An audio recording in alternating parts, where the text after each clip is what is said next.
What is up? How are you guys doing? I'm doing pretty good. It's Sunday. Been looking forward to this stream for quite a while. We're gonna build a PC. Today, it's been pretty good so far. I went outside, I went to get some food, and I noticed on down my street that, I don't know if you guys have this in your neighborhoods where you live, but sometimes a truck comes down to your neighborhood and it's the e-waste truck. And this is a rare thing here, especially, I don't think it's been here since the beginning of the pandemic. It says, Lower East Side Ecology Center, e-waste recovery truck, right? So I was thinking, this is my opportunity to chuck out a bunch of stuff that I've been waiting to chuck out. So I got rid of some stuff, man. I got rid of a broken clock radio. I got rid of a very old laptop. It's kind of an out with the old, in with the new kind of day. You know, it's Pi Day. It's a daylight savings time switchover, and it's e-waste day, and it's PC build day. You know what I mean? I got rid of the laptop. I got rid of some calculators. I got rid of an iPod. You guys remember iPods? Oh man, it brought me back. It felt a little sad to get rid of that stuff. I'm not gonna lie. I was a little bit teary-eyed about it, but that is okay. Persican, what is up? 96, Roland. Do you ever get the knife sharpening truck guy? Yes, I do get the knife sharpening truck guy from time to time, but that's pretty rare. He doesn't come down to Ditmas Park so often. He used to come to Cobble Hill when I was growing up in Cobble Hill, where my parents still live. The knife guy came by, and it's the same truck. It's been the same truck since the 1990s. I don't know if it's the same guy, but it's definitely the same truck. Sartak, what's up? Good to see everybody. So I'm pretty pumped. I'm not gonna lie, I spent quite a bit of effort preparing to figure out how to film this. And I just want to show you the kind of like super scuffed setup that I came up with. I really wanted to get one of those like overhead downward camera mounts, but I couldn't. I couldn't find one in time. So here's what I did. What do you guys think about that? I don't know if you could tell from this picture. You probably can't, because I didn't take it a little, I panned it a little bit in the wrong direction, but that like tripod, it's strapped down with the bungee cord to 2 stools and a book. It's completely terrible, but it kind of does the trick. You know, you got the overhead Logitech pointing downwards. I've got a little phone cam on the bottom right there. So I don't know what this is going to be like, because I've never built one of these before, but I'm thinking that maybe it'll be it'll need some angles. So I'm going to show you the angles I've got real quick. Here we got the top-down view. Yeah, top-down view. This is pretty dank. I'm pretty excited about this top-down view. Then we got our side view. The side view kind of sucks. I'm not going to lie. I'm not sure if this is going to be all that useful, but this is our side view. And we can move it around, you know, in case we want to. We can move this one pretty easily. The top-down view is a little bit fixed, so hopefully we won't need to move that one too much. But anyway, yeah, so I guess let's basically get to it. I mean, like, look, here's what I'm going to say about this project. I've done almost no preparation for it besides buying the parts. I did one thing. I almost didn't do this because I sort of wanted to do the whole thing on stream, but I did open up the case box because I was just a little bit like, okay, what is even going on with this stuff? I don't even know. I was just a little bit like, I have to start somewhere, you know? So I opened the case box, but that's it. I didn't do anything else. And if you're also a beginner PC builder, you can watch along as I fail and struggle. If you're an experienced PC builder, I hope that you tell me what I'm doing wrong, or whatever, right? Heckle me in the chat. So that's my goal for today. Learn and hopefully, yeah, provide some inspiration for all you PC builders out there who've a little scared to do it. I don't know what I'm doing, so anyway, let's get into it. Let us get into it. Here's what we're gonna start out with. Okay, here's what we're gonna start out with. I'm gonna show you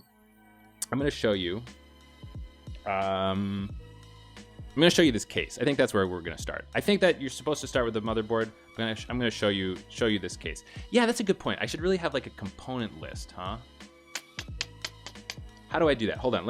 I have a PC part picker link, and I'm gonna get that and give it to you guys. so that you can have it. I think that's a good idea because this is going to be a common question, I have a feeling. Here's my PC part picker link. Is this right? This is right. Well, bam. Okay, so we're going to make commands, add parts. How about that? All right. All right, so you guys are going to help out. When people come in and inquire, you're going to check out that link. But basically, here's what we got going on. We got our 59. Okay, you know, here's what we're going to do. We're going to put the boxes underneath the camera so you guys can see them in their glory. How about that? That'll be fun. Okay, so here we have our Ryzen 5950X processor. This camera's a little bit sketchy, huh? It's like not that high def. Anyway, we got our 5950. Here's a question. What if I make the brightness a little bit lower on this thing? Will that help? How about we just turn it down a little bit? Turn it down a little bit. It's a little better. We're gonna stick with this level of brightness. So we got our Ryzen over here.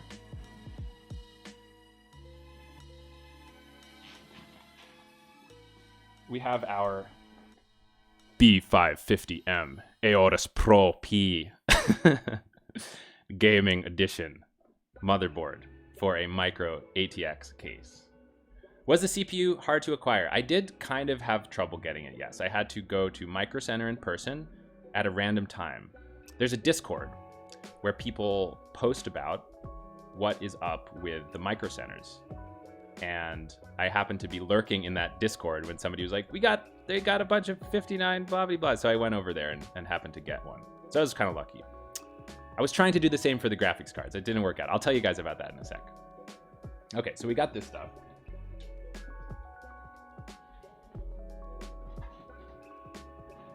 We have our giant air cooler, the Noctua NH D15S Chromax Black edition, right? Okay, so this thing is pretty sweet.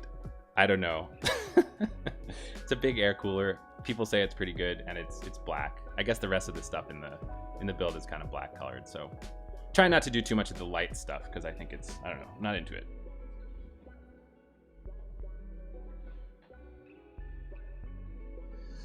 All right, here we've got the Samsung 980 Pro M2 NVMe disk thing with 1 terabyte of disk space. So this is all I've got drive-wise. I don't have any other stuff. Hopefully it'll be good. I think it should be fine. Let's try this side view out now that we're messing with this stuff. Here we got the side view. Huh? Side view is kind of pointless so far. Side view is a little pointless.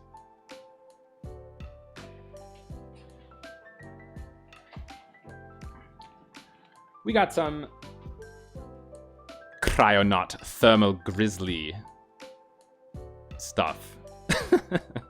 The thermal paste, right? I hear that sometimes things come with this already, but I figured I'd get some in case it didn't. Which OS? I'm going to install Windows. I might dual boot with Linux at some point later, but I kind of want to get into the Windows thing. I kind of want to try. People say good things about WSL these days, so I want to try it out. We'll see.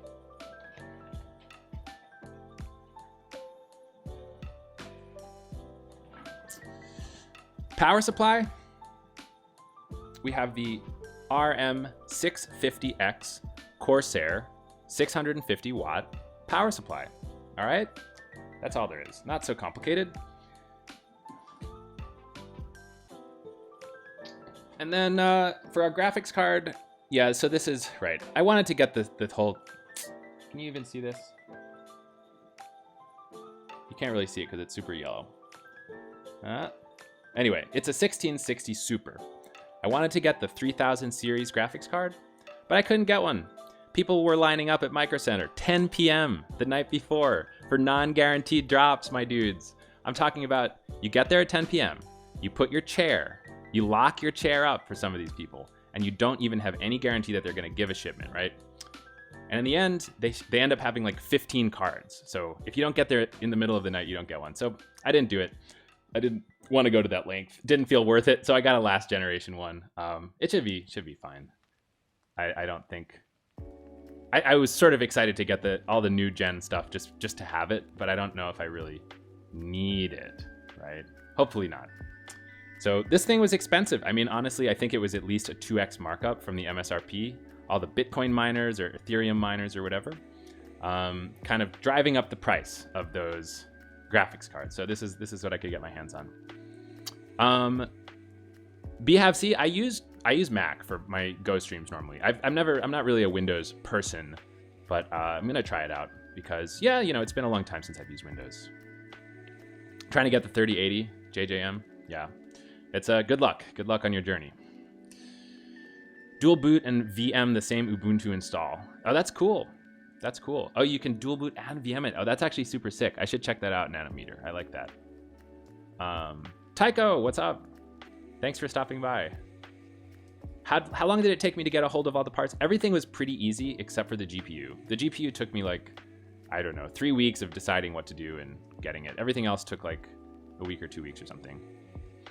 How much did I pay for the entire setup? I haven't calculated that, but it's probably a little bit north of $2,000. I'm trying not to think about that too much because it's a little embarrassing. That's like way too much money for a computer, probably. But anyway, it is what it is. Okay, and then the last component is the case, of course.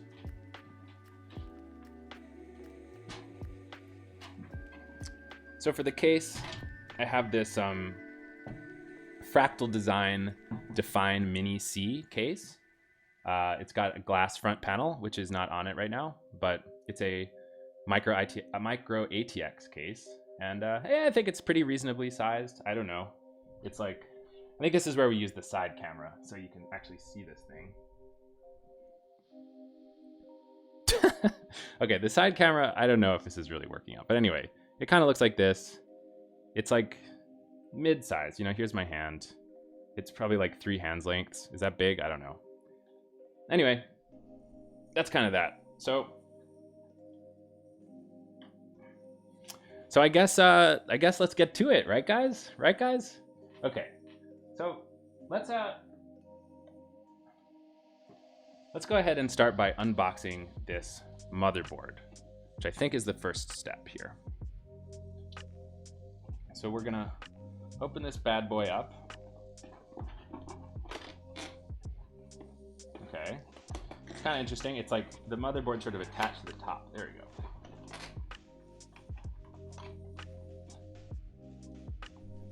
Move this microphone a little bit closer.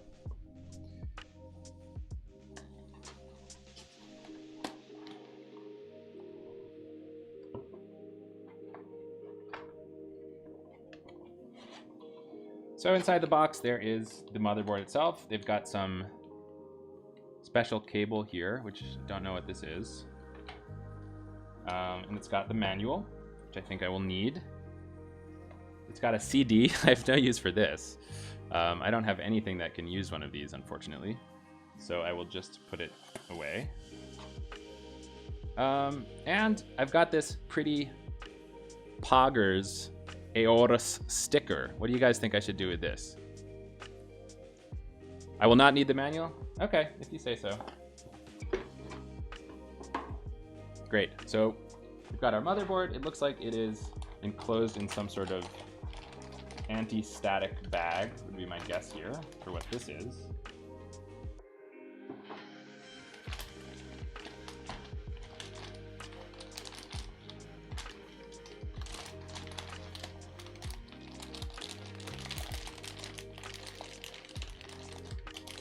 SATA cable for the disk data connection. I see. I ended up getting a 1660 Super GPU. Make sure I'm grounded. Yeah.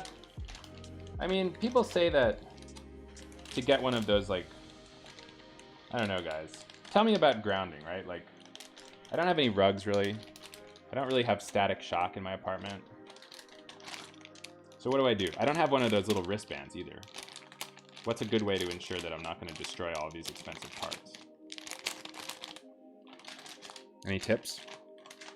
Let me actually also turn the camera so it's facing me a little bit better.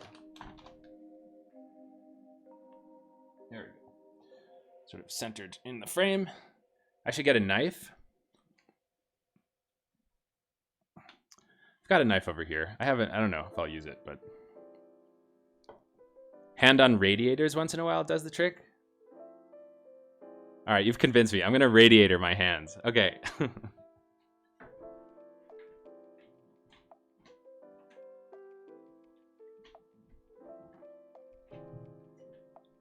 All right, my hands have been irradiated. Okay, so let's take this thing out of its package.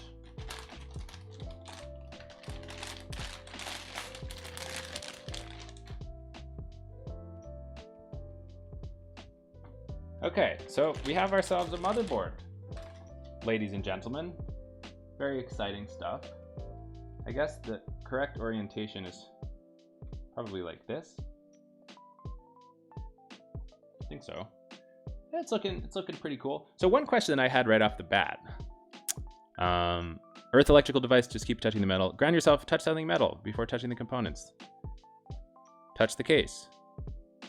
Plug in the power supply next to you. Touch the chassis. Can static kill your PC? Conclusion, low probability, but possible. Okay, well, one thing that I'm really quite confused about is this backplate business. Do you guys know about this? So basically, it comes to the, I think the CPU cooler has its own backplate, right? So I think I actually have to take this backplate off. But I guess we'll see. I think maybe what I should do first is, I think what I should probably do first is take these things off, right? I think that, nothing to take off?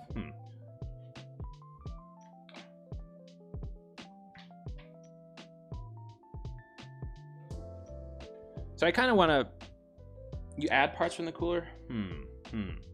Secu firm to multi-socket mounting system. I'm gonna open this cooler up actually, just because this is sort of an uncertainty here, and I want to avoid doing things kind of twice. The cooler will have a set of super short manuals depending on socket type. Okay, let me open this thing up and we can figure it out.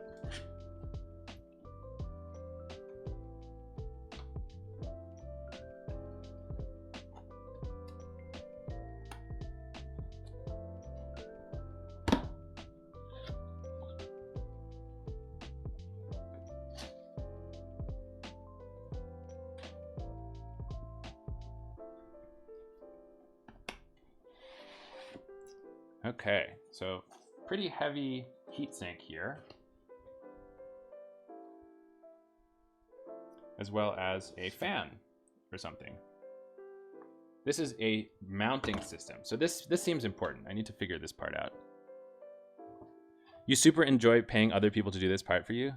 Yeah, that's very fair. Oh, you have the same cooler down to Chromax? Oh, wow. Okay, so you probably know then. So I'll move this aside for a second. We'll open this mounting system up so we can understand what we need to do, if anything.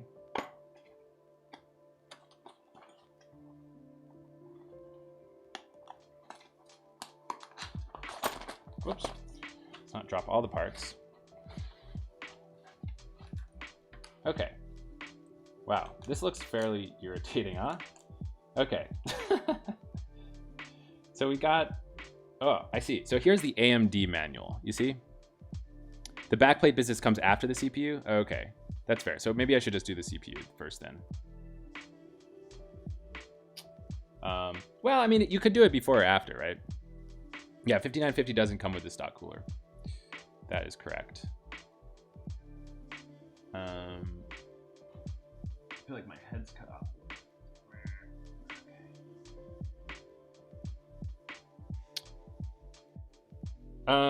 Okay, let's actually, out of curiosity, let's just take a look at this manual real quick.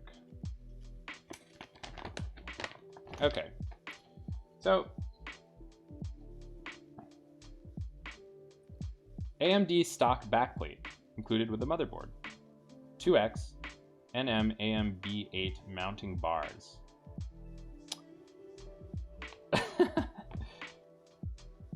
Aha. So you see this? I think that I'm right, maybe. If your motherboard comes with a pre-installed CPU cooler retention module, please remove it first by unscrewing from the backplate. The Secufirm 2 mounting system will install directly to the backplate. I see. So I think I get to keep the backplate, but remove the cooler retention module and replace it with these ones here. Cheating, don't look at the manual. Is that cheating? I don't know, guys. Okay, so in that case, I think I'm gonna come back to this as soon as I install the CPU.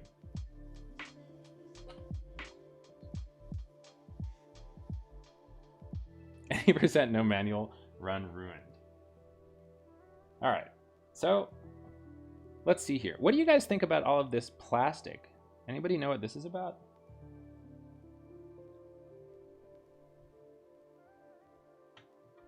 I guess I could remove this at any time, really, but it's kind of bothering me. So I'm gonna take it off now.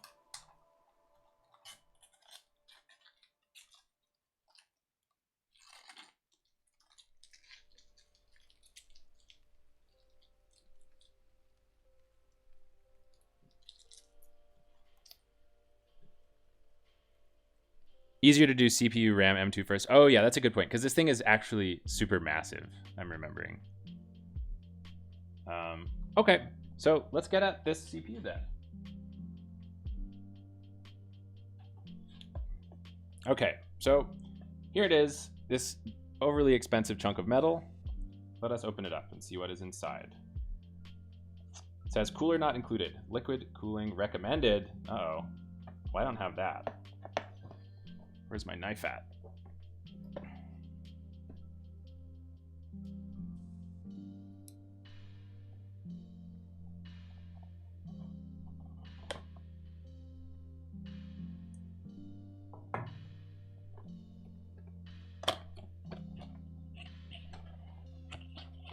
Okay, so inside this box, this is really funny. You see this? Inside this box, there's like nothing but the little part at the front. It's like a large box for a very small piece. Probably to make you feel better that you're spending like hundreds and hundreds of dollars on a tiny little chunk of metal. The rest of the box is completely empty.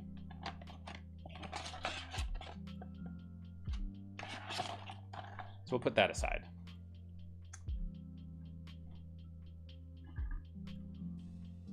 Okay. So next up we have the, pretty important to get right process of examining this CPU and orienting it in the right direction.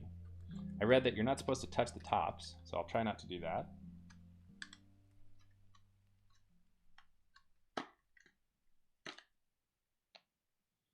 Okay, here it is, friends. The amazing CPU, modern technology, truly amazing stuff. So here we have the triangle. Here we have this important triangle. And on the motherboard, I believe there's supposed to also be a triangle. I think that's the triangle there. You can kind of see it. Let me use this detail view. Detail view, I don't know if it's really going to help us, honestly. Let's see.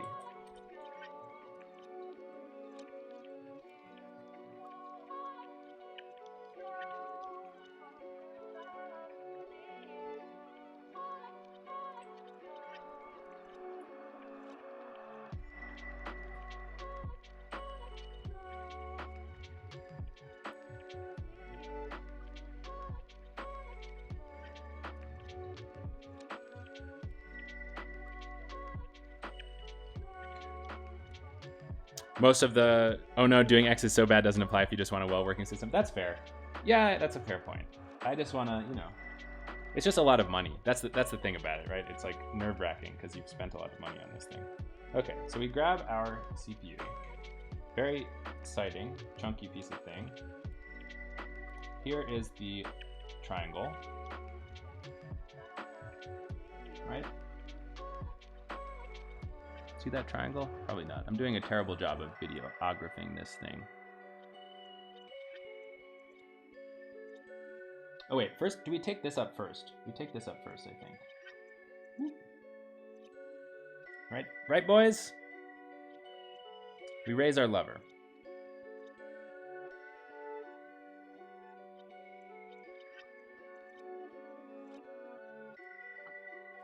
Oh my gosh, it's slotted right in. That felt good. That felt good. It really felt secure in there. Okay, so who's ready to do this scary thing? We're gonna push this lever down. Oh. Oh.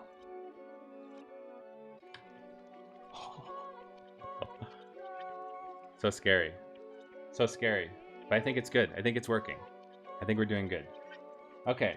Okay. Well, let's see here. So we've done our CPU.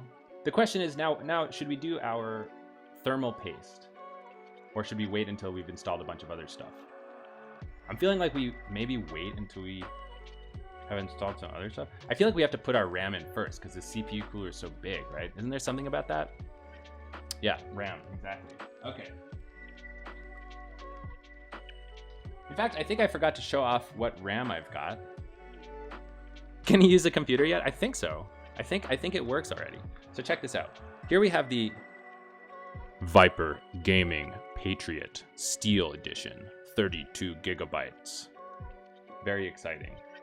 It's not only DDR4 memory, you guys. It's DDR Extreme Performance memory. So, in case you were wondering, we're going for extreme performance on this build. So let's open this baby up.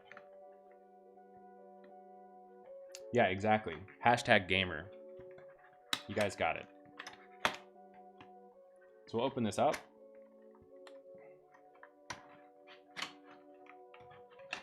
Not too much inside the case, really just plastic with some RAM modules inside.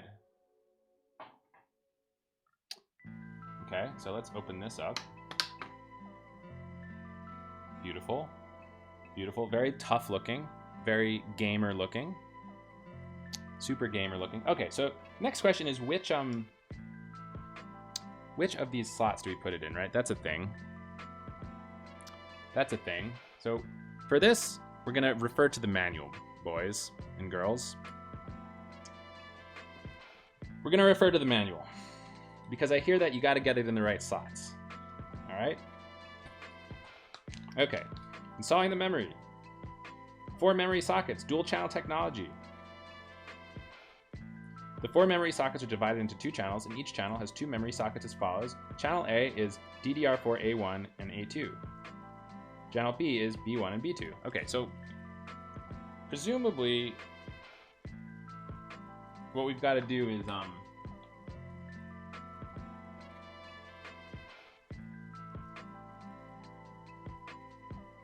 it even says on the thing. It says on the board right here. You probably can't see. But it says, you definitely can't see this. It says a little line. First on A2 and B2. So we're going to do A2 and B2 first, and then we should be good to go.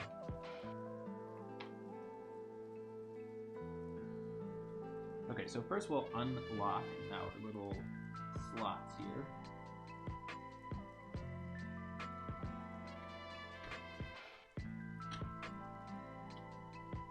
Okay. Our slots are unlocked.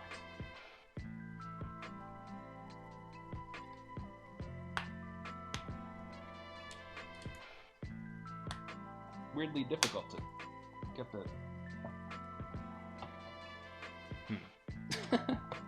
Man defeated by plastic packaging. There we go. Okay. So let's see. How does this line up? It looks like there's a long side and a short side. So we're going to put the short side on the short side. Looks like it's this way, right?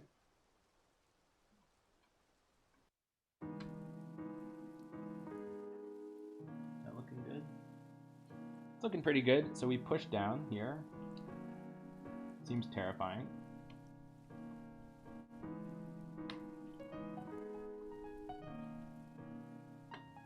We get those nice clips. Those clicks, rather. Seems good. Seems great.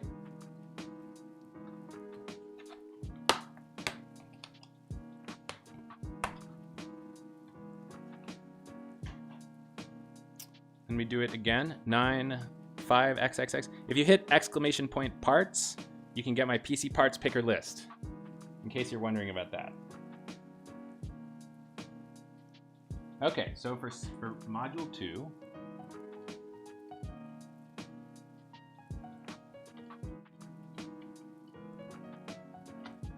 go ahead and push down again.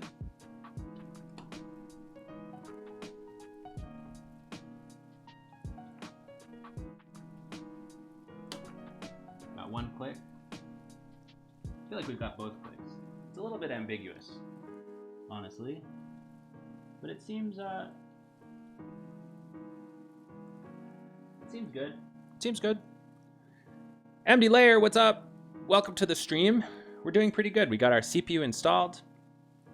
We're installing our RAM. Use two hands. The CPUs are 0 insertion force, but RAM is maximum insertion force.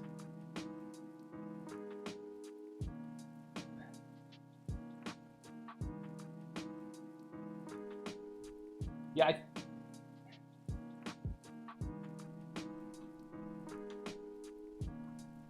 I feel like they're in.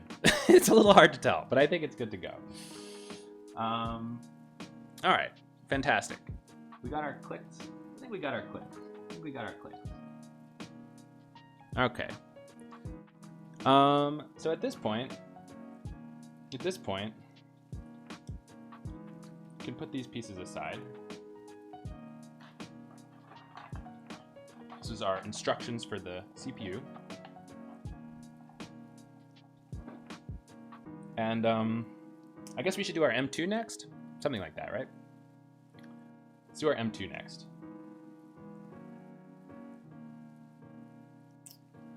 So here's our M2. It's this 980 Pro PCIe 4, baby. Let's make it happen. Let's get our handy dandy knife here.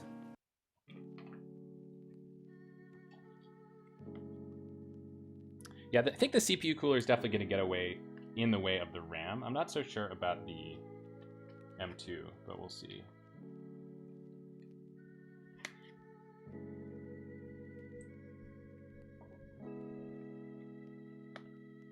Did you just Monka ask for my knife there? That was fairly Monka. It was a little Monka. All right. So here's our NVMe drive. It's very tiny. If you've never seen one of these, it's remarkably small compared to how fast and high capacity it is. Amazing technology. By the way, I can't remember if somebody was telling me in the stream the other day to watch that documentary called Indistinguishable from Magic. I watched that. It was sick. You guys should all check this out. Go to YouTube when this stream is done, obviously not right now. When the stream's done, go to YouTube and type in Indistinguishable from Magic. And it's a history about history and a little bit of information about how they make CPUs, any silicon chip. It's like chip making tutorial, kind of. It is absolutely, it's gonna blow your mind. It blew my mind. Yeah, I don't even know what to say. It's just crazy advanced. And it's all kind of in Taiwan, right? that's the reason that the GPUs are so hard to find. It's like this sort of geopolitical situation. You got Trump, you got, tariffs, you got CPU miners, or GPU miners, I mean, and you got gamers and coronavirus, right? It's really complicated, but I guess the point is that they're gonna make some fabs in the United States at some point, but it's gonna take many years because they're kind of behind, right? The technology development in Taiwan, TSMC, it's really good, or something like that. I don't know, I'm an amateur. Real engineer stuff. Current PCI had to move the fan to the pull side of the cooler because the RAM was too tall. Interesting. Yeah, I think that this cooler has a notch for that. I kind of read something about it, but I really have no idea. I guess we'll find out. Okay, so let's get into this NVMe. Tiny little baby chip. We take it out of its hole.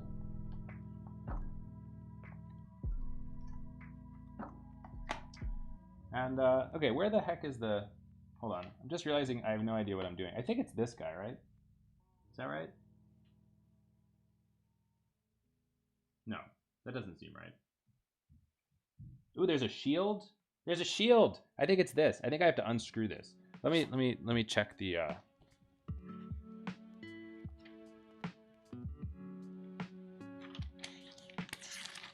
The manual here. I'm cheating. Apparently this is cheating.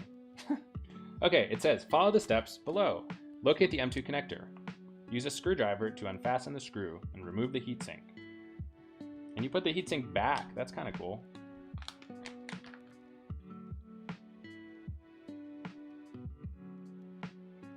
Okay, so here is our little screw.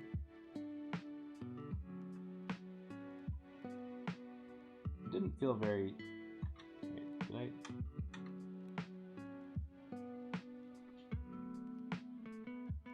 Do I have like the wrong type of Phillips head, dude? That would be really irritating.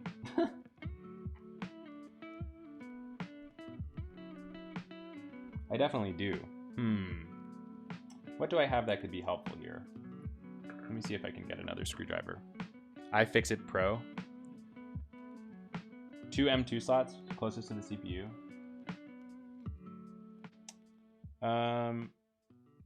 I've got some random thing in this, but that's not going to be good. Hold on, I need to go to the closet here.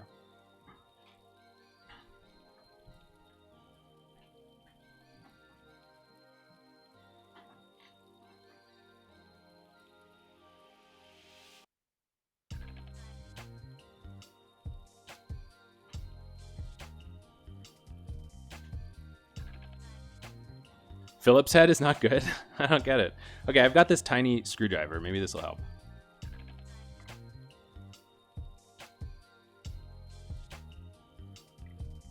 Nice. This totally did it. Did the trick. Oh god. Okay, do not lose that screw. So tiny. So non-magnetic. Come here. I would be a really bad surgeon. My hands are like completely, they're like, I cannot keep them steady. This is pretty sad. Okay, so we take this heatsink off. Pretty cool. Chunk of metal. Ooh, a little filmy strip to peel off. Whoop. Okay. So, we attempt to put this thing in. This is kind of a weird looking mount, right? Like, is there a way to... I really have no clue what I'm looking at even. Hold on, let's do the side view here.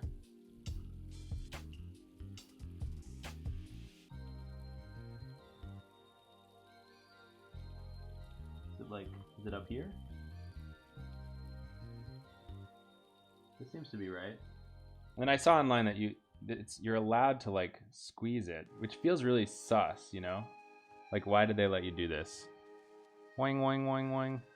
It's very suspicious. But that is what it is. Oh, I guess I have to take off the little screw as well. I see.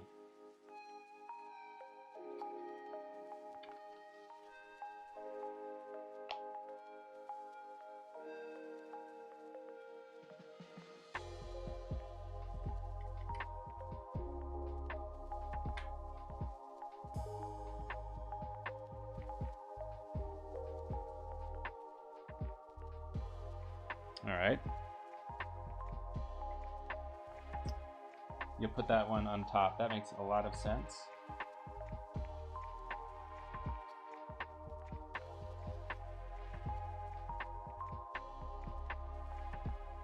Okay. So we push it down. And we reattach the screw, which seems impossible. It's so little. Are you kidding me, dude?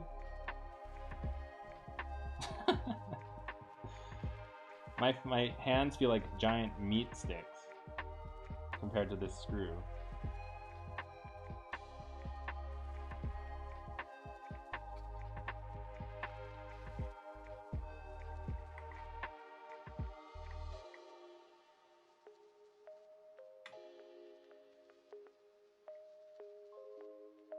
There we go. Okay, that wasn't so bad. So then I guess we replace the heatsink.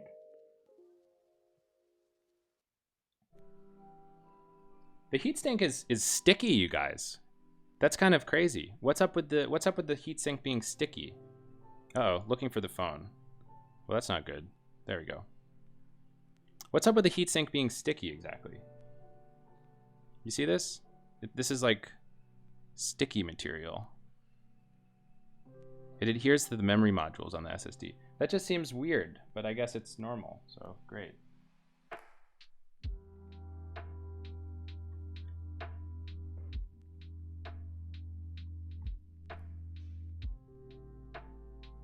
Heat transfer. I guess that makes sense. Easy clap. Easy clap, friends. Okay, let's get this one right.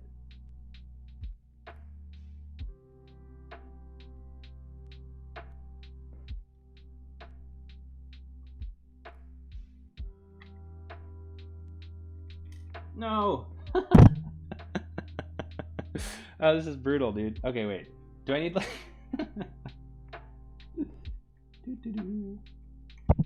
Come back, little friend. Okay, wait. What the heck should I do now? This is so irritating.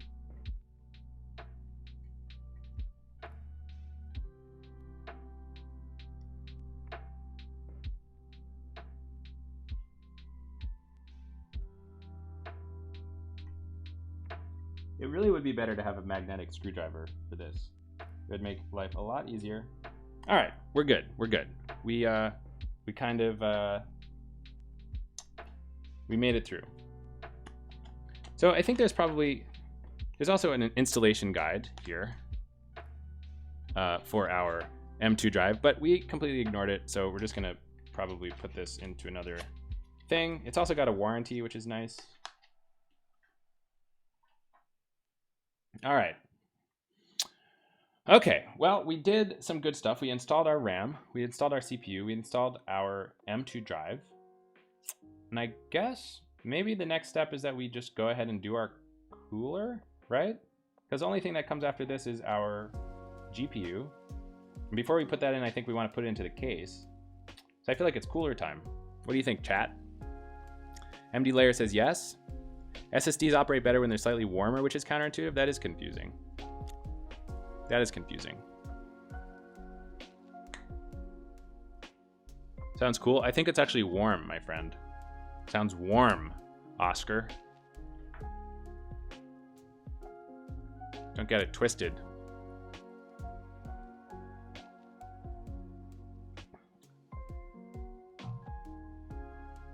Nerve-wracking part, right? Yeah, you got the. Don't use a magnetic screwdriver. It's worth. Is magnetic? Does magnetism promote static electricity? I had no idea about that. But I'll take your word for it. Reference. All right. Well, terrifying. Here we come. So let's come back with our installation manual for the heatsink here. Let's put these LGAs aside because we won't need them. The tension to get the screws in was higher than expected. Only for HDDs for the static.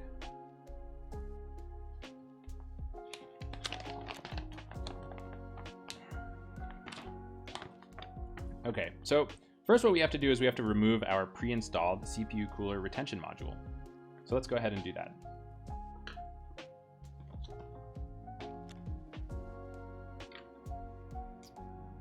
Side view maybe.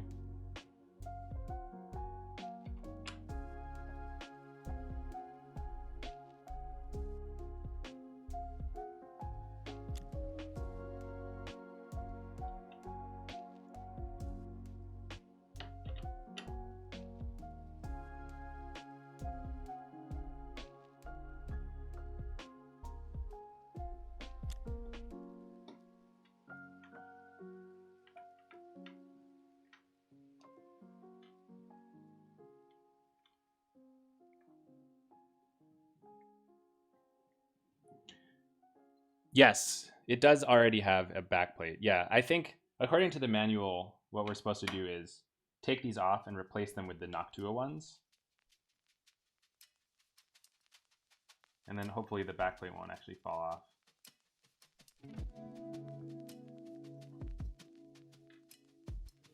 Big boy cooler. Yeah, I know. It's ridiculous. It's really big.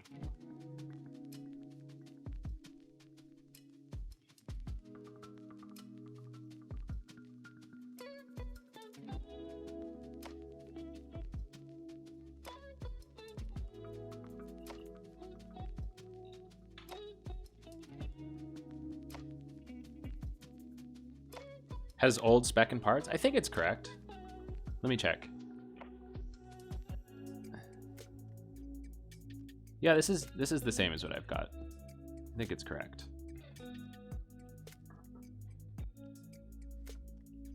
Okay, so the next step is that we're supposed to take our, wait, let's read the manual carefully. Next step is that we attach the mounting bars. It says, first, please choose the correct set of plastic spacers and the correct set of holes, depending on whether you're using a socket AM4. Uh-oh. Well, here's a problem. I have no idea whether I'm using a socket AM4 or AM2 or AM3 motherboard, but presumably I can figure that out. Maybe chat knows. It's AM4? Beautiful. Chat, Matt, you guys are great. So it looks like we look for our AM4 spacers, which are gray. Okay. So here are our spacers. Let's take these out.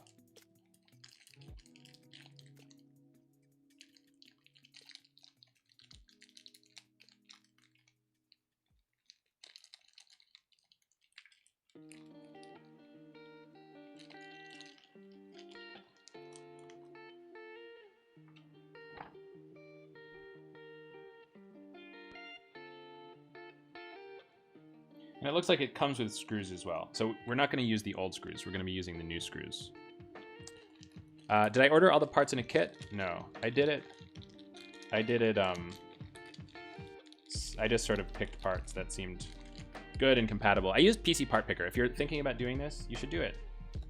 Because PC Part Picker is a really good resource that has a way to show you what's compatible and incompatible, even about things like dimensions of objects. So that was a really handy resource. Another thing that's really nice about it is that it shows you completed builds and build guides filtered by part. So you can pick the parts that you want, and then you can look at builds that have that same, the same parts, if you know what I mean. Jay Phils, my friend, it's a 5950X, my dude. Welcome, thanks for popping in, my friend. Okay.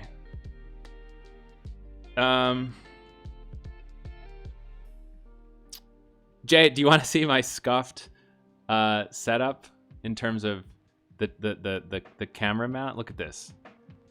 Look at this. I DM'd Jay on Twitter to ask, because he's got this really sweet. You should check out his stream. He's got an amazing top-down setup with like a real mounting bar from Elgato and stuff like that, and a camera and everything. And I was like, okay, I'm gonna try to get one of those. And they didn't have it. It wasn't in stock, so I made some bullshit using a bungee cord and 2 stacked stools and a tripod. Anyway.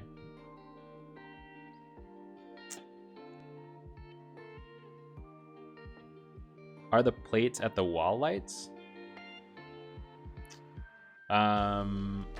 You'll have to clarify the question. Well, we have 2 OX folks in chat. OX folks, welcome both of you. I'm glad that you're both here. You got your 29A and your 80H. All right. Coxbox? Yeah, you kind of count, sort of. All right, so it says, first put the plastic spacers onto the screw threads of the backplate. I see. Okay, so we kind of go like this.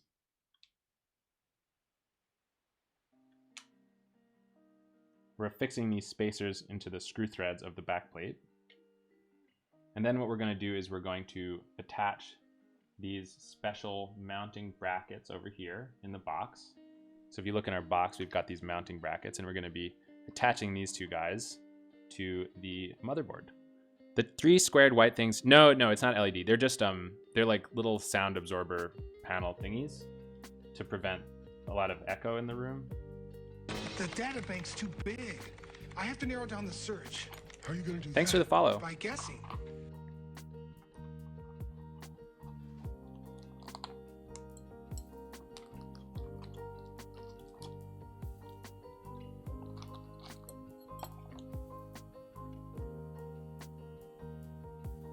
Actually, it's a little confusing. There's like several different mounting bits here.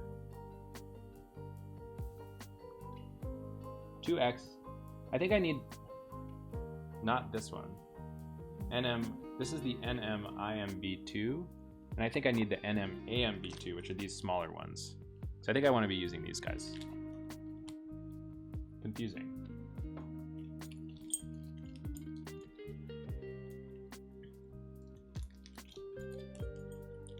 What's this going to be purpose for, gaming or production? It's going to be sort of an all-purpose build. I want to use it for the stream, but I also want to use it for some work stuff. I work on CockroachDB, which is an open source database, and got to get those extra cores to compile really fast, right, guys? Right. Yes, it was expensive. Not going to lie. It's a little bit, yeah. Well, this doesn't seem right. This doesn't seem right. This doesn't seem right at all. Or maybe it is. I see. It's just a different orientation. It says make sure that the curved sides of the mounting bars are pointed inwards. Okay, so I guess it's like this.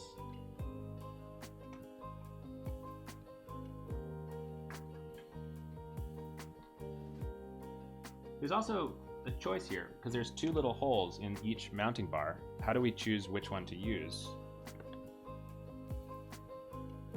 Oh, I see. So, oh, it's actually kind of cool. If you look over here, depending on whether you're AM4 or AM5 or whatever, you're supposed to use the outside or the inside. And I think according to this, it says that the outside is to be used for the AM4. So I will be using the outside. And the outside meaning the ones closer to the convex part. So I think I want to be going like this.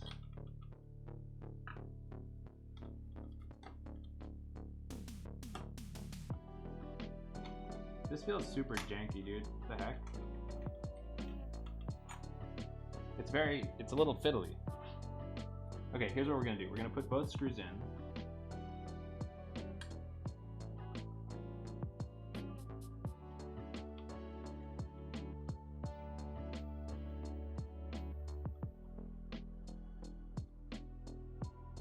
There we go. Okay, I think this is right. One is for AM4. Only one will fit. 2080 Super. I got the 1660 Super. I'm not sure. I got kind of, I got a headache thinking about all the graphics card stuff. I just kind of gave up. I was like, all right, I'm just gonna buy something that is like, seems pretty recent-ish, and it's also available from the internet, because I couldn't wait on those lines in the morning at Micro Center. I wasn't gonna do it. I almost did it. I will say that I almost did it. I got up a couple times at like 5 a.m. and I checked the Discord where people report on the status, and the Discord was all like, yeah, there's like already 25 people. We all got here at 10 p.m. Portuguese Captain, welcome. Thank you for stopping by. My friend Portuguese Captain, if you guys haven't followed him, a streamer as well. He actually just built his PC yesterday. I was hanging out in his stream, watching him build the PC, getting inspiration, and his build is pretty sick looking. It's got one, it's like all white. You got the RGB. You know, he's got like some pretty sweet, I think he's got that 3090 too, which is, it's pretty exciting. But you guys should check out Portuguese Captain if you haven't. Give that man a follow. MD Layer is also, you know, give MD Layer a follow if you haven't already. We got a lot of streamers in chat. MD Layer, it's JFills, Portuguese. They're all follow worthy. Please give them a follow. It's not an ITX board, it's a micro ATX board. I'm gonna be running Windows, but probably dual booting Windows and Linux at some point. But I wanna try the Windows life. I've never really done it. So I wanna try it out. See what's up. Crypto GPU Rush 2.0, absolutely true. All right, so next up, we're gonna install the second thing here. What is it called? The bracket, cooler mounting bracket. And again, since we're using the AM4 form factor, we'll be using the outer screws, meaning the ones closest to the convex part of the bracket.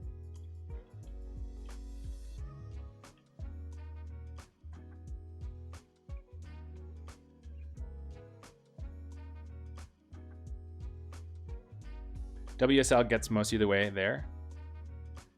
Windows for a week now. And it's half awesome, half how do people live this way? Okay, that's interesting. I have it upside down? I don't think so. I don't think so, right? It says, if you look at the manual here, you've got the convex parts pointing inwards towards the CPU, right? I think that's what we've got.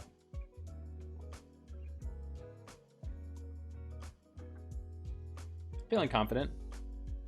Built my PC for gaming.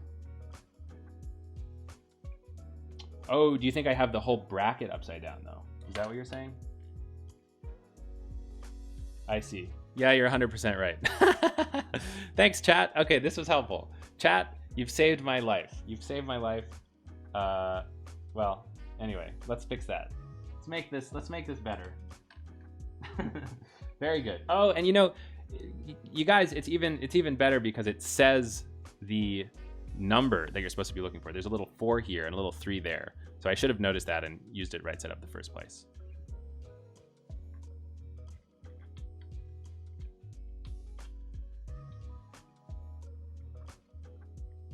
All right. This is looking more normal. In fact, it even says this side up. You guys, it says this side up, but I wasn't paying attention.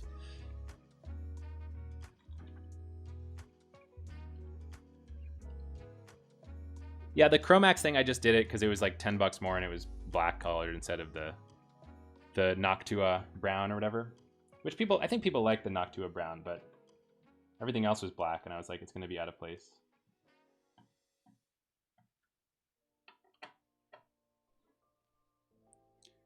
Roland, did you build your own PC as well? For Windows? 32 gigs of RAM right now. Should be plenty, they say.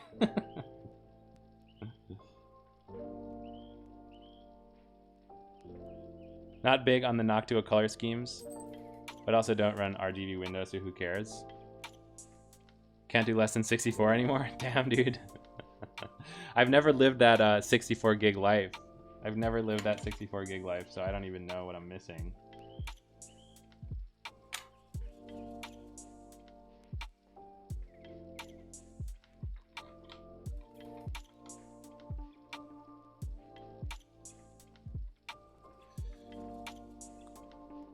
Considering it, but you found a good deal on a Dell with a 3060. Oh, nice, nice. That's awesome.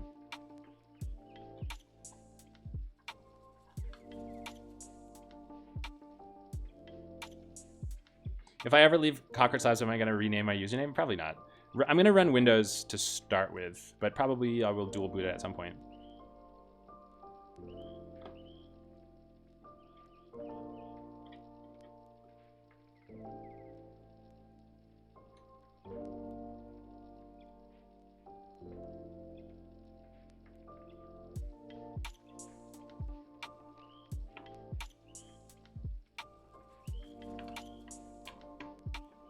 Okay, so we're getting pretty close. This took a little bit longer than expected, this part, but that's okay. We've learned something, you guys. We've learned that the mounting posts have to go upwards, which seems obvious in retrospect.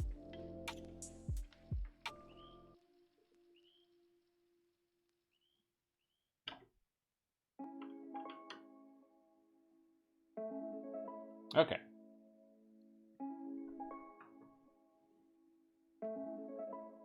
RGB added 3 hours to the total build time.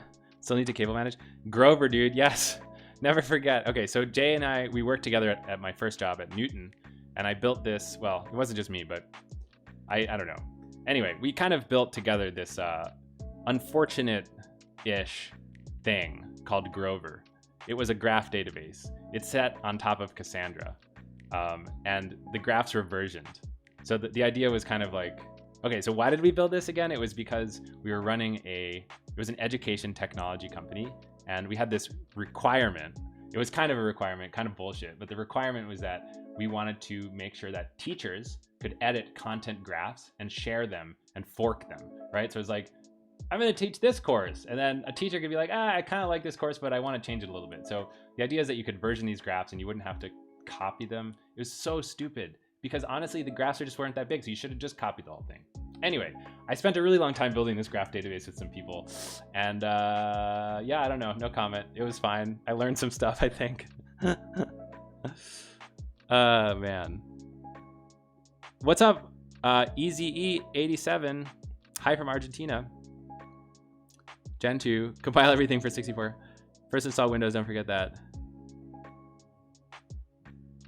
Leatherman Skeletal, yes, exactly. I got this. I was the best man at my friend's wedding, and he gave me this as a best man's present in like 2013 or something. The idea was ahead of its time. Version knowledge graphs with Git like version management. Yeah, I mean, it was a cool idea, but did we need it? That's the question. Learning stuff is a good reason to do any project. We needed it when we tried to build retail 50 million times. Yeah, maybe. I don't know. I definitely learned, right? So, you know, do I have regrets? A little bit, but that's okay. Okay, so I think we're in thermal paste territory.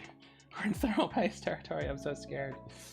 All right. So, question for the chat. School material database, use Postgres and just let people copy everything. That's cool. Maybe that's good to know that we didn't. Holy shit! What is this mega Allen wrench thing? What is this thing called? This thing is huge.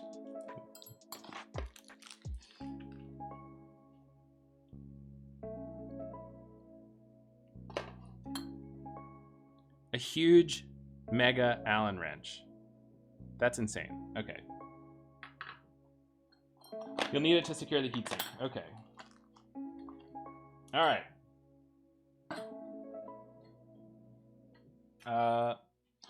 Where do I put this thing? Okay, so here's a question for the chat. We have two kinds of thermal paste because I didn't realize that the Noctua came with its own thermal paste. I will open this up for you guys. So as you can see, the Noctua's got some weird shit. It's got this weird wire thing. I have no idea what this is for. It's got this cable, which presumably is the low noise adapter. Okay, if you say so. And then it's got the thermal paste. All right. But, my friends, I also have something called Cryonaut Thermal Grizzly Ultra High Performance Thermal Grease. So which do I use? Chat, which do I use? Which do I use? Why did I buy this? I didn't know this was gonna be here. We had 300 EC2 instances running in prod of some kind. Yeah, completely crazy. We scaled up that infrastructure like nobody's business.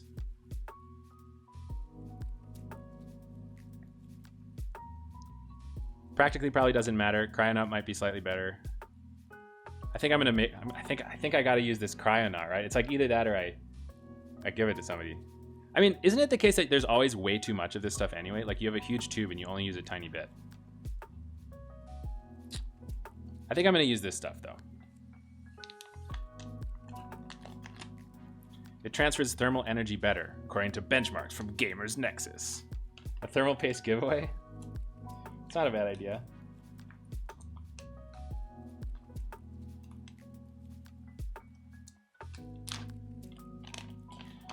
Okay, so in our Cryonaut bag, what we have is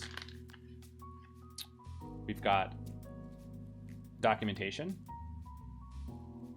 We've got a QR code. We've got our tiny amount of thermal paste. And we have an included spatula. In case you guys needed a spatula for cooking tiny eggs, the Cryonaut happens to have that. Isn't that weird, you guys? Why would they include a little egg spatula? Is that just for fun? I'm gonna use this to cook my tiny eggs later. Okay. So, I've read everywhere that the X pattern is sort of whack and that you should really be using the P pattern. So, I think I'm gonna be using the P pattern today. But I don't know. Any tips? What do people think? What did people do?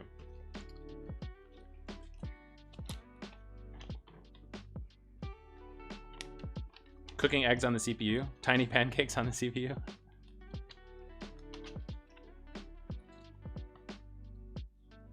It's good to remove old thermal paste. Depends on the size of the CPU. Linus said pattern don't matter. Pressure of cooler is enough to spread it.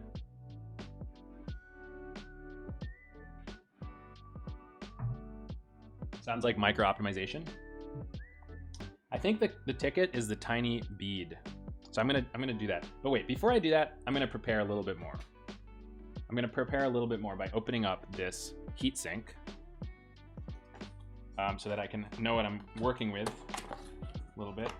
I'm gonna open this bad boy up.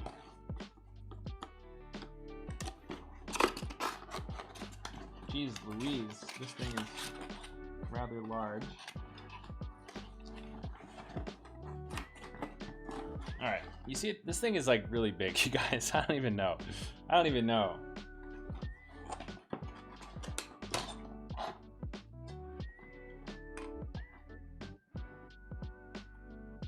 So one thing is you're not supposed to touch the thing at the bottom, right? Because that's gonna get your finger grease on it. So I'll try not to do that.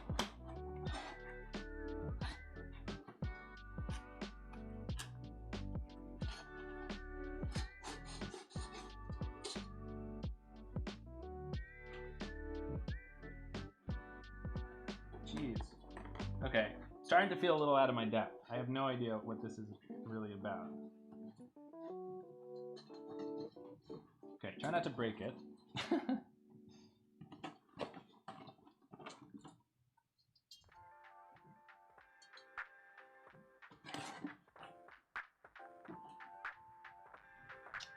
Okay. Look at this thing. This thing is really big. This thing is enormous. It's like bigger than the CPU. It's like bigger than the entire motherboard. Okay, well, seems normal. All right, so let me go back and read the manual a little bit more, because I feel like there's a bunch of fans and stuff. Yeah, you got to remove the middle fan, right? So step 3 is apply the thermal paste, which I'm going to do in a sec. Step 4 is fastening the heatsink to the CPU. First, take the fan off as well as the protection cover at the bottom of the heatsink. Okay. Okay, so we'll take the fan off.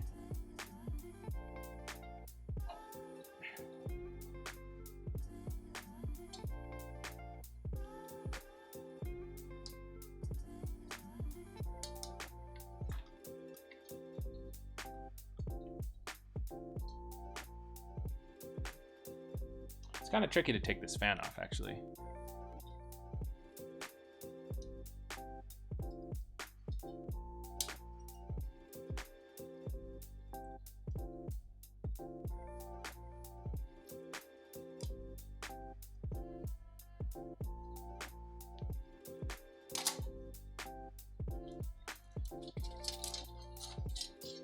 Okay, so we've taken the fan out. Now we have the heatsink again without a fan on it.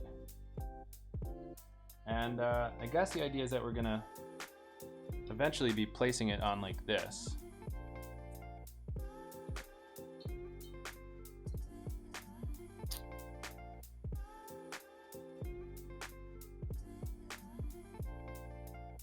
So the heatsink looks, look, it's got this thing. It's like a shiny metal piece. Shiny metal piece. It's like almost a mirror. You can almost see my face in it. So according to the instructions, what we're going to do, we're going to put our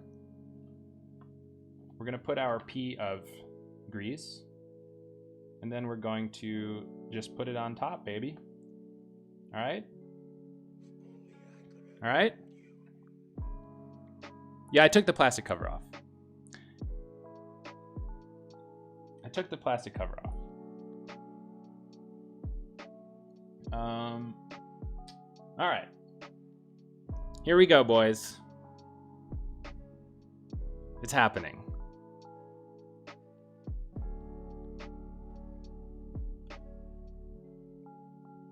We've got our thermal paste. This is the moment of truth.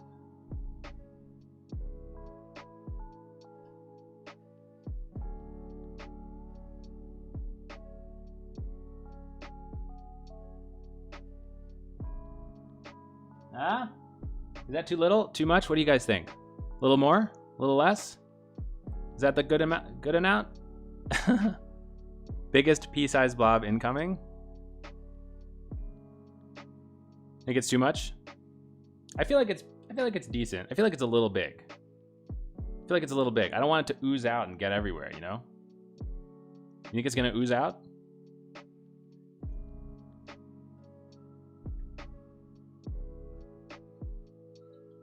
Okay. Here we go. For the second moment of truth.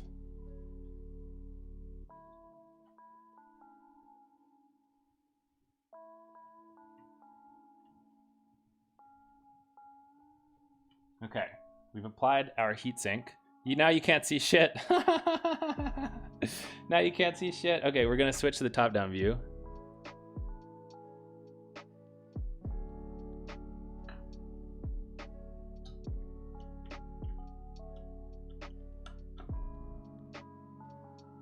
Oh yeah, there's some instructions about how to tighten it. Let me check those out.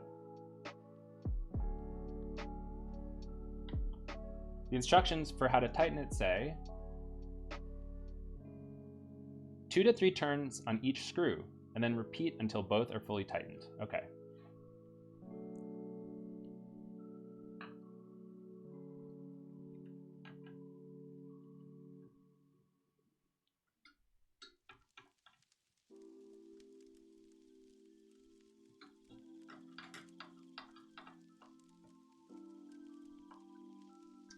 All right.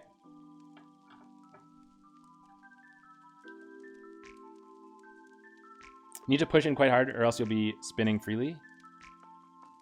Oh, I see.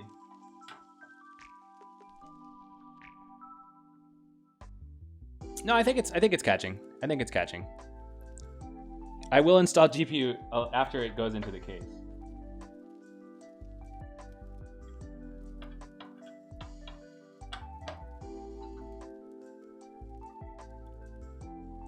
Wait, is it catching? Yeah, it's def catching. It's def catching, you guys. It's going in. It's happening.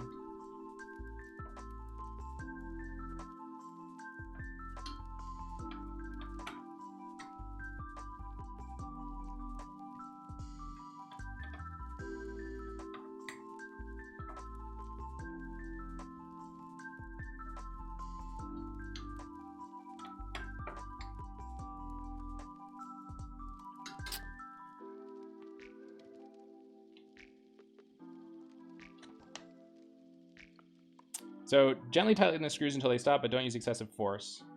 Then reattach fan. So, okay, let me, too many turns? I don't think so, dude. I don't think so, dude. It might not have caught in the beginning, but I think we're good now. I think we're good now. Here's what I'm gonna do for you guys. I'm gonna switch the camera angle real quick. Try lifting it. Ah. Did I prove it? Did I prove it?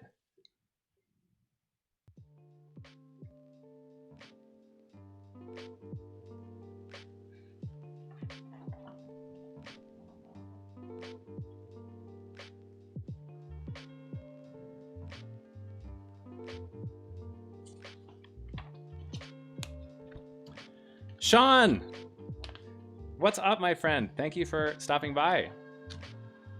If the springs are squeezed, you're good. If you lifted it and it sticks, then it worked. I think it's good. I think it's good. But I'm gonna just attach the screws a little bit tighter, just to make sure. Just to make sure. Gently tighten until they stop. This is stopped. This is stopped. I think we're good. I think we're good. Okay, so next up we got the fan. Reattach the fan using the supplied steel clips, my friends. Let us make it happen. Let us make it happen. So here's a question. What direction does it go in? It seems important to get that right. Right, friends?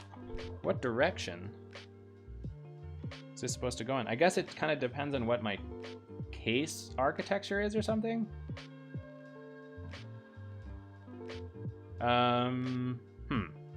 Okay, so let's think about this for a second.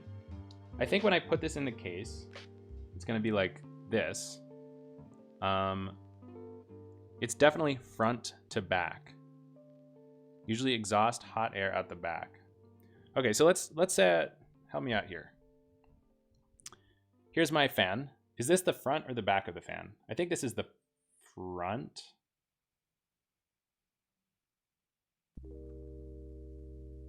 This is the back. It has arrows on the sides.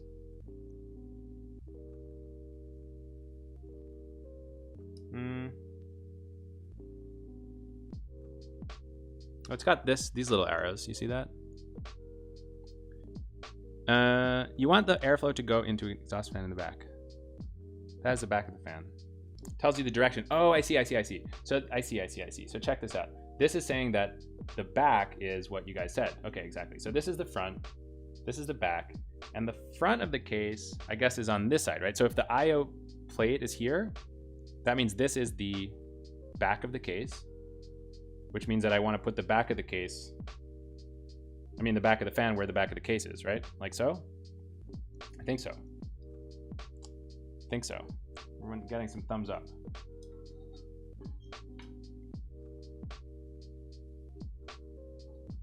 Okay, so next question is, how the heck am I supposed to... Oops. Well, that was not good.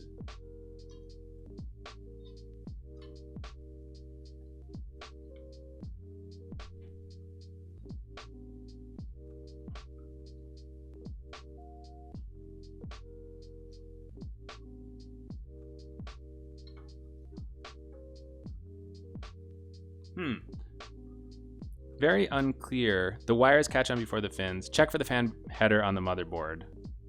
Wires catch on. Yeah. Okay, but the question is, it's a little bit unclear, like at what height you're supposed to attach the fan, right? It's like not that precise. It's kind of like do whatever you want. Is kind of how it feels right now. So I guess that's fine.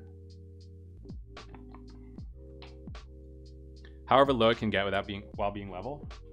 Need to ensure the cable can reach the desired header, often labeled CPU fan or similar. That's a good point. CPU fan, it's right there.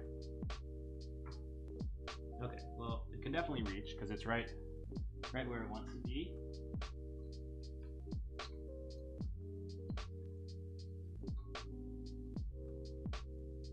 This is confusing.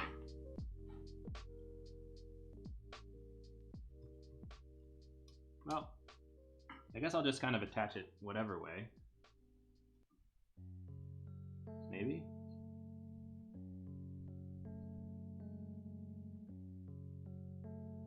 I don't know about this. So it feels a little bit suspicious.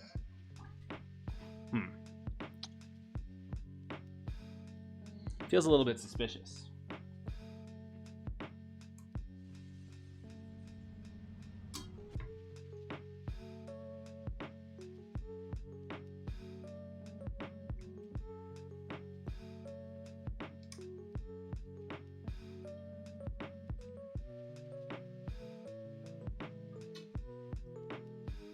Like it doesn't really clip in, you know? You need to pull the wires to the side and then far to the back. Oh, I see. I see. Oh, I see.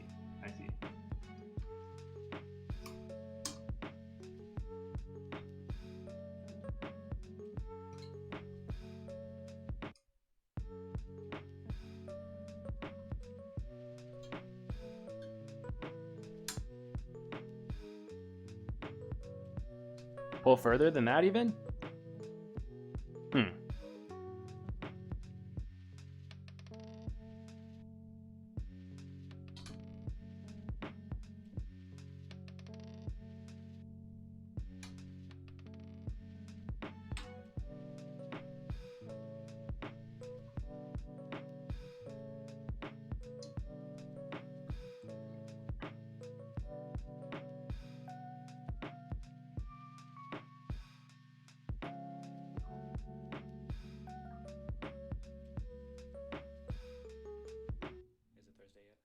I feel like we're good. I feel like we're good. I feel like this is looking pretty decent. Okay. Great, guys. The Great. data bank's too big. Crazy I have Cat, to thank you narrow for the down follow. search.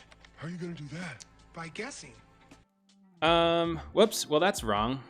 Power to Mario, we got an old project. Right now we're building a PC. How about that? It's pretty, I think it's pretty easy to understand. Okay. Okay. So I think the next step, right, guys, is if you hit exclamation point parts, you can see the information there. I think the next step, you guys, is going to be putting this thing into the case, right? Isn't that next? It's kind of an all-purpose machine. It's going to be an all-purpose machine. There's a second fan. It didn't come with a second fan, did it? Did it? I feel like it didn't. I feel like I got the one fan version because of reasons. You think it did? This is the D12S. So I think the D12S just comes with one. But let me check, because you might be right about this. It says, adding a second fan. The NHD15S includes an extra set of fan clips for installing a second fan. But it does not include the second fan, unfortunately, for me. The D15 does, but the D15S does not. All right.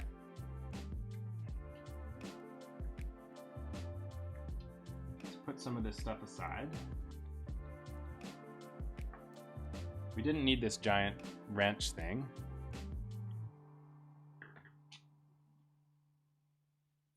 This guy, so what do you guys think about this? The low noise adapter. The low noise adapter. It's kind of random. Ignore the low noise adapter. Okay, let's attach the CPU fan to its header. What's up, Blue Angel? Data backs.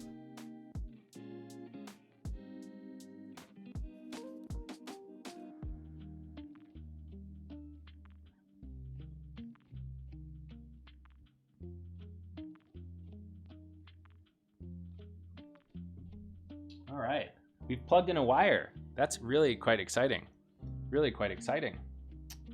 At this point, I feel like we're actually just about ready to case it up, right? Right, friends? With your motherboard, you can better control the fan speed. Okay, fantastic. That is good to know. I feel like I'm accumulating a lot of like random parts and stuff that I'm gonna forget what they are, but hopefully that won't really happen. Let's switch to our top-down view here. And we're gonna go ahead and get our case up onto the desk. I guess we'll need a landing spot for this motherboard first though.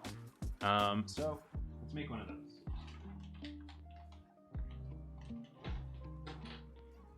Motherboard is gonna be temporarily moved.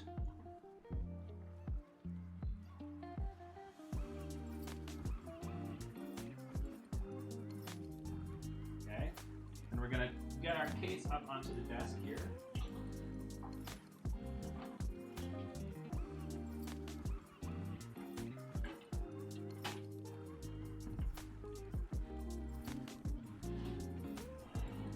So our case is the Fractal Design Define Mini.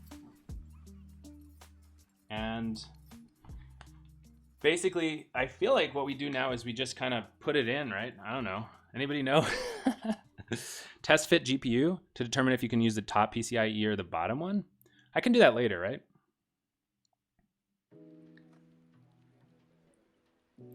Yeah, I mean, we'll just have to see. I don't think that there's any reason to do that before we put it in the case. So, right. Data backs. So I think what we have to do, we can't put it in yet. We have to do standoffs, I believe, right? Isn't there something about standoffs? So to do standoffs, we've got this Fractal Design Define Mini accessories case. And we've got to pull out the right standoffs and screws and stuff. So here we have some zip ties and some screws. Here we have something. I think this is a dust filter. The case does have standoffs, but they're not installed yet, according to the manual. Here we have some more screws. Here we have some more screws. And here we have the standoffs and the standoff adapter thing. And finally, we've got some more screws. So we got a shit ton of screws, you guys. 1 million screws. Nobody really knows what they're for, but I suppose we'll find out.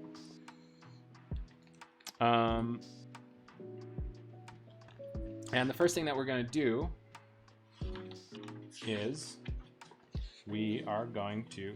Oh, we need to install our power supply unit. We need to install our power supply unit, my friends. That is the first thing that we're supposed to do. So, and we have to install an IO shield. There's a lot of stuff we have to do. There's a lot of stuff we have to do. I don't think I need to do an IO shield because I think that came with my motherboard, maybe? IO shield seems to already be installed. PSU can be after? Okay, if you say so. I think that you want to do it before because you want to get the cables through or something like that. I'm going to do the power supply unit first. Pull cables afterwards? Okay. Well, all right, fine. We'll do the standoffs first then. Built your PC 7 years ago and you forgot about IO Shield until it was all built. Oh my god, that sucks. Okay, so here are our standoffs and our standoff attachment. Am I going to install Configure OS on the stream? Yeah, I want to. We'll see if I have the stamina, but hopefully I can get to that. Standoffs, then PSU, then GPU? Okay. So, I basically have no clue where standoffs are supposed to go. So let me look at the box here. Then, and I'm going to take a nice centimeter slice. So,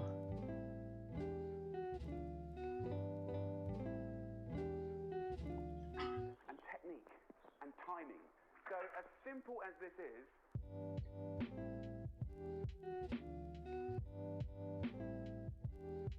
8 screw holes. Yeah, the trouble is that there's a lot of different screw holes, and I'm not sure which are the standoff ones just yet. Because you need it.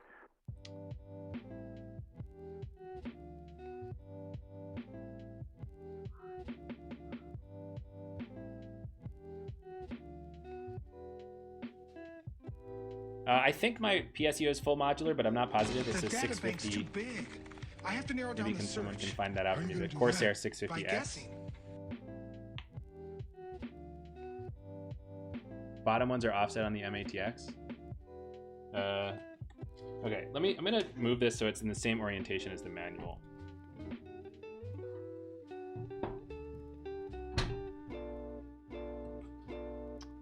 And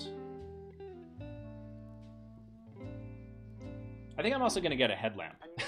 Hold on a second.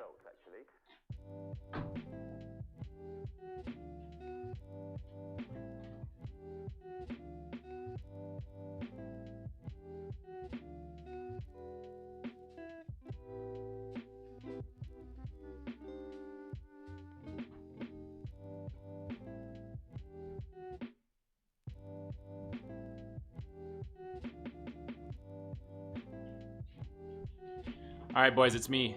I've got a headlamp. Check it out. Super epic. Okay. It's a little bit difficult to do this with the camera setup, honestly, but that's just like, okay, so I see where they're supposed to go now. And it's a little irritating to put these on. I think you have to like,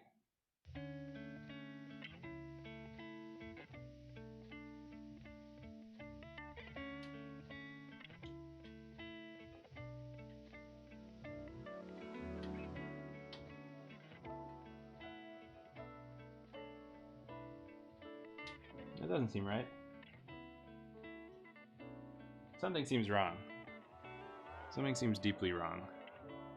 Back to the content mines. POV coal miner, dude. Yeah, they're not installed, unfortunately. What the heck, dude?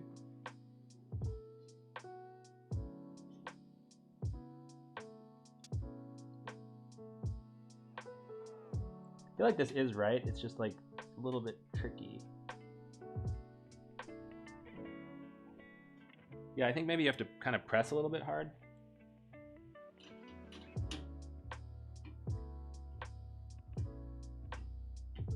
Yeah, this is... All right, well, we got one. We got one. We did it. Good job. We did one. This sucks. Why don't they just install this for you? This seems like such a waste of time.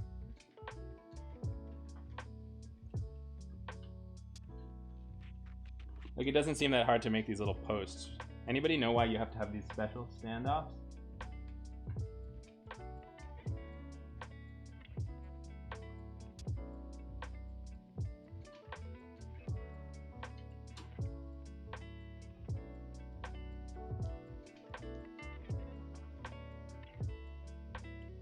Every fractal had they pre-installed. 3 on top, 3 on middle, 1 on lower, middle, 1 on the bottom.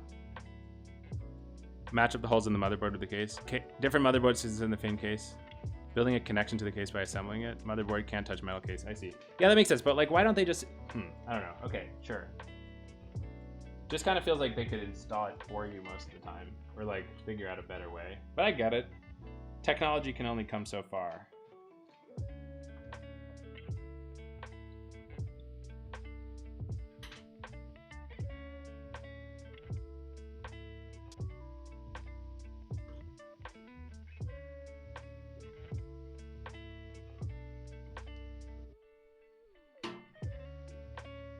All right, we've got 3, and we need to get to 8. That is irritating. Okay, so next up we got...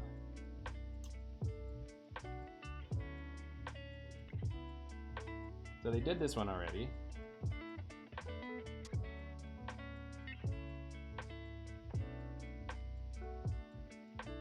Dude, this is really confusing. They should put in the MATX standoffs by default. Yeah, I agree. You should be able to hand tighten off them and not need the screwdriver. You kind of do. It includes this little bit that's supposed to attach the standoff to the screwdriver. So I feel like they do kind of expect you. Oh, you can use them as a reference. I see. That actually makes sense. So they just line up vertically.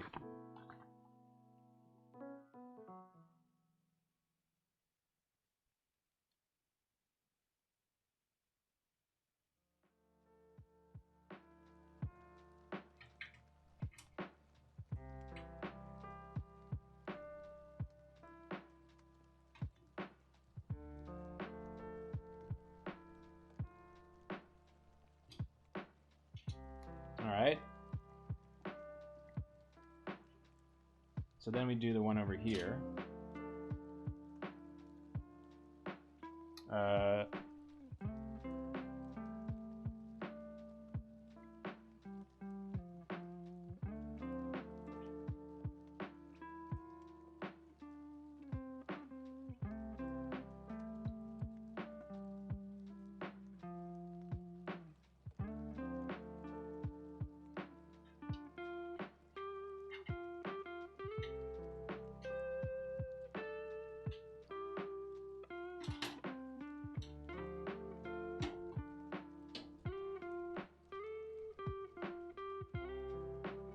Okay.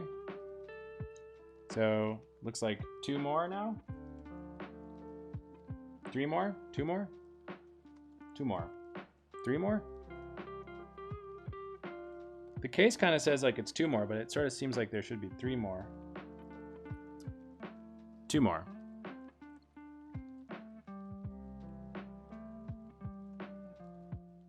So just 2 on the bottom then? Oh, is that one not a thing? Oh, I see. I get it. I get it. I get it. It's these little guys here. Not all the way on the bottom of the case. It's like halfway down there.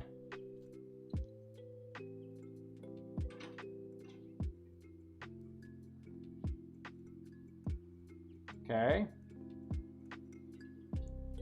1 on bottom, dude? No, it's definitely 2 on bottom, right?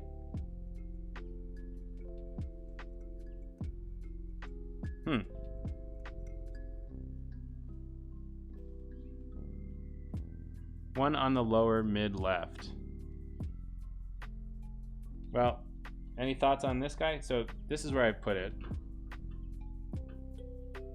This is where I put it. This is where I put it. This one's pre-installed. Here. here, here, and here. I don't know. Maybe you guys can't really see that.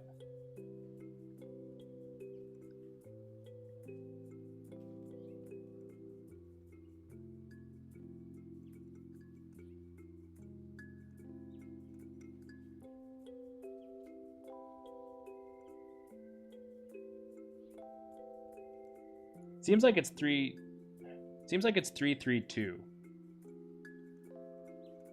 But I can't really tell, honestly.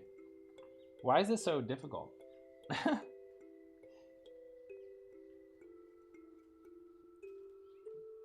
I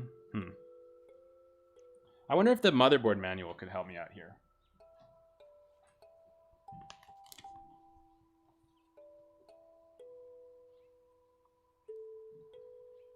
Yeah, so there's two kind of offset. Like over here, there's this one. But this one's like not the same line as this one. And I'm wondering if that's like whack, you know what I mean?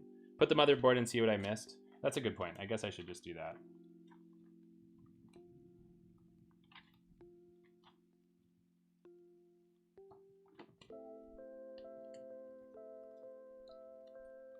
Yeah, maybe I'll just do that.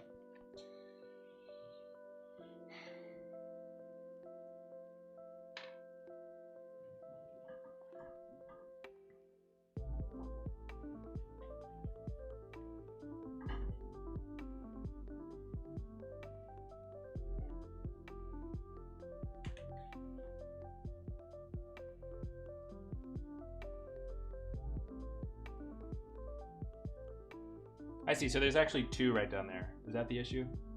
There's two right down there, there's one there. There's one, two there. There's one there, there's one here. Okay, it's a lot. It's actually super straightforward when you just look at the motherboard. You're totally right.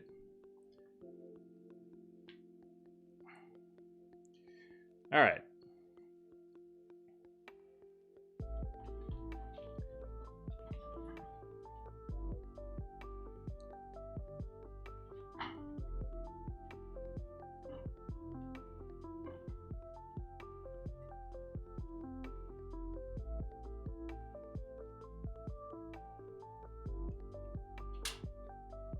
All right, we did it. We did the standoffs. So far, that was by far the most annoying thing. So I'm gonna take this off. Take off that headlamp. And let's move on to installing the motherboard. So what screws do I need? I need 8x screws, but which type? Are these all the same? Are these all the same? They kind of look like they're all the same. Nope, they're not all the same. Fantastic. It was like a terrible nightmare.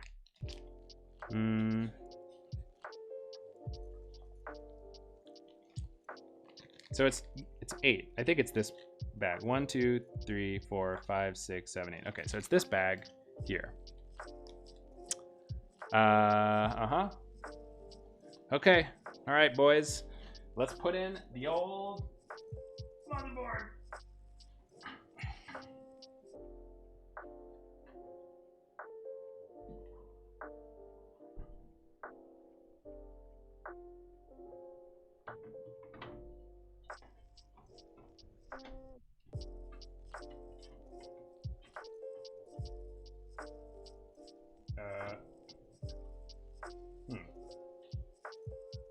Doesn't feel like it's doing the right thing here exactly. Hold on.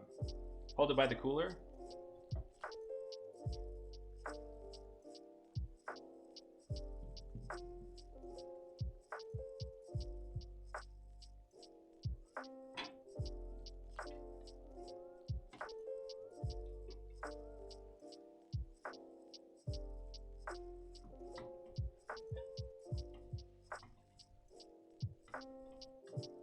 Oh, there's a wire wrapped around. That's kind of the issue here.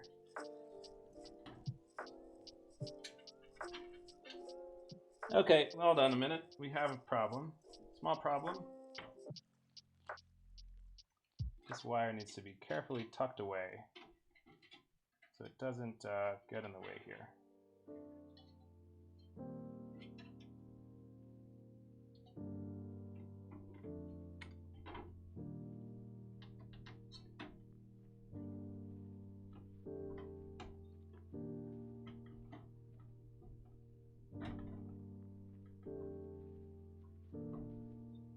All right. This is feeling solid. This is feeling solid.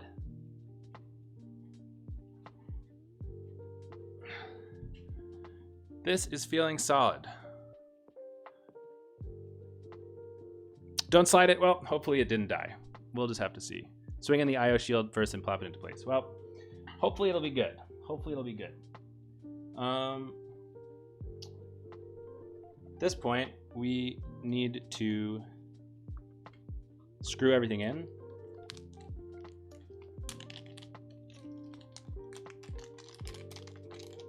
IO shield is popped in and all the standoffs line up. I think we're good there. I think we're good there. It's pretty tight. Not gonna lie, this is like a fairly tight situation. Hopefully we're gonna be able to get our screws in without dropping them down the case. That's gonna be the challenge for today, I think.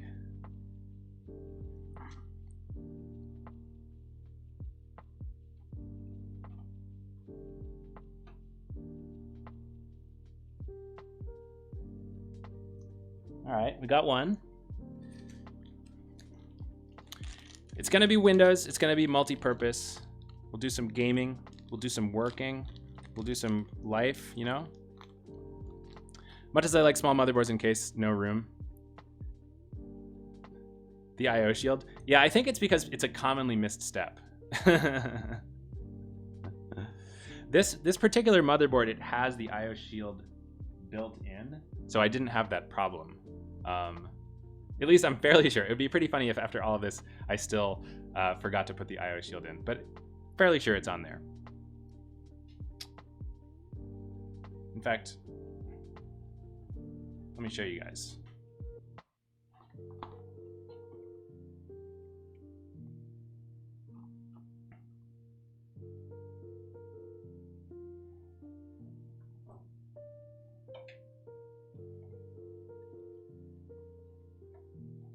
Oh, you can't really see it. Oh, you can kind of see it. See it down there? Happy IO shield. Happy IO shield.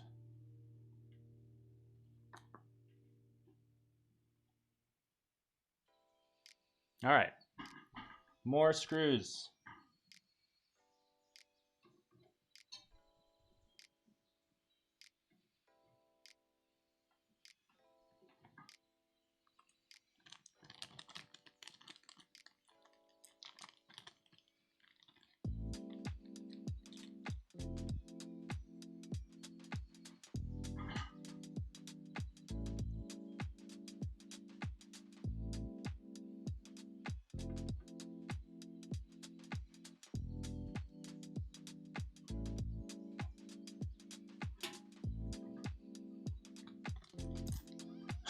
Mawif, yes, you missed like a major step, which is that we plopped the motherboard down into the case. We had some struggles just getting it in there, but I think it was fine in the end.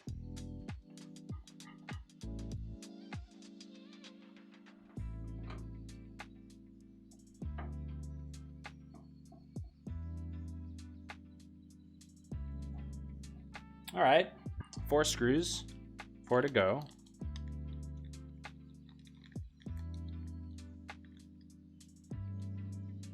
It's a giant CPU cooler, yeah. What's up, David?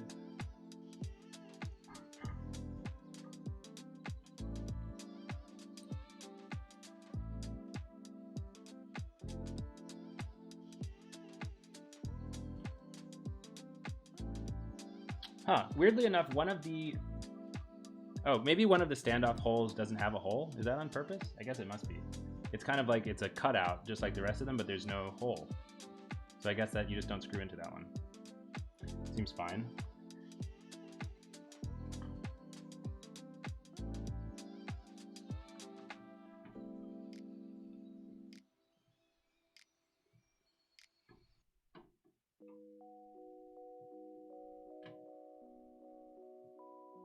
This screw feels a little sad. I wonder why.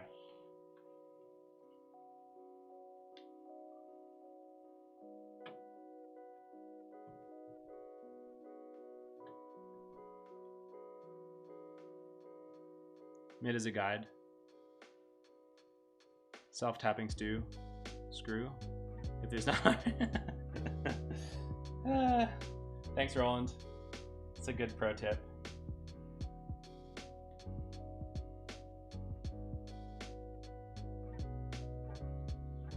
Okay, there's something wrong. This one is like a little odd, but it's fine. We'll just try to deal with it.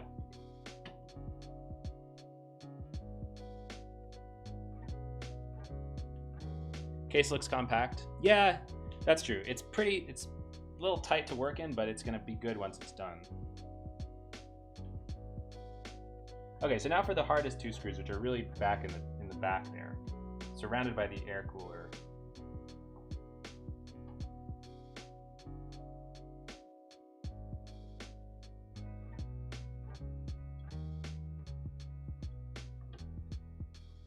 Yikes. Okay, these are really hard to get. I'm not sure. I might need like a longer screwdriver for these, honestly. This is gonna be a little bit of a trouble. Maybe I can I use this thing? I wonder if I can use this thing. Just the right, yeah, this is usable. Yeah, there's one intake and one exhaust. Nothing fancy. I might add fans if I need them.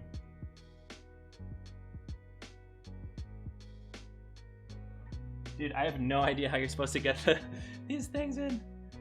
I don't have a magnetic screwdriver, unfortunately. We were talking about, well, this is actually kind of magnetic. Hold on. Just very, very carefully. Very, very carefully.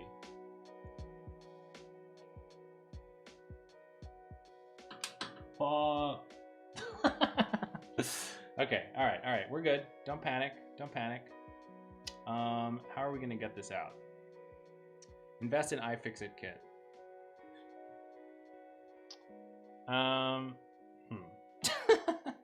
Okay, here's what we're gonna do. We're gonna flip this around so it's a little closer to us.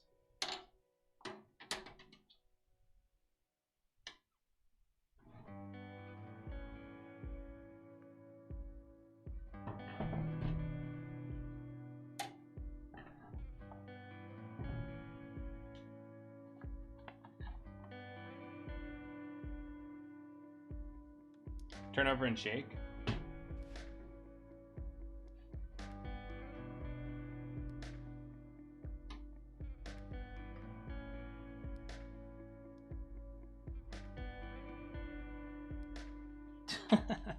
This is brutal. Yeah, I might have to turn over and shake.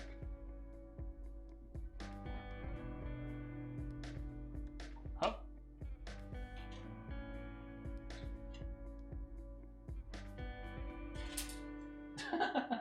Oh man, this is so sketchy, dude. This is really super sketchy. Oh my god. Not great. Not great. Amateur. This is amateur hour. Okay, we got it though. We got it back. Amateur hour's over. We're back into the pro mode.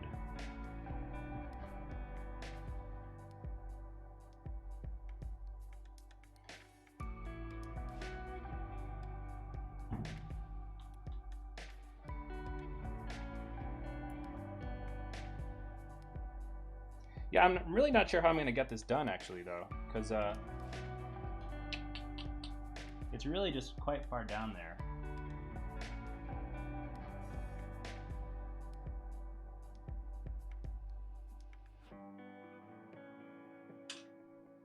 Oh my god, dude. Multiple magnetic screwdrivers to grab them these days. Oh, you know, no, never mind. I was gonna say, because this top piece can actually pop out, but that's not gonna help because there's a grill there. Friends. What are we going to do here? I wonder if I have like some tweezers. Yes, I was just thinking that. That's a good idea.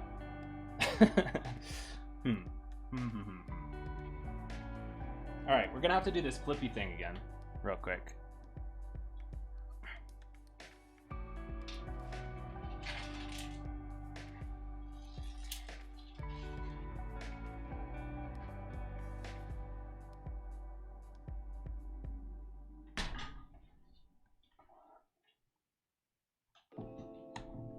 Dude, the air cooler is just too powerful. Can you use fingers to get the root sort of in the right spot and then screwdriver to pull it up? Yeah, I could maybe try that. It's just don't know if I can actually reach, honestly.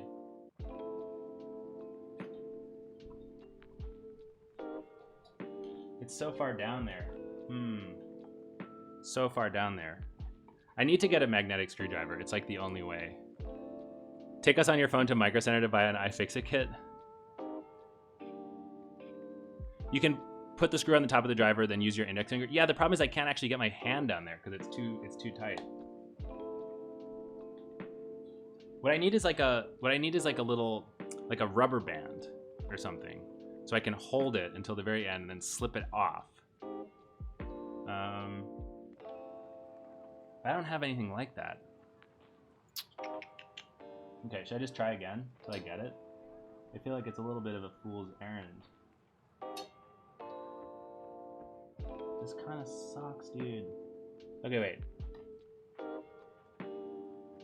Masking tape to the screwdriver. Ooh, that's an idea. Masking tape. Okay, let's try that out.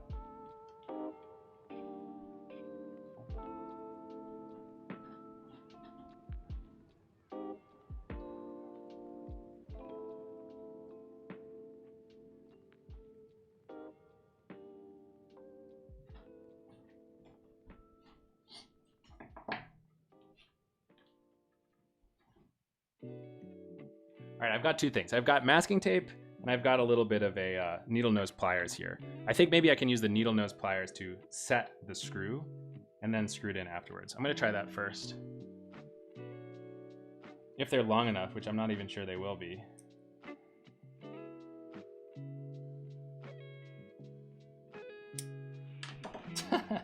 Oh my God, you guys, I'm bad at this. I'm bad at this. Should have gotten a bigger case, maybe? I don't know.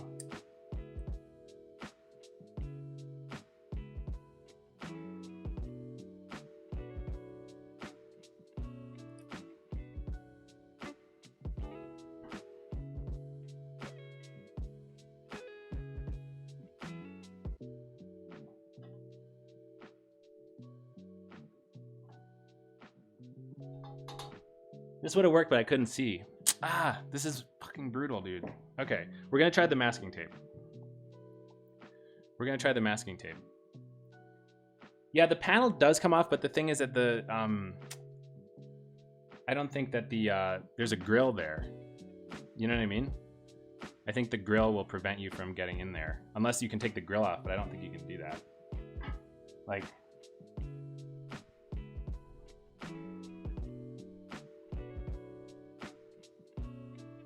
And it's all like completely inaccessible because of the air cooler.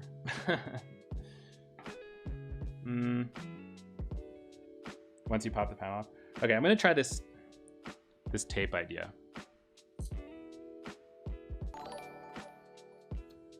Yo, BJ Kegley, thanks for the raid, my friend. Welcome in, everybody. We're trying to build a PC. We've encountered our first major struggle, which is trying to get some screws to the very bottom. But it's pretty tight due to this air cooler. So I'm a little bit having some struggles here, but I think we're gonna get it with this masking tape idea.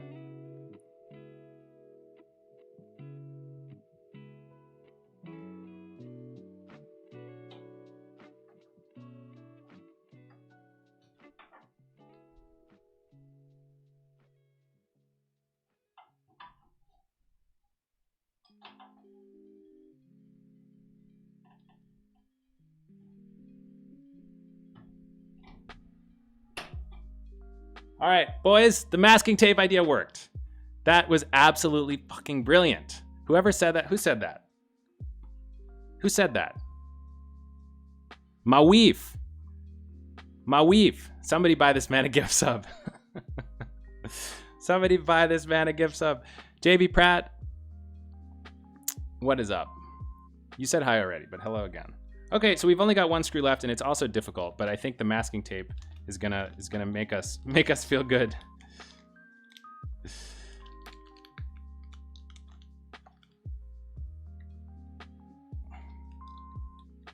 BJ Kegley, what were you guys doing on your stream? How did it go? Sunday stream?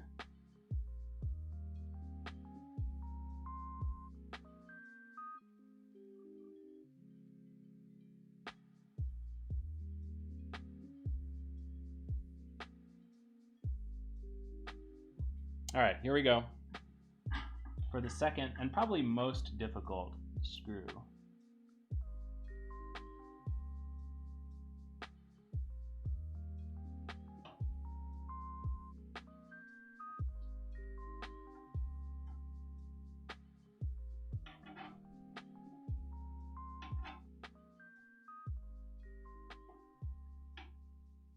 All right. Oh my God, dude. That is incredible.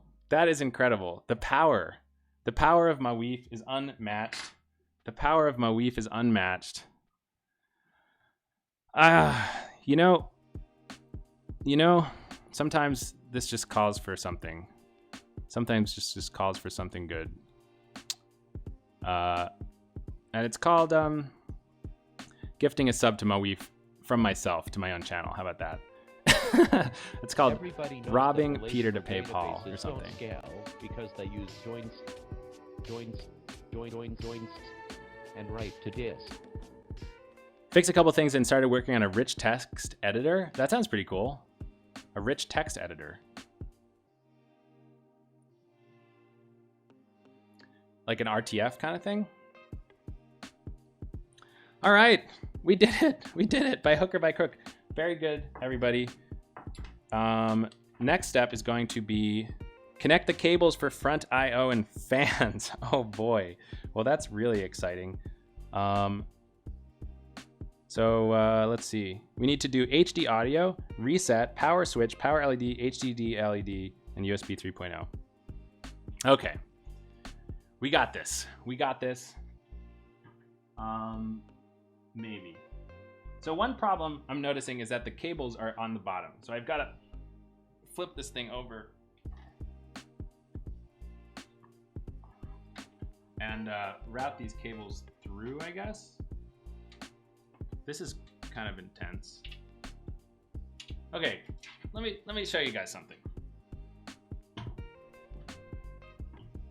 You see all this stuff? I think that these need to go through the case shrouds or something.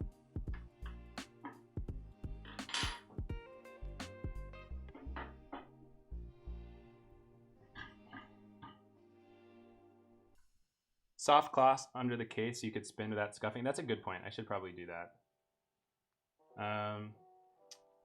Wonder what I have though. Use the bottom grommets to go up to their pins. Anybody know? Okay, so when you say bottom grommet, are you talking about this thing? I'm assuming you're talking about these, but I don't really know. Like, why is that called a grommet exactly? Anybody know? Seems kind of random. Okay, great. So we're gonna stick all this stuff through. Seems kind of intense, honestly, but it's just, it is what it is. We're just gonna jam all this stuff through for now. It feels really wrong. It feels quite wrong.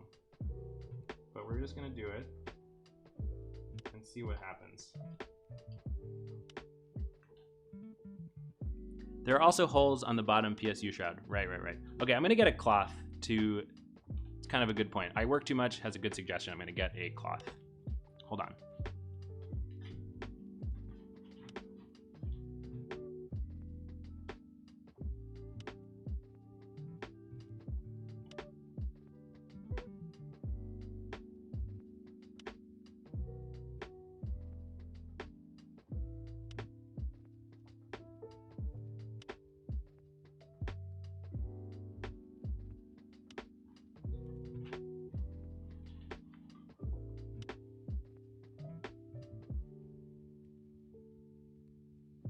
Might want to undo the ties around the bundle because the headers are in different spots.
Some of those non-grommet holes.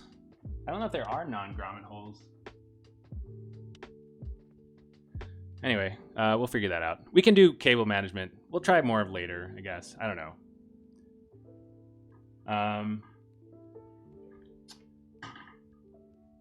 Okay, we got all these twist ties. We're just gonna get rid of these hair stream, right? Sorry about that.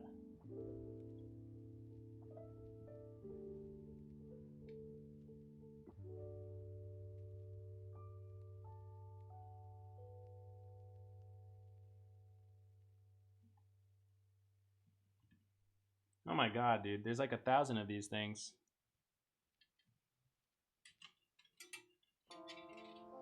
Cable management started as soon as the first wire was plugged in.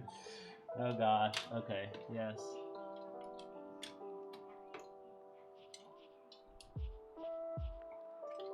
What do we do first? Maybe these thick ones? The thick boy? So what the heck is this thing? This is USB. USB 3.0. So I'm guessing that goes here, maybe?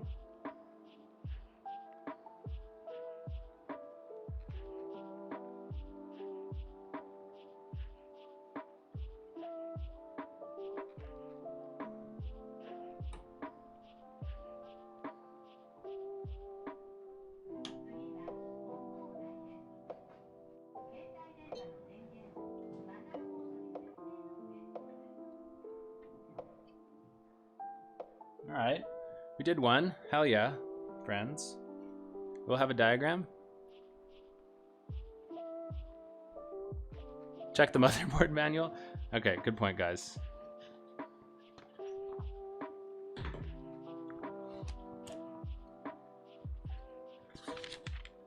I feel like I got that one right because they've got some pretty nice diagrams on it. It's like, sort of tells you, you know, it says USB 3 right on it.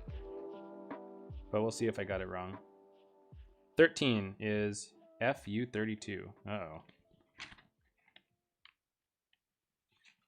Uh-huh. 13. USB 3.2 Gen 1 header. That seems right. We're good. We're good. Sartak, what is up? Okay, then we do our HD audio. I think it's this boy. HD audio. HD audio.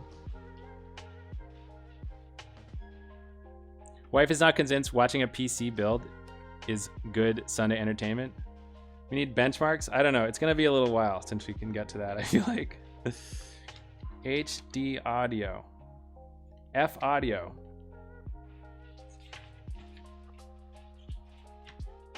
Bottom left. Okay.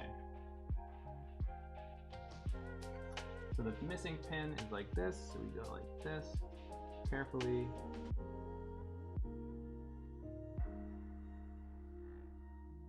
Slot this thing in. Seems good. Put the cable around back. Route it on the bottom hole.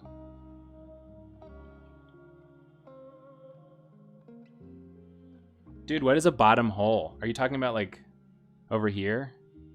There's like, so you don't use the grommet, you use a hole instead. I see. So these rubber things, you don't really want to use those.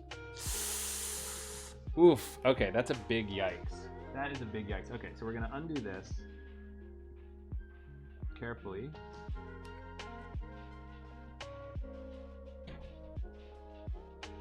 Oh my God, this is irritating. All right, all right.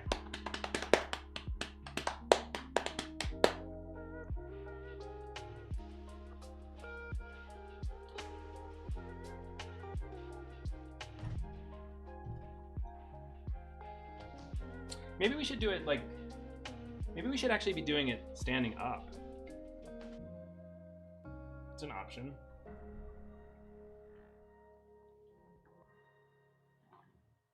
I don't know.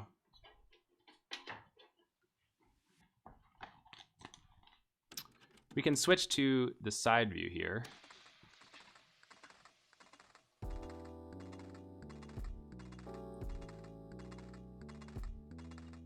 Oh god. My cameras are terrible. They're totally messed up.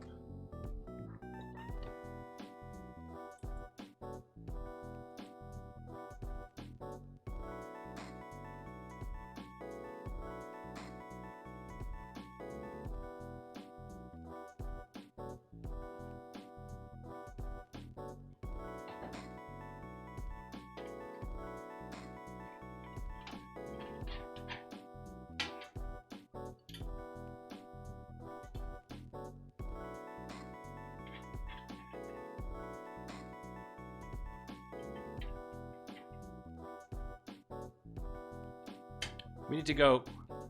We got to go full headlamp mode again, my friends. We're going full headlamp mode.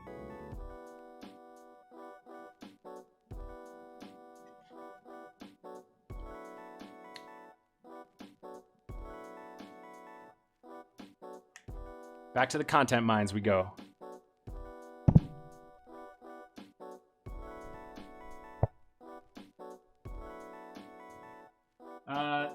Oh yeah, you're totally right.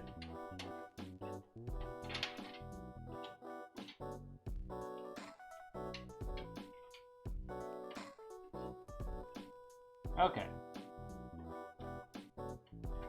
So now that we've got this, we need to line up the missing slot again. It's gonna be like that. I think.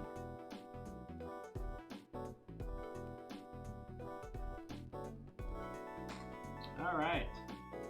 That's looking pretty decent. You probably can't really even see that though. Oh well. Oh, you know what I can do? I can turn on the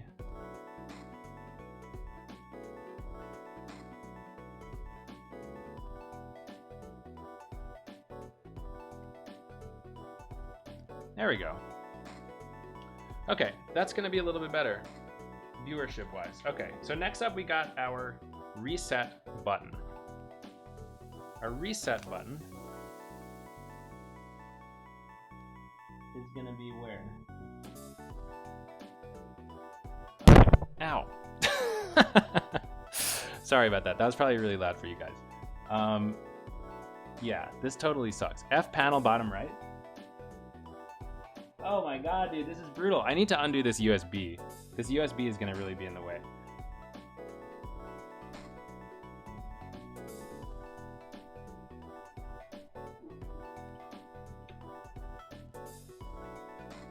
USB's kind of in there.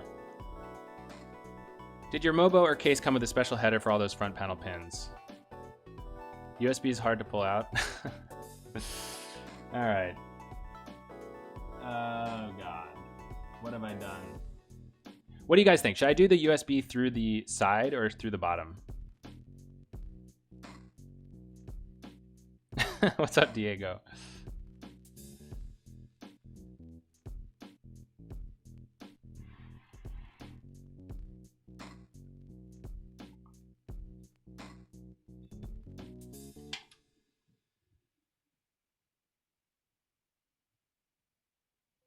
Oh my god, this front panel shit is brutal.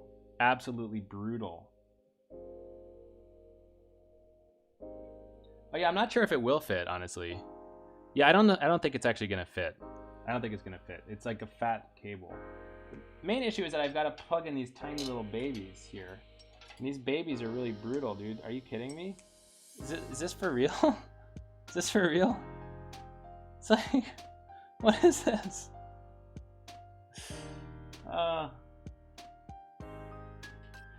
I didn't realize that this is going to be the most painful part of this whole process at all. I had no clue, but it clearly is.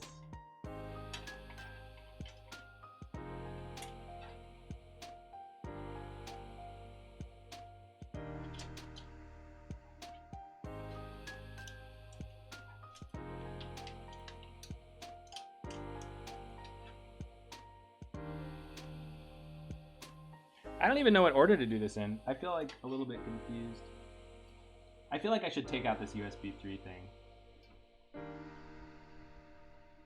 But it doesn't really want to come out.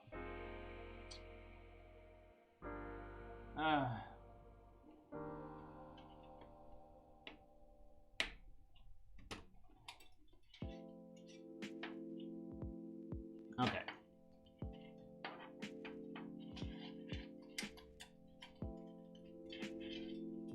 Okay, so reading the manual again real quick here.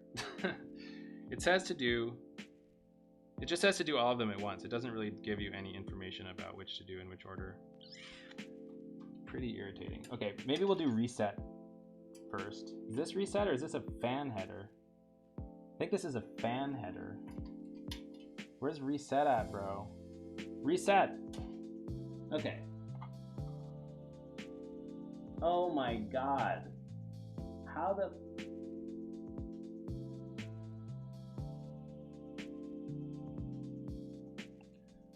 Do the small pins through the bottom hole. Work on your hands.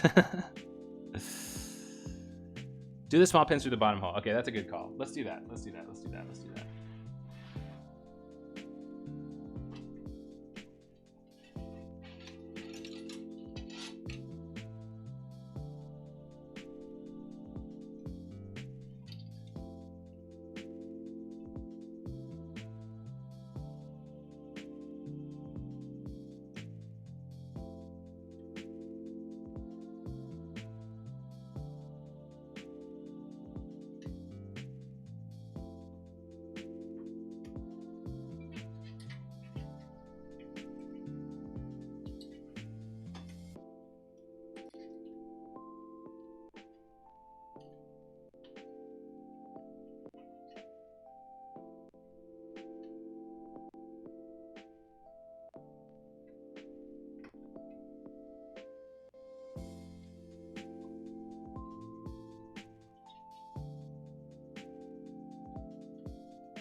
Top left of the panel are for PLED. HDD. Is there a tool or adapter that came with a MOBO? No, nothing like that, unfortunately.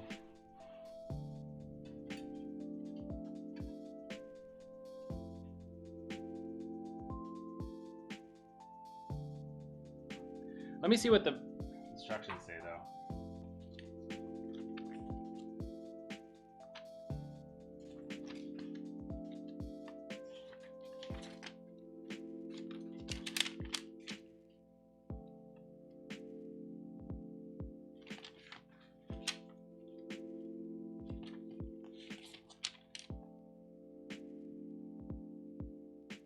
Connect the power switch, re-switch. It just says to do everything, basically. So annoying. It has a layout diagram, yeah, but it's just like... Alright. We're going to start from the bottom left. So bottom left is HD plus and HD minus on the right side. So HD plus is on the right side. HD plus is on the left side. So left side like this.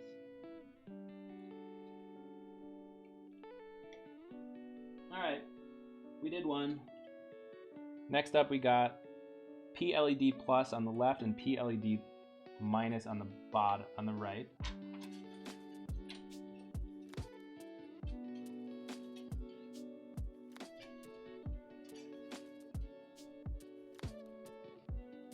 Power switch. PLED plus, it's in its own individual little one. Why? Why?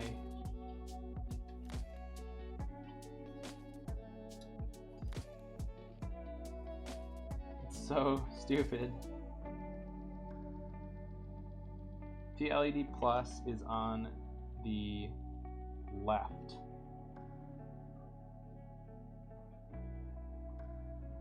PLED minus is on the right.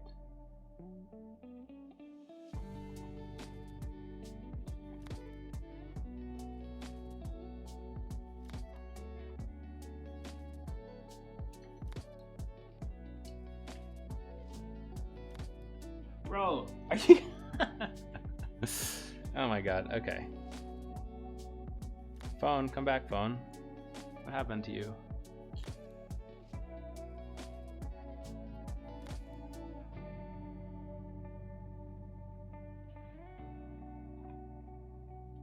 Okay, what happened in the meantime was that my hard work slipped out. So I've got to start again.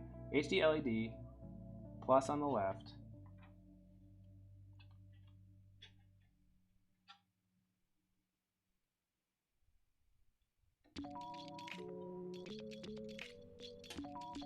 There we go. I didn't seed it properly the first time. Okay, so that's gonna be good. It's gonna be good.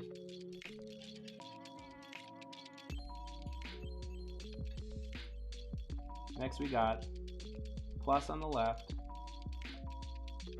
minus on the right.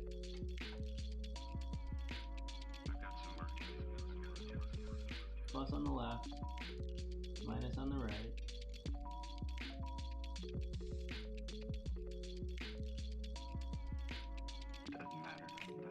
Okay, okay.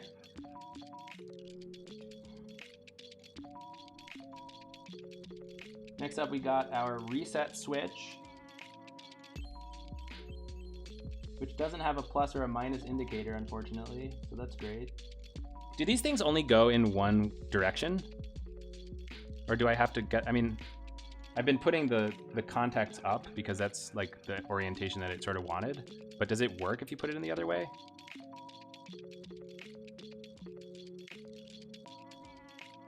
I've got some work to do.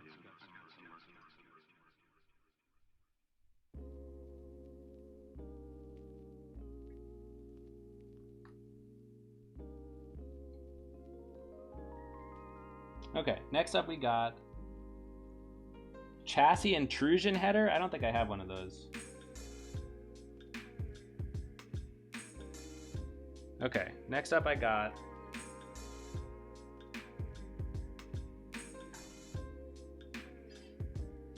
whatever this is.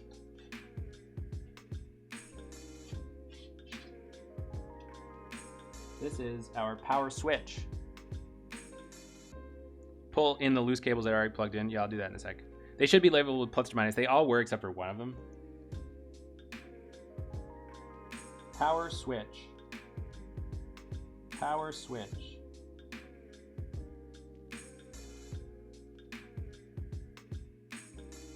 Power, plus is on the left.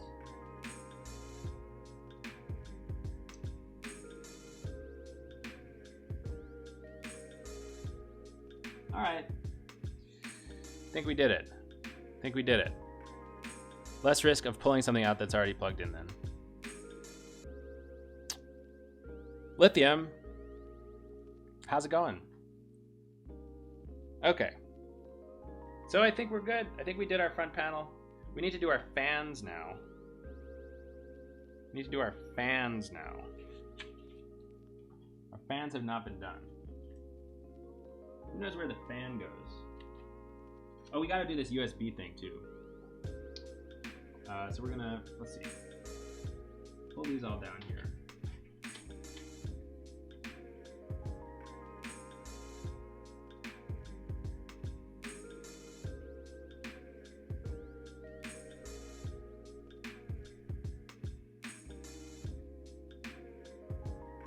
That's a little messy, but whatever. Okay, we're gonna do our USB now. So our USB, the missing pin is over here, and the missing pin is on the bottom left there. So we've got to go like this.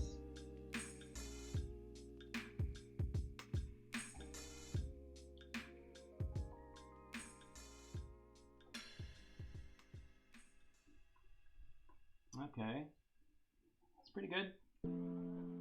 It's pretty decent. Okay. Next up, we got our fans, right? Our fan header. The fan header, our back. Is this the back or the front? This is the front. So our front panel fan. Where's that at? CPU fans up there. FUSB sys fan 3. Is that it? Do I do sys fan 3?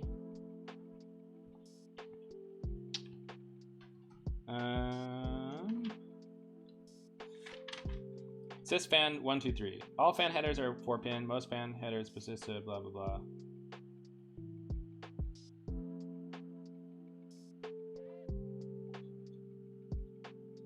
Okay, so I think it's gonna be like this guy comes around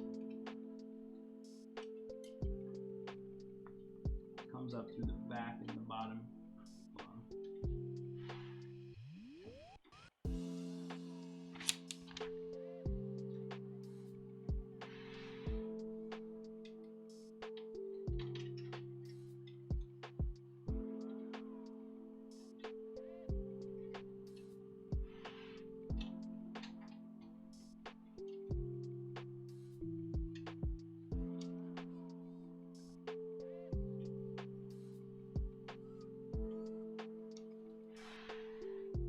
Okay. We got our fan. Yeah, the 1660 is only 2 years old.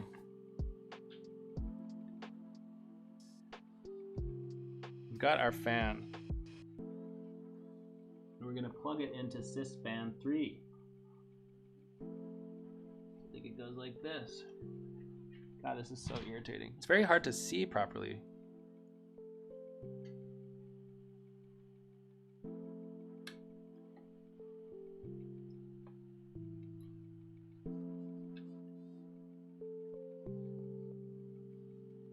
Wait, this is feeling incorrect. Something's feeling wrong, you guys. This is only a 3-pin thing. So why does it have 4 pins? I'm confused. Chassis fan is a 3-pin thing. So I need a 3-pin fan thing. Who knows where my 3-pin fan thing is at? Sysfan 2 top right?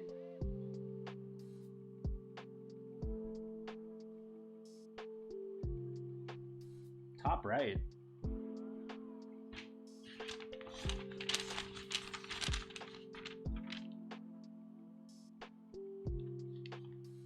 A 3-pin should be able to connect to a 4-pin. I see. Well,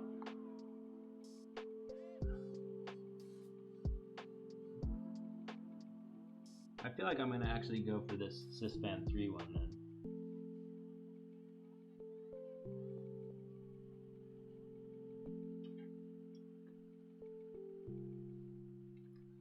Doesn't really feel like it can connect to the 4-pin though.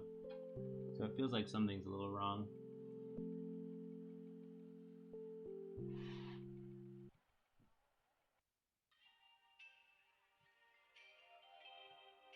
Yeah, they're all kind of 4-pin. Use the middle hole. Yo, bro Hanser, it's going alright. It's going decent. Yeah, the middle hole, you're totally right. It's a good point.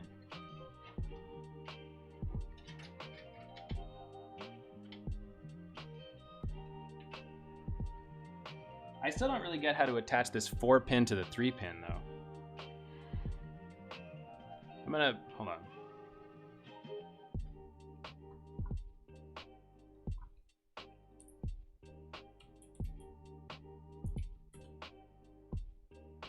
You need an adapter, dude? No way.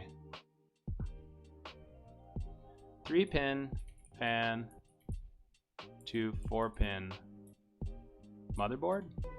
Everybody knows that relational Lithium, databases thank don't you scale because they use for the gift to Brohanster. Can I plug 3-pin fans into a 4-pin fan header? Last pin is just for PWM control.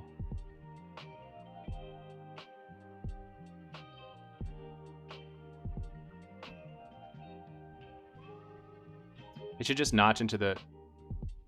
So the 4th pin on the right or the left?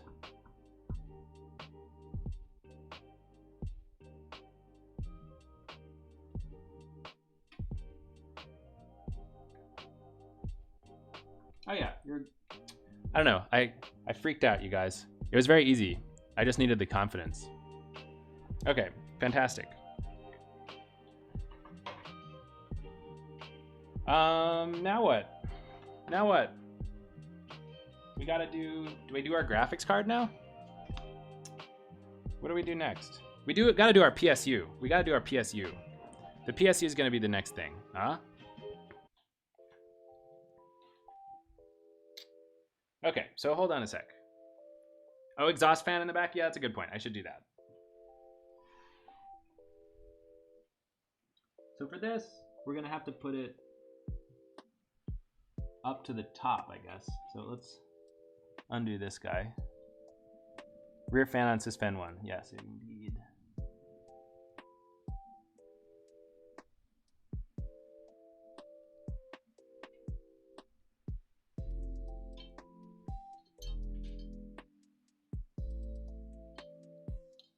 Holy shit, how am I gonna... This seems like completely impossible to do, honestly. It's like so... I should have done this before I put the cooler on. I honestly should have done this before I put the cooler on. I might need to use pliers or something. Outside the main changing room, back in? Maybe. Hold on, let's switch to this.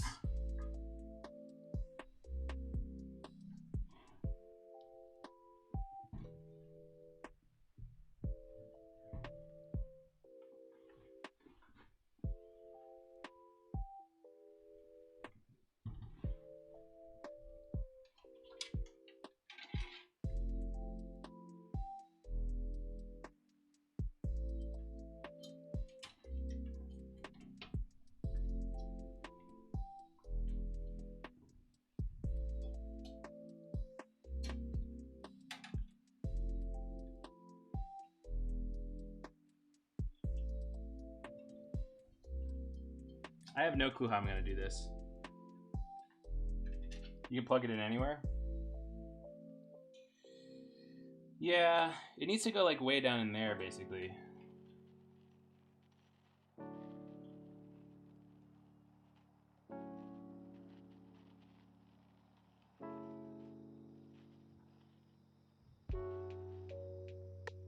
Wait a minute, there's all these other cables to, yeah, the 8-pin, dude. I was just gonna say the 8-pin.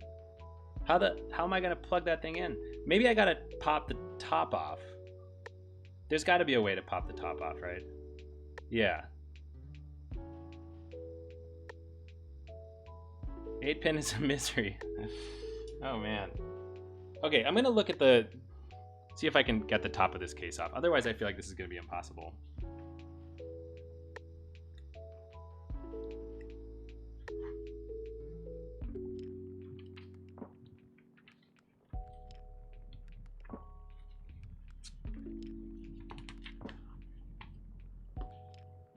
Gonna be a 2-day stream.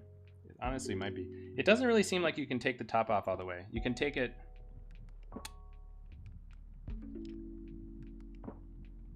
I just don't know how I'm gonna plug that thing in.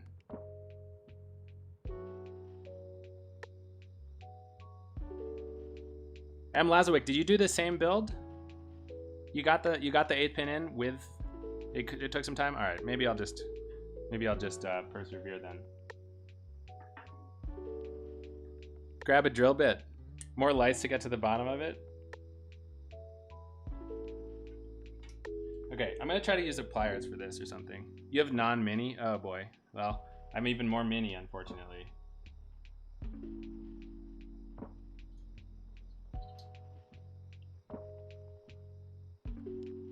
No, well, this isn't gonna work.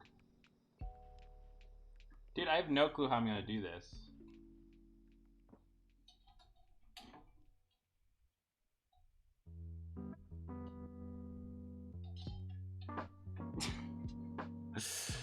This is brutal.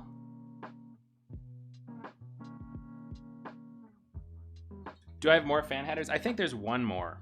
I think there's only one more. Is this fan too? I guess I could just do that for now.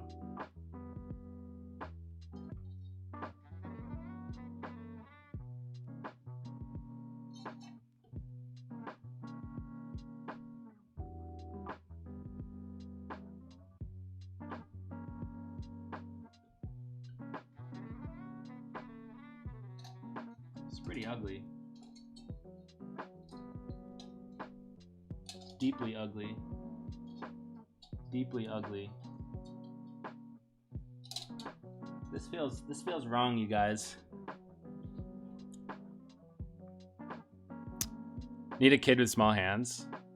Can you access the header if you remove the fan? You mean the heat sink? I think it would be a bad idea to do that, but yeah, I think I probably could.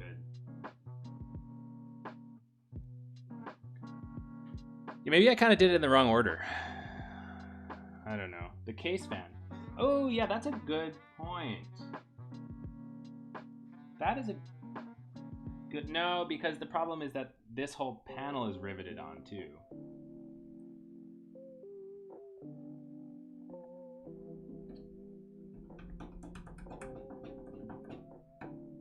You're supposed to put the CPU on fan. Yeah, that's what they say, but like this is just super difficult. I don't know. I feel like I need some tweezers or something.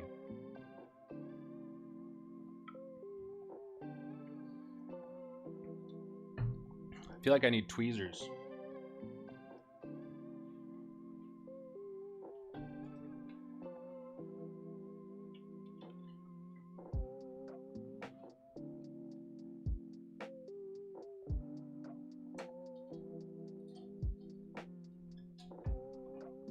Ah.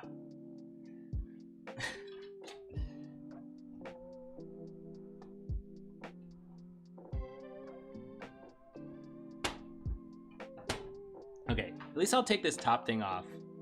The top kind of comes off, but it's just like this. It's just this panel, but there's still a mesh. You know what I mean? I did pick a monster heatsink. Yeah, I definitely did. Maybe this will help me see.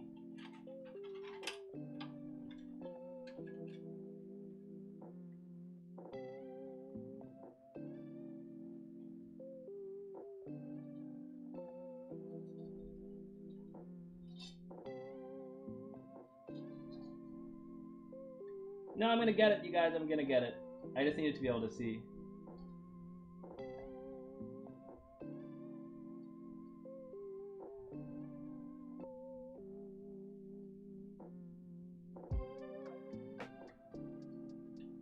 Ah, so close. We can definitely get this. Definitely can get this.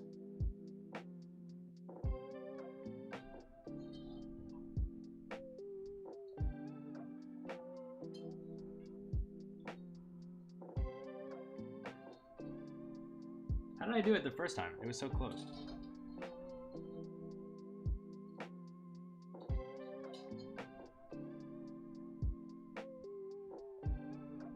Yo, I got it.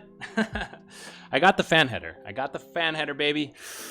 Oh yes, we're doing it. We're doing it. Okay, okay. Power supply time, baby. We're gonna make it happen. Big pog, big pog. Okay. All right.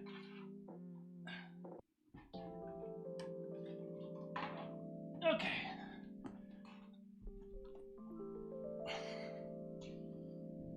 Okay. Let's open up our power supply here. Where's my knife at? Knife is lost. Where is that knife? Here it is. Maybe this is why water cooling was recommended. Yeah, you're probably right. What am I going to use the PC for? People keep asking that. The answer is it's general purpose. It's general purpose. Don't ask questions. Don't ask questions.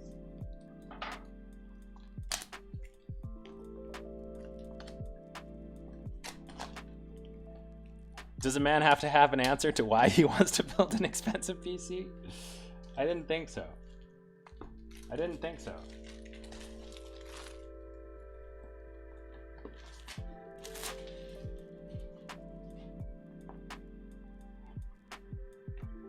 Yeah, it's for cat videos, exactly.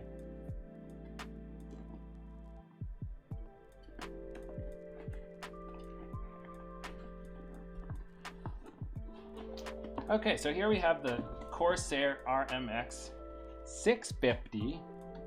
I'm gonna open this baby up. I guess it comes out this way.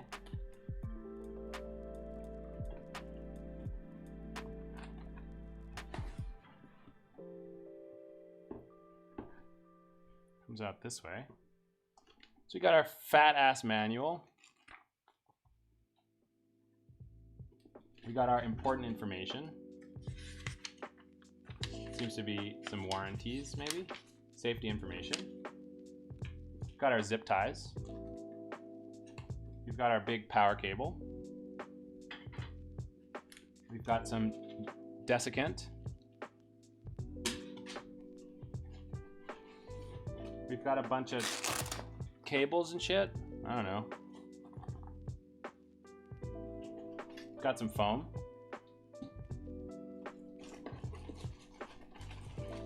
We've got the power supply itself.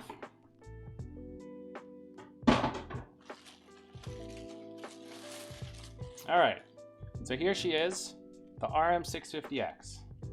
Oh baby. Silent operation at low to moderate loads. The fan will not spin. Okay. So I guess let's see.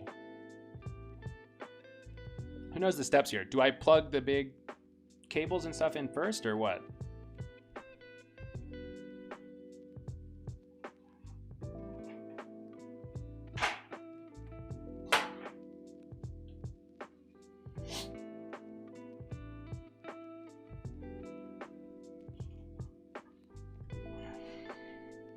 Install PSU first, then cable later.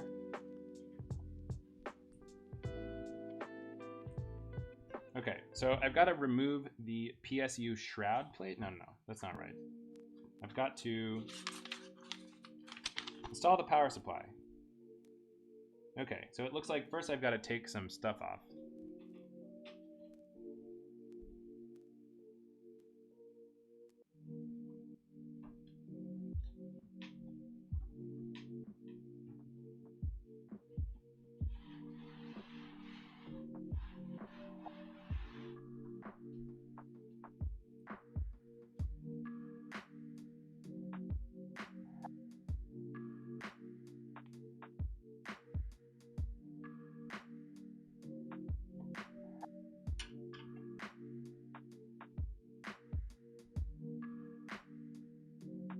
Confusion.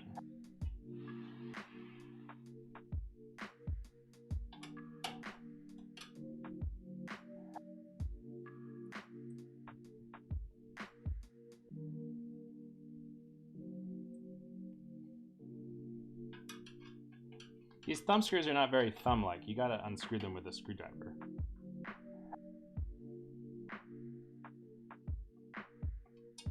But they're captive at least, that's nice.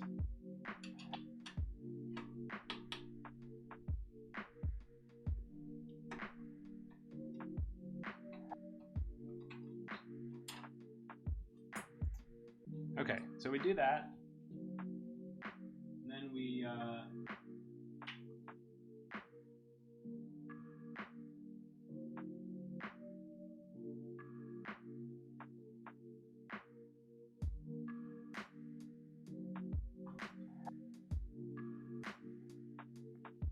take our PSU and we put our bracket on it. The HDD cages are removable, move them out first. Okay. Guess I could do that. Just for extra space. That's kind of a good point.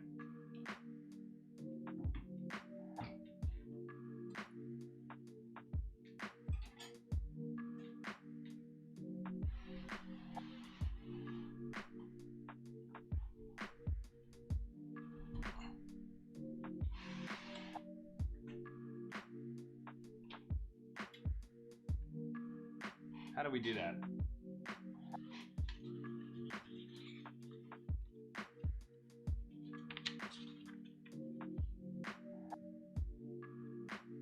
We gotta go to the bottom of the case. Boy, this is an adventure.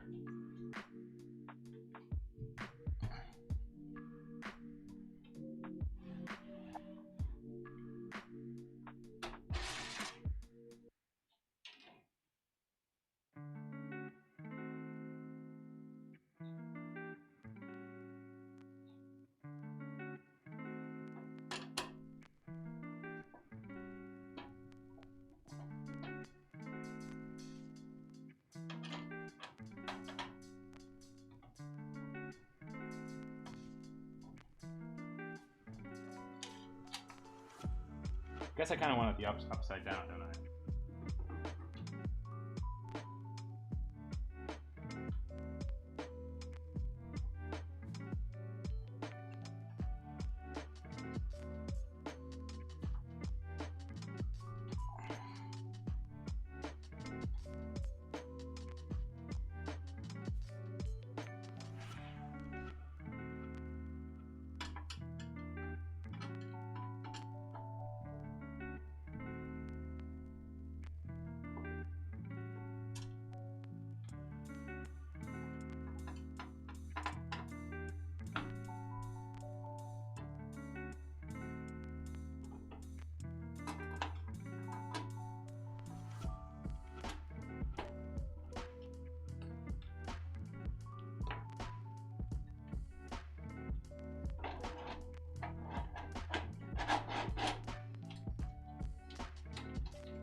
All right. We got ourselves an HDD cage. This seems really pointless. I'm probably never going to use this.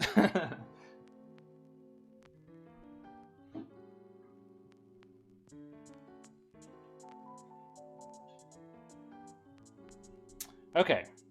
Next up, right, back to the PSU stuff.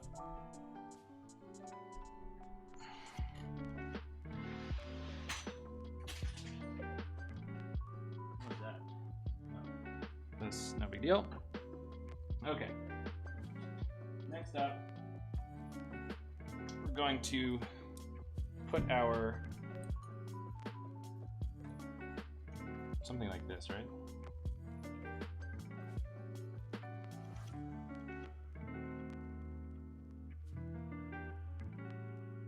Like this.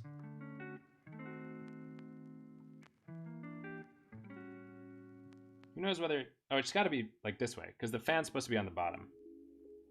Fan's going to be on the bottom. When you install the PSU, it should be easy to plug in and route in the cables.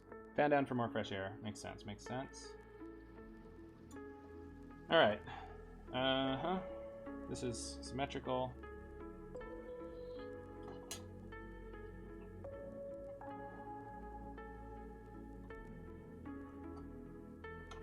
Unclear exactly how this is supposed to...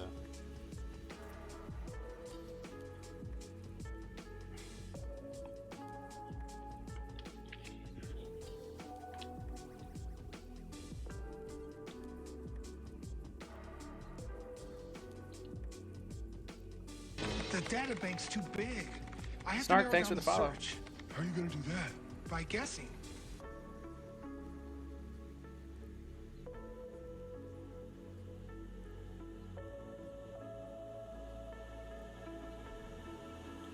It's kind of saying that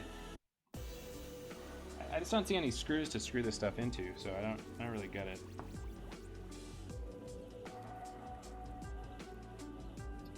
I'm a little bit confused. It doesn't seem like, look, so this shroud, it's got these screw holes, and the manual is like, screw the shroud holes into the PSU, but it doesn't, the PSU doesn't actually seem to have any mounting holes, so I guess I'll skip that stage.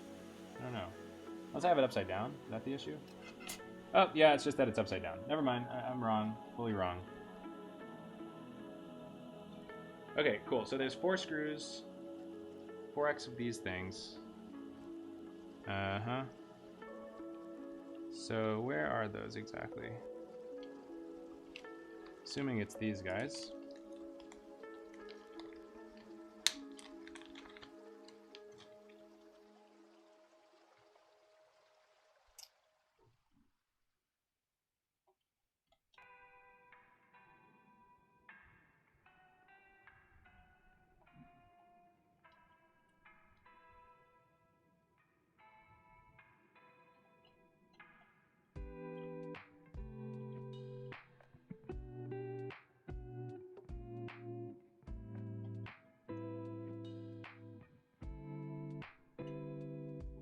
All right, so we've got these screws on. Where's my screwdriver at now? My desk is getting hyper messy, not gonna lie. It's getting hyper messy.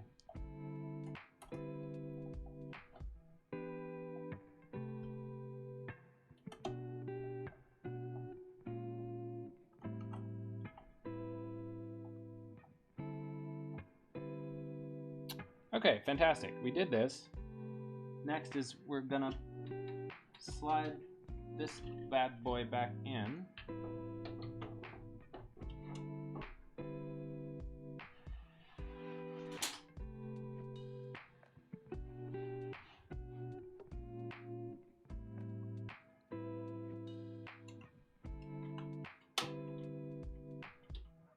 What is this wire?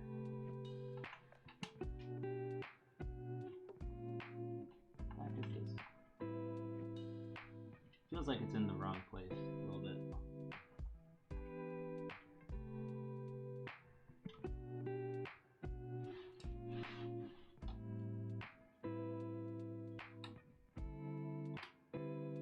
Oh, it's the IO. Data banks. I see. I just have to kind of shove it in. I guess it doesn't really matter. Okay, we're good. All right, so we're gonna retighten these thumb screws.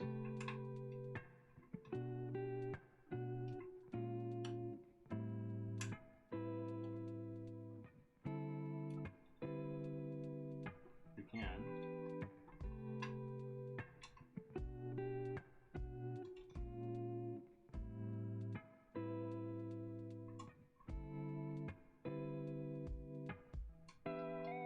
Something feels a little off.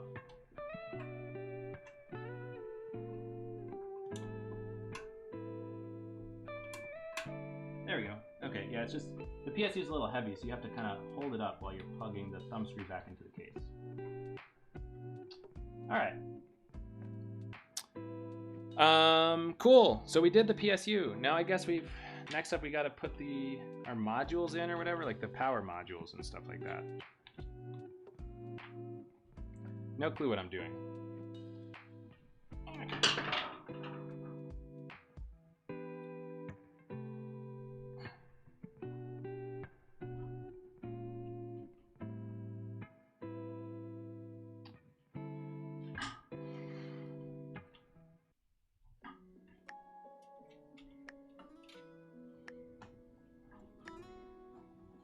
All right.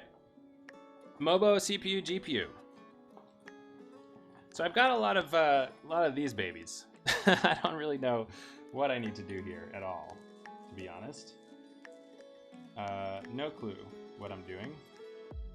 Maybe I should read the manual. This is a fat-ass manual, though.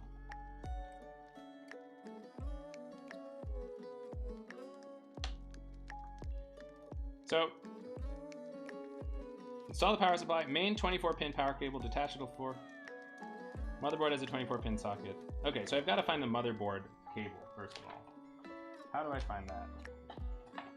Is it this fat-ass one? Is it this? Guessing it's this thing.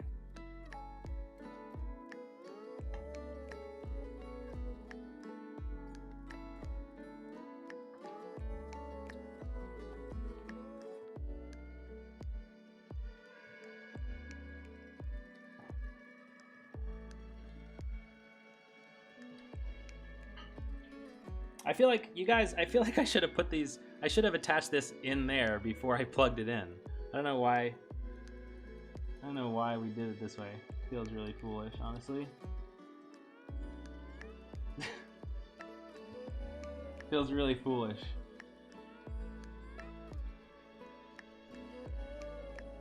And are usually able. PSU side is a medium and a smaller one. You have to plug them in from the other side? Yeah, but I've got to attach them to the PSU first. You know what I mean? Are you saying you do motherboard first and then you put it into the PSU? Like,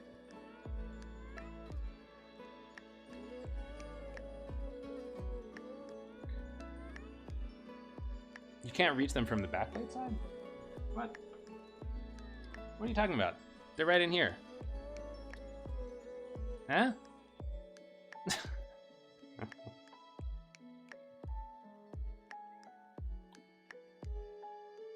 I feel like one plane's a little confused.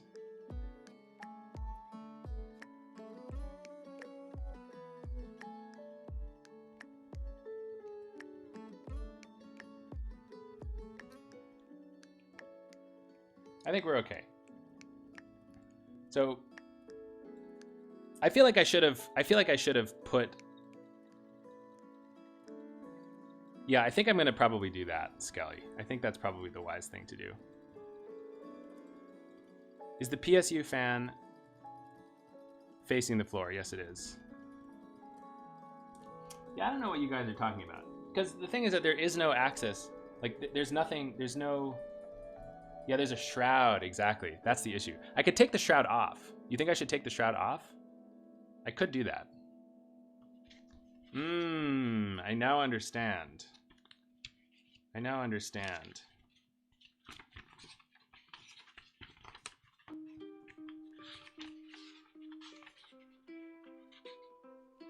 Yeah, but it's a huge pain, dude. It's a huge pain to take it off.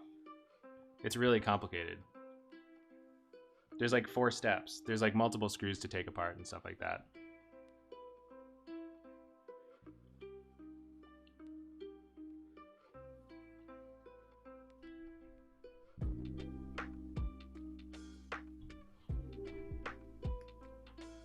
All right, I'm just gonna take it out.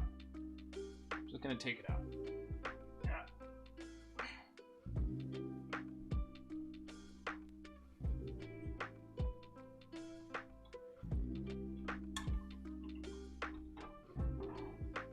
All right, so let me ask you some questions, you guys. Let me ask you some questions. You see, it's got, we've got all this stuff. You're saying that I need 3 cables in here. 1 for the motherboard, 1 for the CPU, 1 for the GPU, that's it?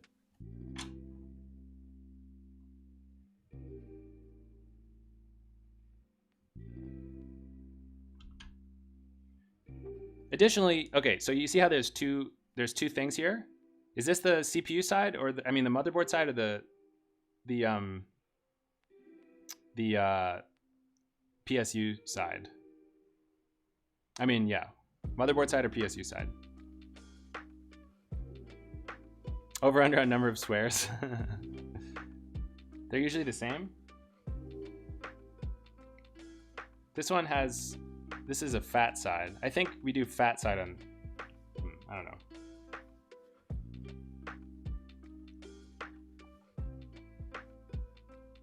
.24, like this does not fit anywhere.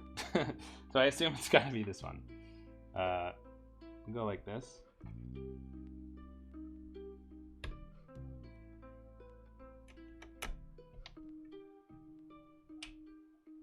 For the 24 pin, the fat goes to the Mobo. Okay, great. Great. So this guy is a what? This guy is a CPU. It's an 8 pin. It's a CPU 8 pin thing.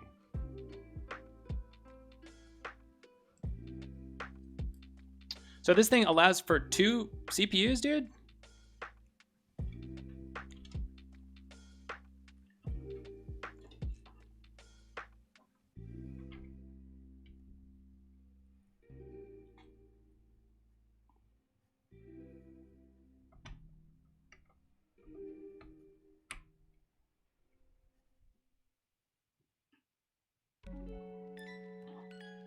Okay, we did a CPU.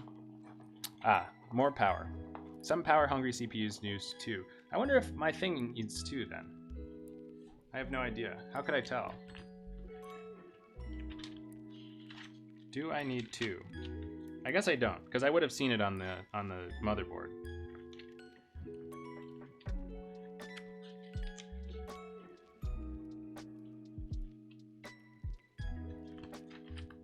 Mobo would have an extra slot, right? Yeah, I'm looking at the manual here. Seems like there is...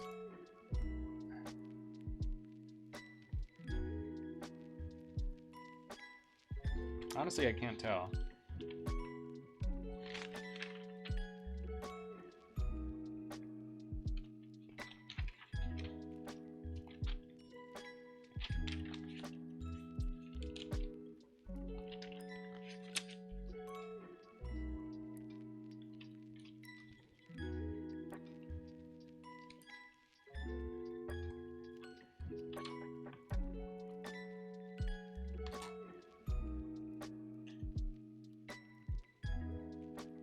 Okay, great. Only have 1. Fantastic. Simple, simple. So then I just need 1 for the PCIe, I guess, right?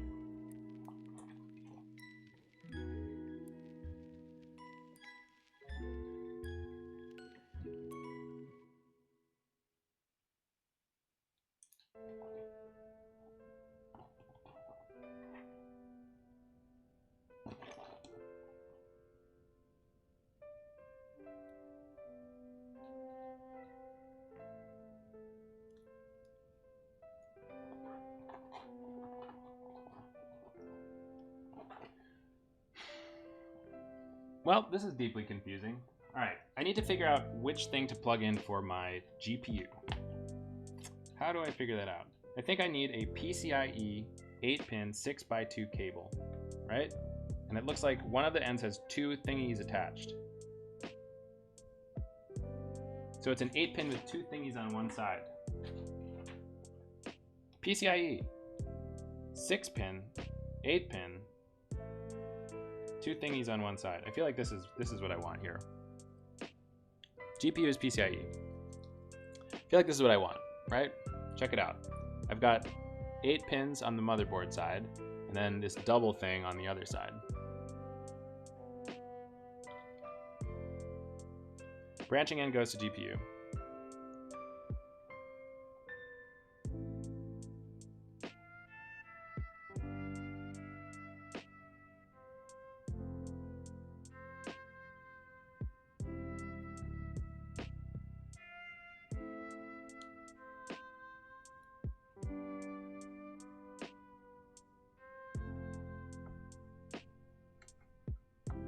Wait, this is feeling.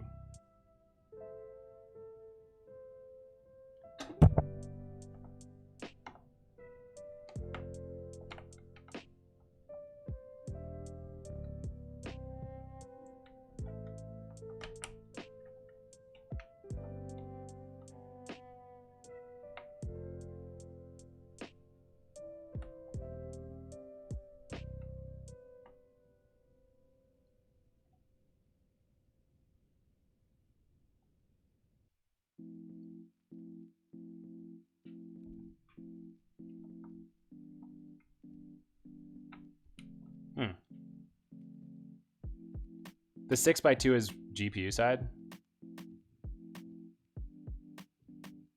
Oh, okay. Oh, I see. Yeah, I got it backwards. All right, nice. That makes more sense. Hooray. Hooray. Okay, great. So now let's put this thing back into its slot. Looking for the phone. Come back.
Sorry about the camera. I'm not sure what's going on with this.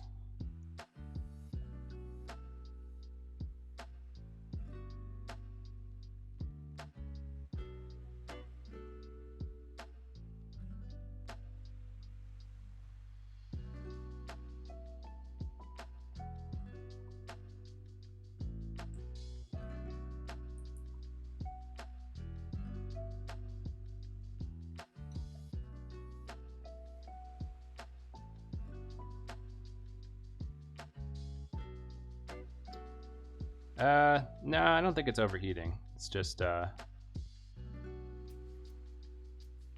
if I can try to fix it.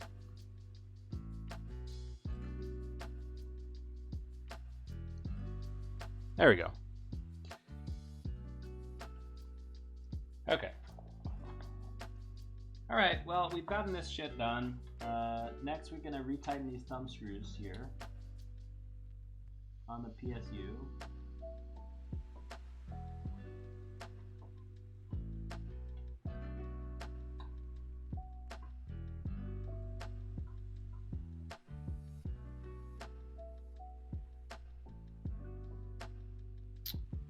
Now we've just got to figure out how to do this power cable management stuff, which seems impossible, honestly. I don't know what you're supposed to do with this. I think what I'll do is probably do this.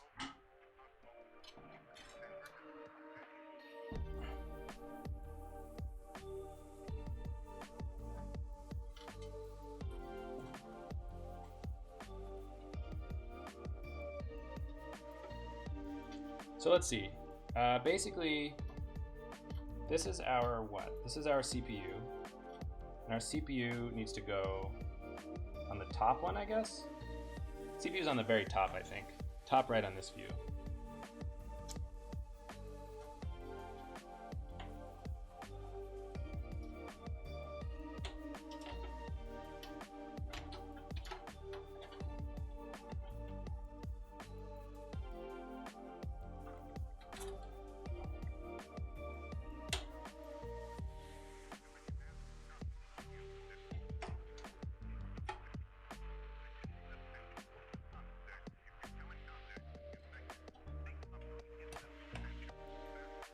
Alright, CPU through top.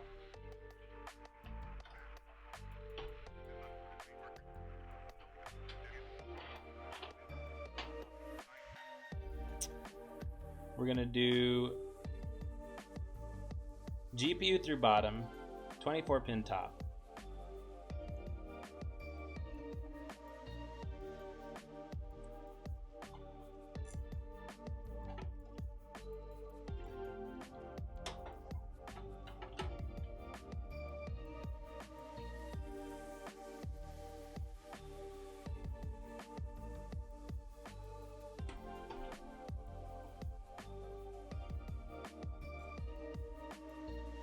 So you're saying this guy goes up here?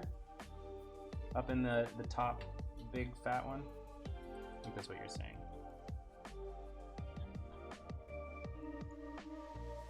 Okay.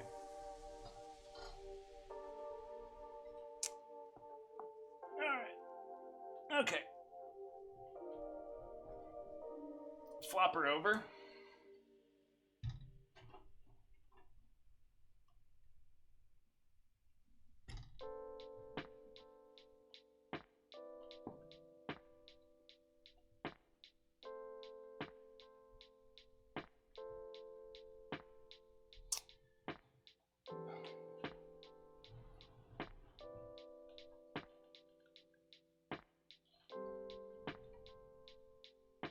Okay, so this guy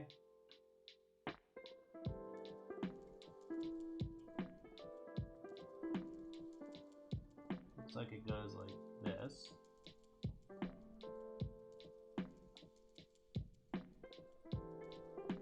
Maybe?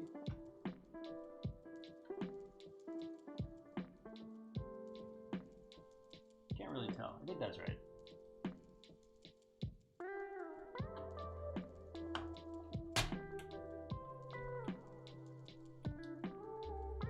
Seems good.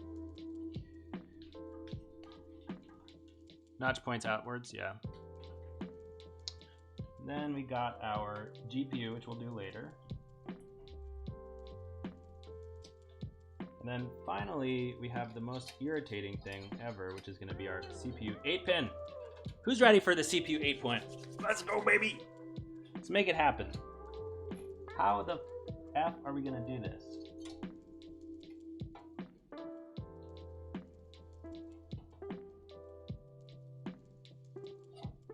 Okay, this seems impossible. This literally seems impossible. Gotta bend it like this. Dude, what? What? What? What?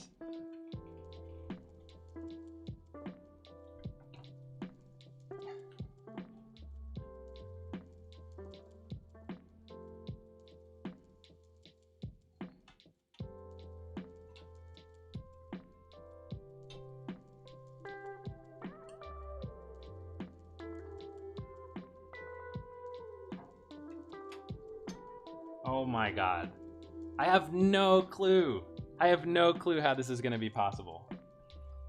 I have to basically like flip it so that it's pointing down, which itself is difficult. And that's not even, that's without even talking about getting it into the holes. Remove cooler? Oh man. Okay, let's You can tell stuff like that from how my blood tastes?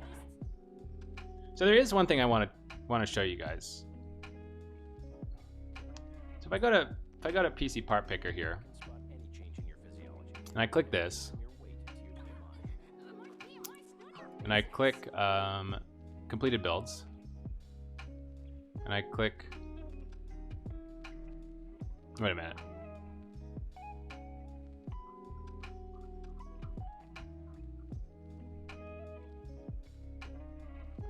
Then I add the Noctua D15S. All right.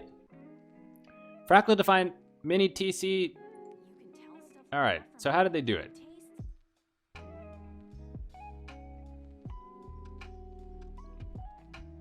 Full build log.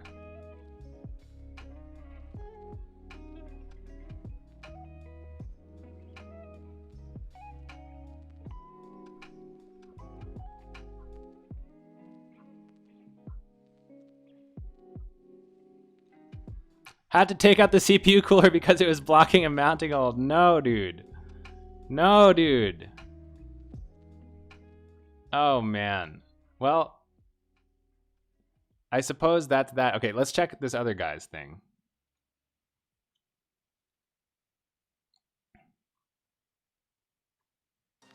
This is the one I already looked at. What about this one?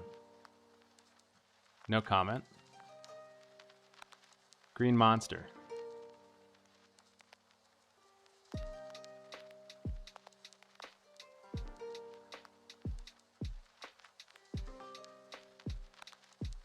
Doesn't really say.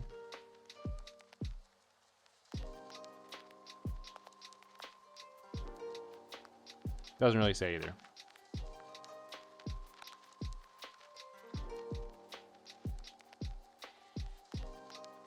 Access the rear by... This phone thing is not really working out for me. You can't really take off the panel, unfortunately, because there's a thing. We're not stuck. We're just thinking. We're just thinking. We're just we're pondering our future.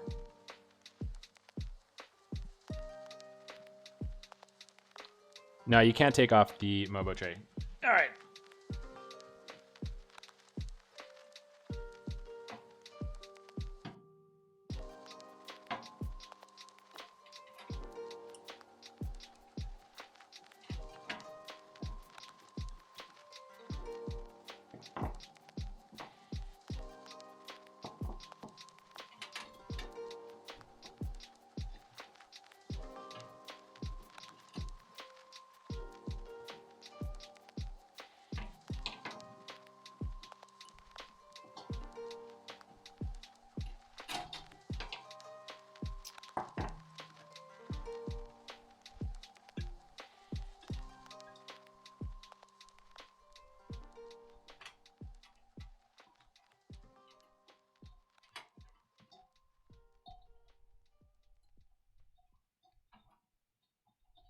Okay, we've got it bent. We've got it bent.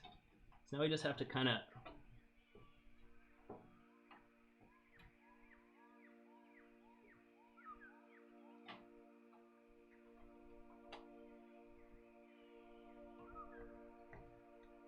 Okay, you know what's interesting is actually I have too much clearance now. So I'm going to take a little bit clearance off.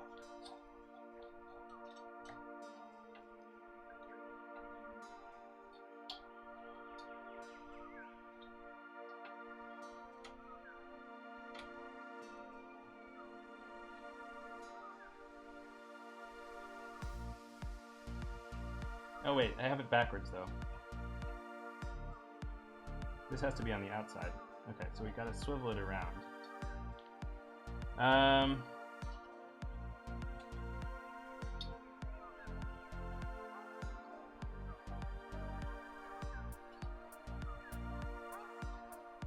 Oh wait, do I? Do I have it backwards? No, I didn't have it backwards. I had it right side up. I had it the right side.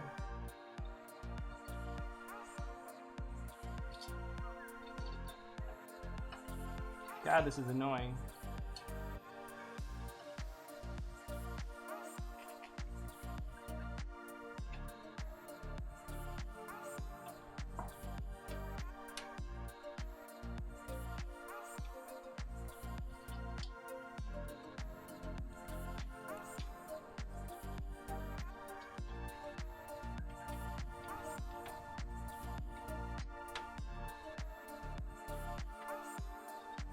Dude, so annoying, but it's close.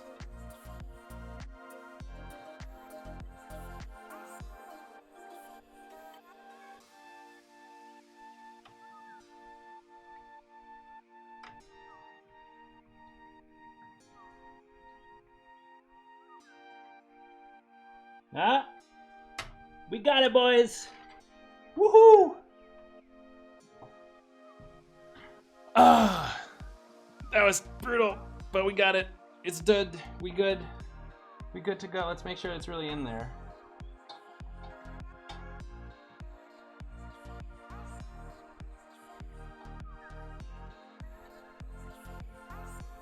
Seems to be really in there. All right. Fantastic. So now we just do the pull it to see if it's fully seated. It's probably a good call. Everybody knows that relational databases don't scale. Sartak, thank you so much for the follow. I mean, for the subscription. And for the vote of and right to disk. confidence here. I think it's seated. I think it's seated. I think we're good on this journey. Okay, so now I guess we do the GPU, huh? I guess we do the GPU. Then we should. Our journey is coming to an end-ish. Just the GPU, and then we gotta do BIOS and stuff like that. But yeah, we're getting there. We're getting there. It's taking time, but it's all right. SSD. I did the M1 already. Yeah, I don't have a non-M1. All right.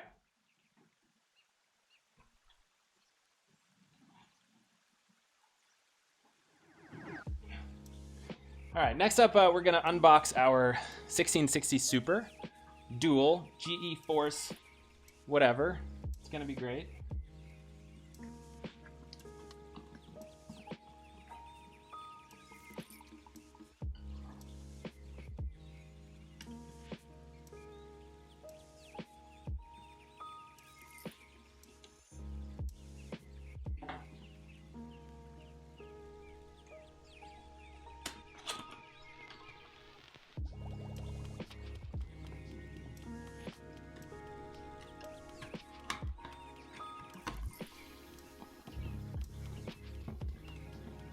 Played Barry White? Oh, that's funny. I should have thought of that.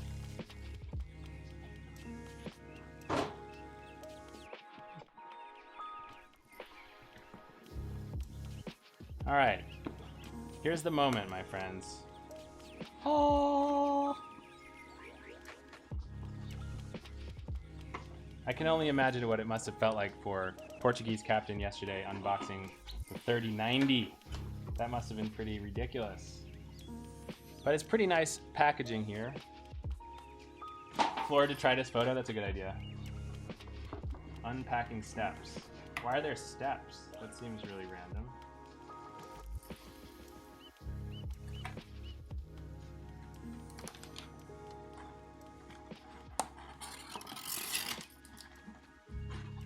It's a very weird way of packaging this thing, I gotta say, but that's okay.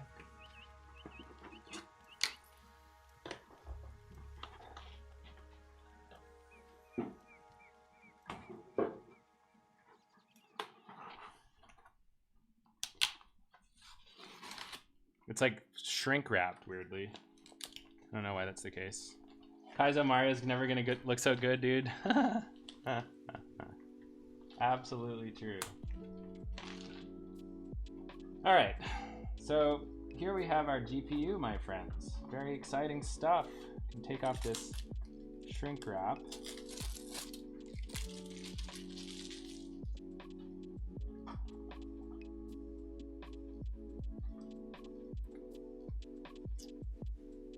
It's pretty cool.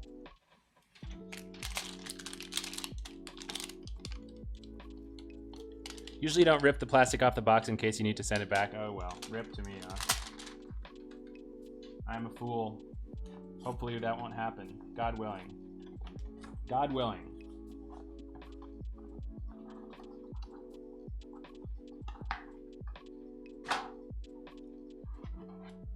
Well, here she is. Doo -doo -doo -doo -doo. Not so complicated. So we're gonna put our case back up here.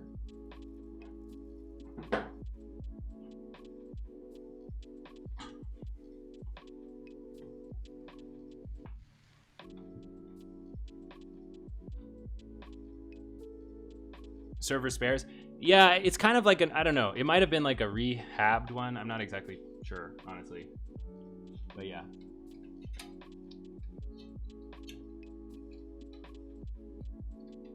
All right, so the question is, how do we install this thing now? Uh-huh.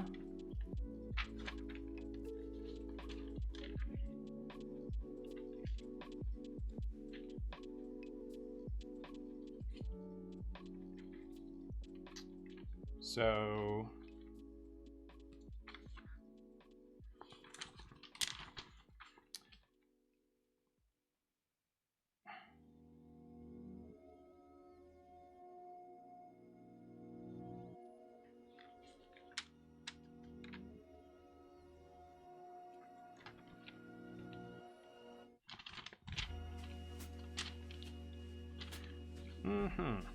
where is the instructions for this exactly?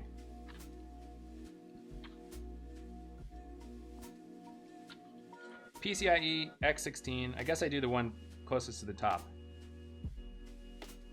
Yeah, I did sort of coordinate that. The data bank's too big. But not too I have hard. to narrow I don't down know. the I mean, search. I feel like How the are you cheaper gonna do parts that? are sort of I black, guess- except for the heatsink was the thing that was the only one that I had to get sort of custom colored. So it's kind of weird because it's got this metal shield. Do I need to take that shield off?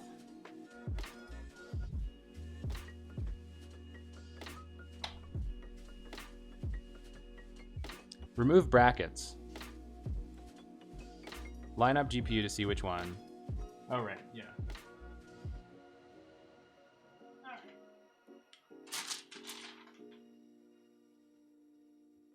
So, let's see. I think the basic idea is that's gonna be kind of looking like this. It looks like I need to take off two. Shield stay on, reinforce, metal to keep heavy cards in place better. Got it, got it, got it, got it. Okay, so it looks like I'm gonna take off two of these things.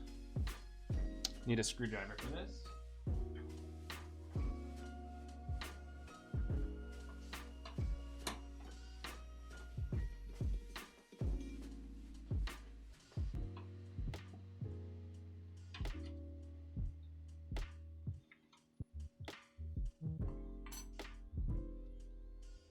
The thumb screws nobody can get loose with their thumbs. Yeah, exactly. They're super tight.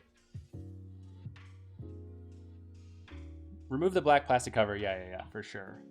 That one I got. Uh-huh.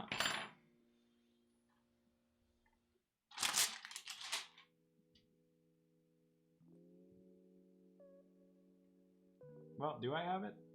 It's a bit... There we go. Okay. So, we plug this thing in now.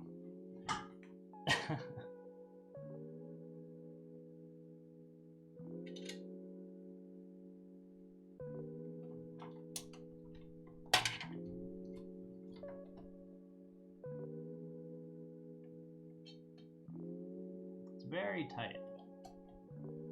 It's very, very tight. Uh-oh. A little nervous that, no, it's gonna maybe fit. Maybe it's gonna fit. Maybe it's gonna fit.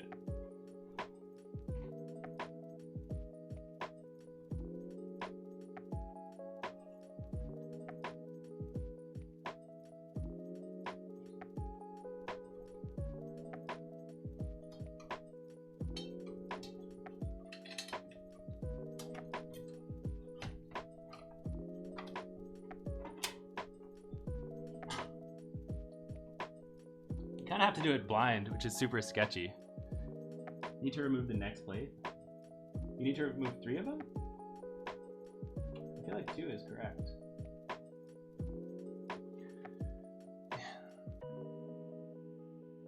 Wrong plates?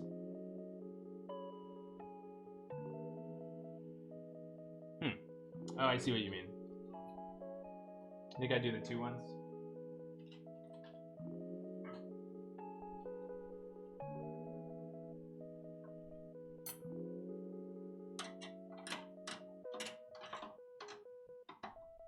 Thanks, Twitch chat. I don't know what I would do without you guys.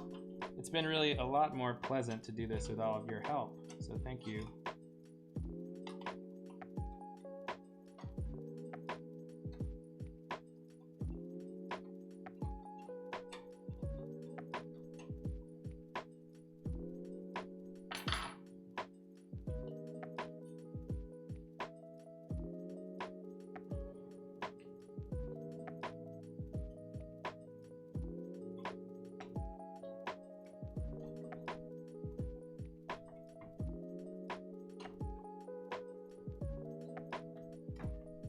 Yeah, the main problem I'm having right now is I can't actually see well enough to be able to see if I can to line up the slot, you know? Oh wait, I'm really close. There we go. Bam!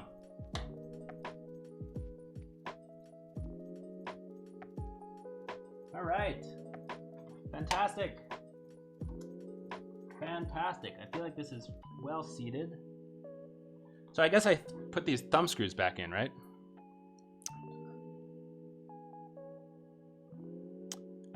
Underside of the CPU cooler? Yeah, we did that.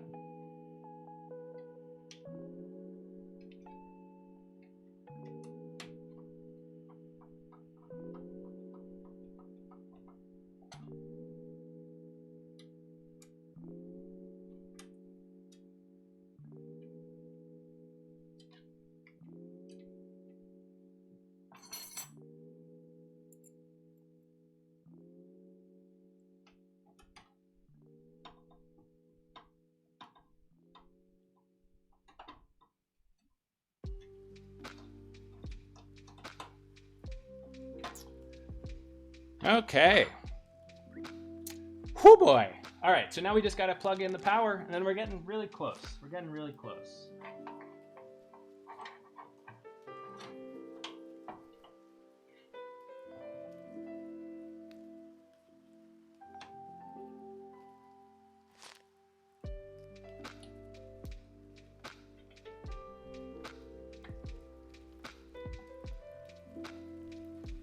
Power is plugged in, so that's fantastic.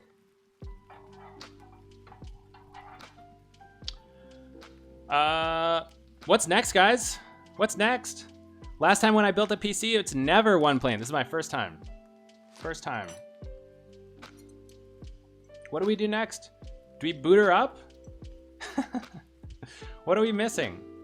BIOS update. Yeah, we got to do that. We got to do the Q flash business. That's a fair point. Take it apart again. Monitor cable mains power. I'm not a natural. I had the help of like 50 people. Fix the fan cable. Yeah, that's a fair point. Keyboard and mouse. All right, so here's an unfortunate thing, you guys. I only have I don't have sufficient keyboards to go around, so I'm gonna have to like unplug the one from my main computer. Stuff like that. But it's gonna be fun. Plug in power. Check the PSU LED on the main board.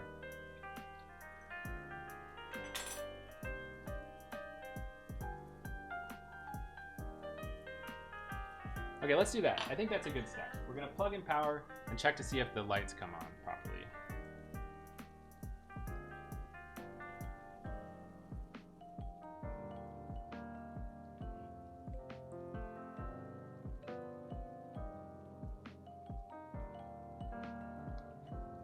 A USB switcher? That's a good, I should probably do that. All right, the cable.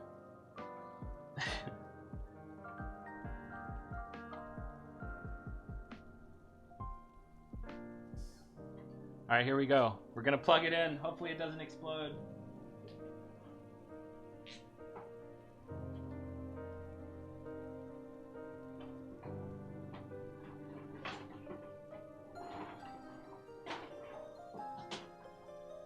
Hopefully it doesn't explode.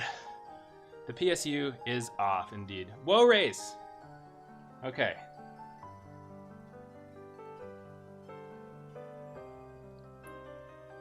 We plug her in. We're gonna turn on the PSU. We ready? Okay.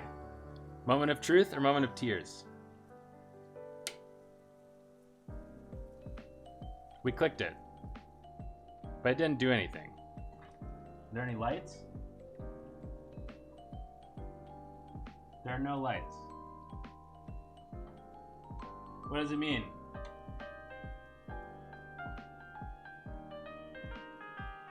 Doesn't seem good. Doesn't seem good.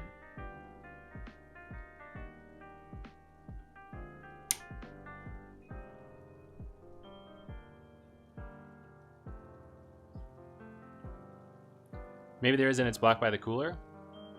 Oh yeah, the case power button. All right, we're good, we're good. Okay, we turn it back on.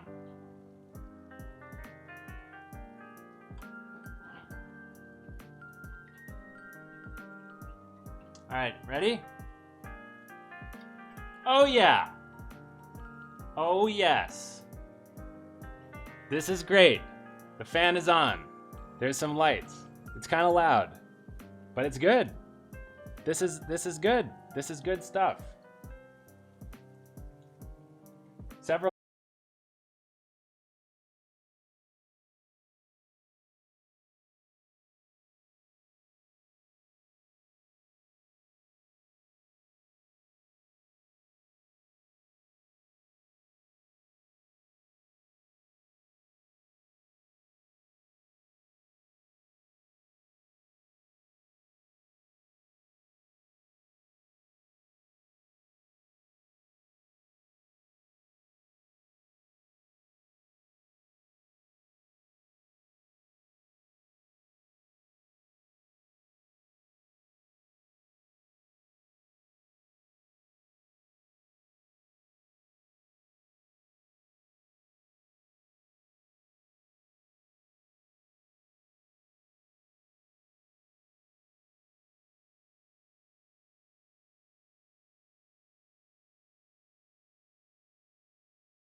doesn't seem to really say. I mean, I definitely have to do the update. But the question is, I'm just not really sure whether I should be seeing GPU output or not, you know?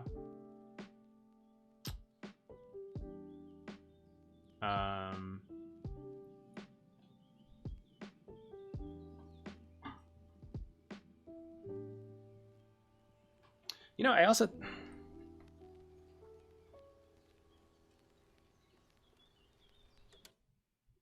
Do the firmware update? Okay. Let me see what I can figure out about these LEDs first, maybe.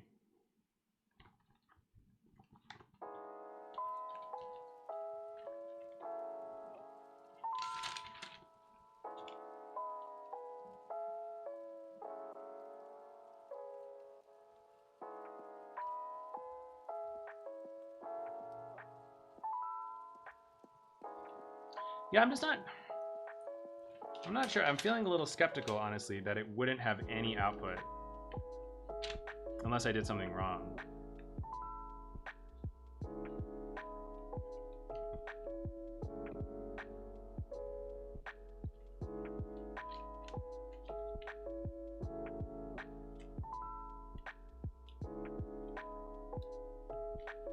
Does it make sense to not have output? But isn't that like that BIOS output super simple?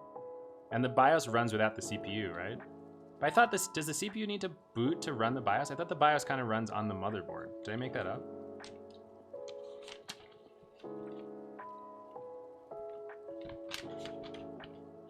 I mean, you guys are probably right. I don't know what I'm talking about.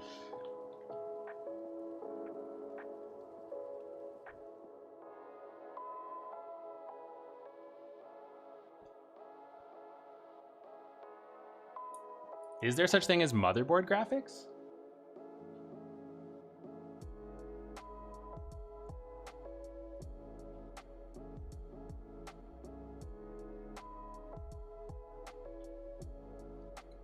Okay, I'm gonna plug in this.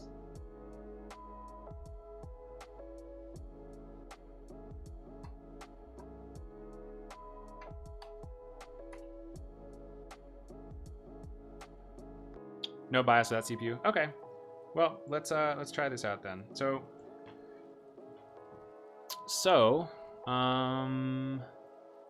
How do we Q flash? How does Q flash work exactly? Gigabyte Q flash how?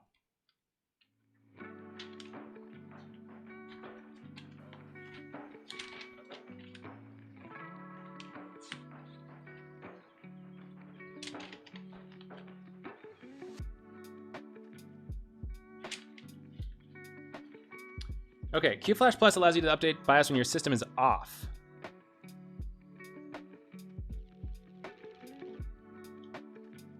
So I guess I turned it off.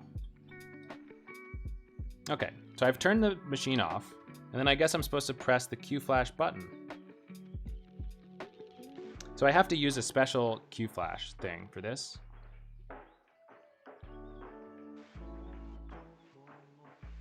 Guess it's this one.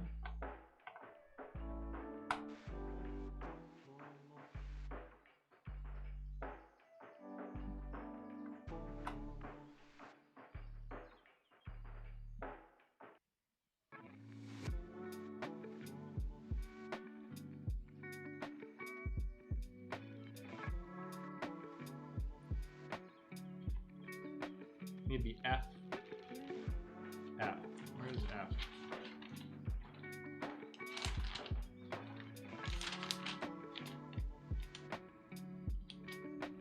F is the one closest to the side.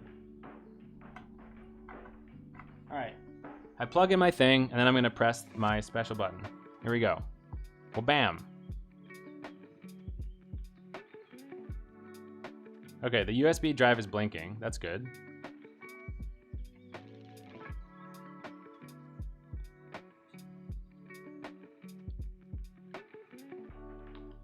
I wonder when I know it's going to be finished. This is a fun excitement. The Q flash LED should blink. I feel like I'm having a hard time finding these LEDs you guys are talking about.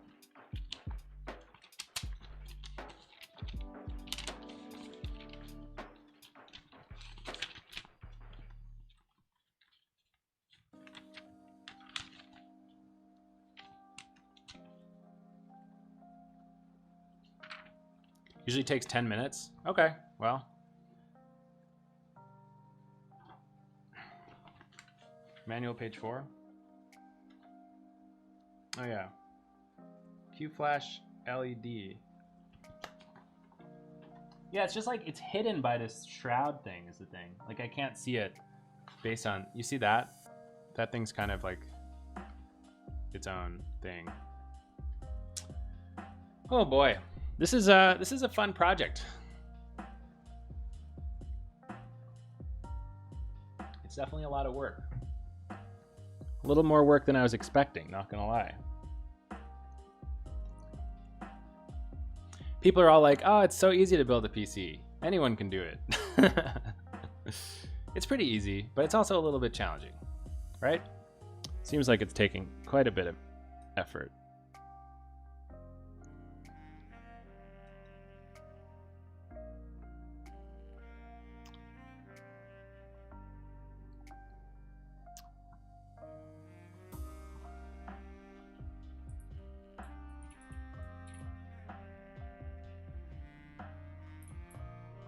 Just put the thing in the thing, dude.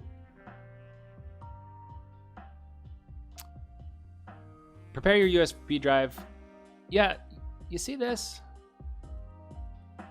It's kind of suspicious. I guess it's like there has to be like a special way to do it when there isn't enough stuff going on to be able to boot into the blah blah blah. I don't know what I'm talking about.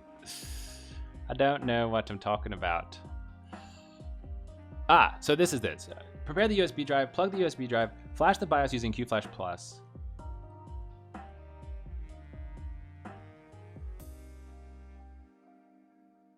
Multiple Q flashes, eh?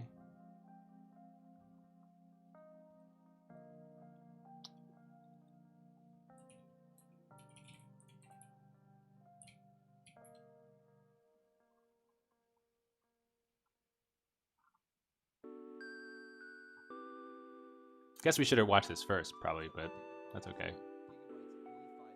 Line of motherboards. Now I have CPU-Z open here with the mainboard tab shown to show you the exact model that I have, which is the Aorus Elite AX, and what yeah, I'm version gonna of the wait. BIOS I'm gonna wait. running, I'm patient. which is F11G. The USB So thing now that is I know still, that, it's I like can head the over to USB light BIOS itself is on, downloads which I page feel like is a good for thing. this particular board. Now you have to download the BIOS that is specific to your exact model. So if you have the Pro or the AXV2, you have to use that page to find your downloads. But once you click downloads, then BIOS, you will get a list like this showing all the releases in order from oldest at the bottom to newest at the top. So I did Now, this. F11i is the newest, which looks like it has superseded G. Did so this I'm gonna already. Go ahead and the newer releases. Blah, blah, blah. Hit download. What you have to do is make sure that this Did this. to risk a USB hub acting up or losing power during the flash, because that could result in a bricked board and you don't want to increase your risk. So once you've done that, go ahead and reboot the system into your BIOS and we'll pick up there. No. Yeah, see, this is the thing that I didn't do, right? Once you've booted into the BIOS, whether you're in easy mode or advanced mode, it doesn't much matter. As long as you navigate to QFlash or hit F8, you'll be prompted with this screen here. A little sus, not where gonna you lie. can choose to It's a little bit sus. Let's check out this one. I should have watched these before. Hi, this is Mike from Mike's Unboxing Reviews and How To, and today I'm going to show you how to use the QFlash button on your Gigabyte motherboard. Keep watching to find out how. It won't work, plug it into the white one.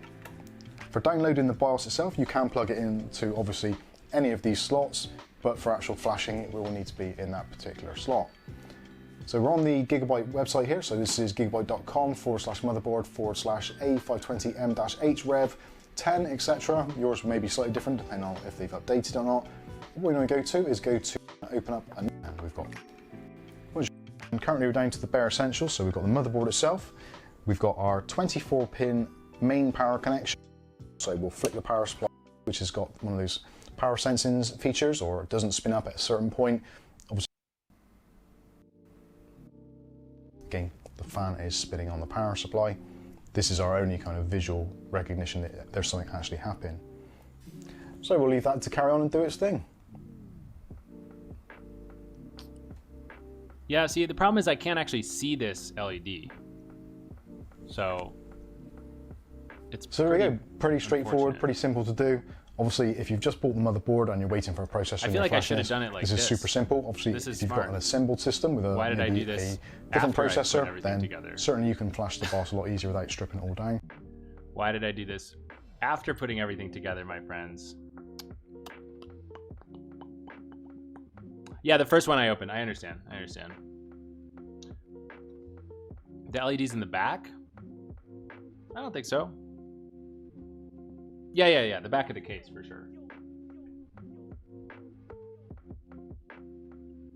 I can show you.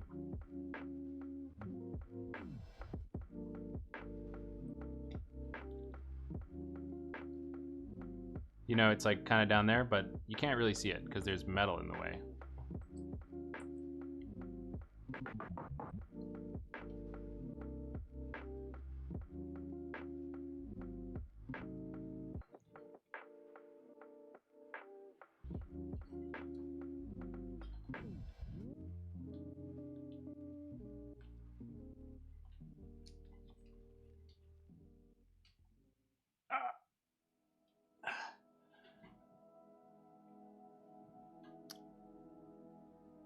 Turn off lights to see reflection of the LED.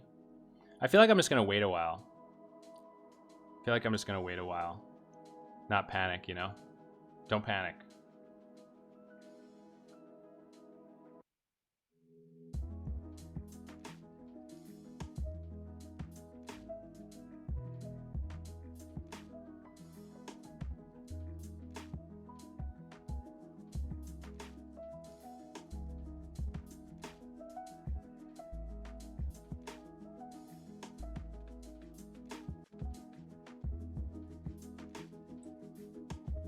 But I don't think that you can see.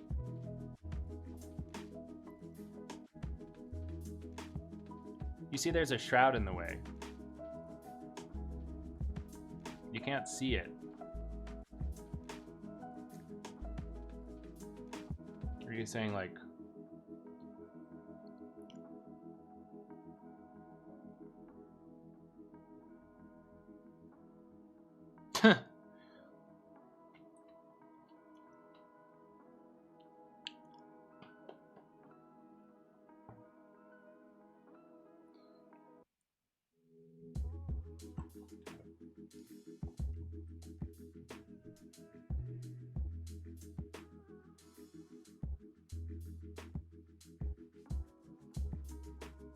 My webcam's a cat. I feel like the LED is probably not on. But I don't know. It's not good. It's not a good situation because the thing is that, like, I pressed that button. The USB stick started to flash. And then it stopped. So the question is, like, what is it doing? Should I wait 10 minutes to make sure? Because it says, like, if you turn it off while it's doing the flash, you're going to be in bad trouble. So I feel like I should, just for uncertainty's sake, I feel like I should wait a while. Right?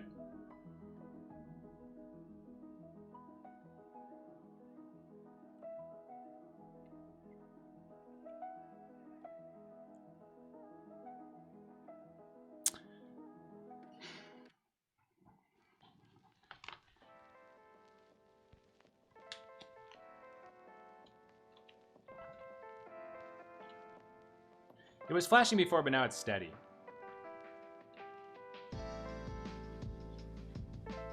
Maybe the fact that it's steady means that it's finished? I don't know.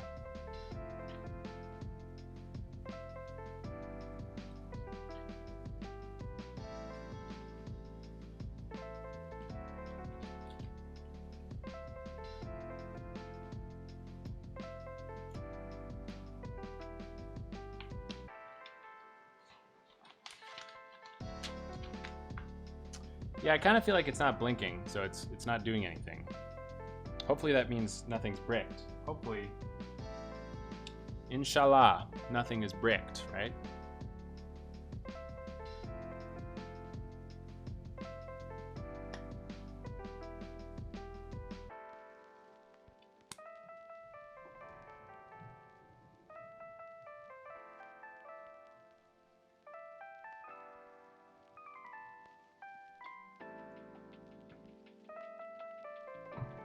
Maybe it read it all quickly, but the right to flash is still happening? Yeah, I don't know. All right, I'm gonna use the bathroom, and maybe when we get back, something good will happen. We can only hope.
Did anything happen? I don't think so.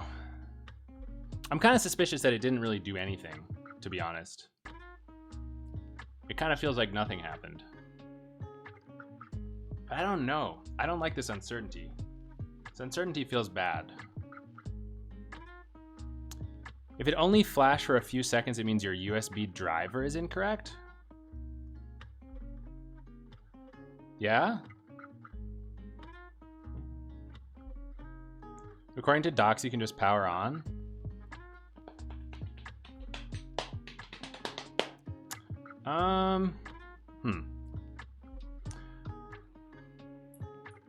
5950X B550 flash back. No, it definitely didn't flash for more than a few seconds. It just flashed for a few seconds. They're not wrong.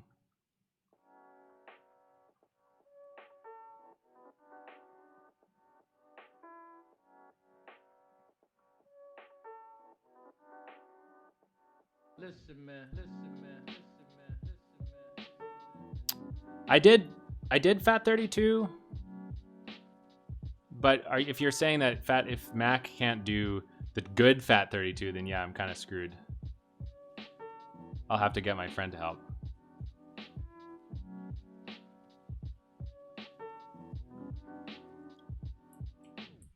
I did name the file properly, yeah. B550 AORS Pro P 5950X. Listen, man. Listen, man. Listen, man. Listen, man. Flash back.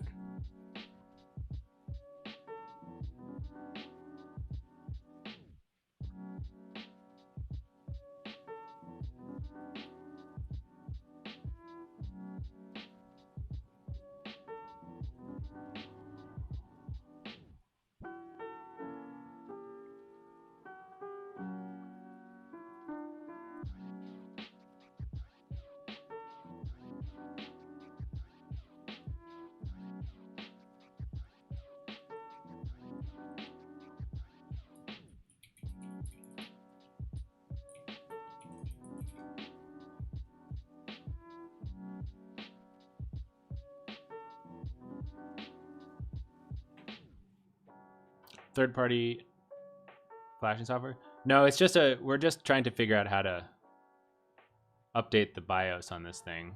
And we're scared that we sort of started and didn't finish, sort of.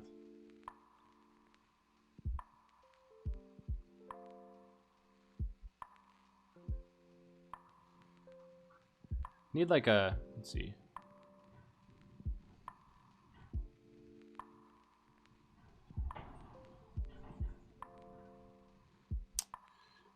I think I opened my windows too wide. Hold on, guys. It's getting windy in here.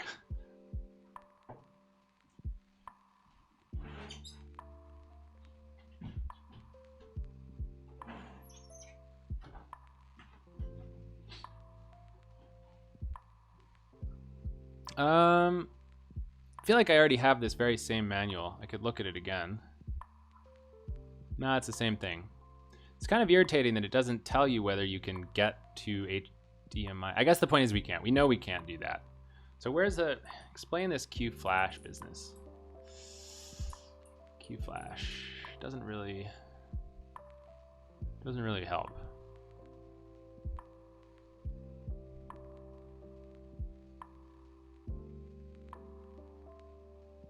Yo, Cyrinux, you installed recently Ryzen on an ARS main board and stuck in a while with the flash process simply because USB key was not recognized. Okay, well, do you guys think I should power on, power off, or just take the USB stick out? I'm gonna do power on, power off, I think. I did do MBR, yeah. I did MBR. I'll check this out though. Thanks for the link.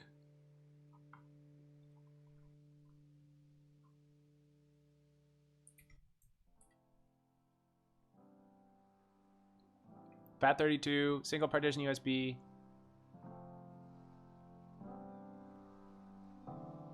Single partition 8 gig, FAT32. Blah, blah, blah. And I definitely did. Maybe I didn't name it properly?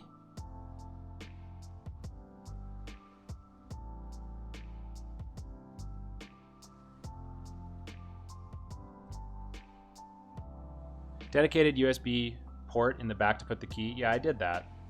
I think I did the right one. Here, check out this. Guess you can't really see. Do you remember Cyrinux, if this is the right one? I mean, I'm pretty sure it is. I looked in the manual. It did start blinking, but it was just like a second. You know what I mean? It didn't do a lot of blinking. It almost feels like it read it. It read it a little bit and then gave up. All right, I'm just gonna press the on button, see what happens. Here we go.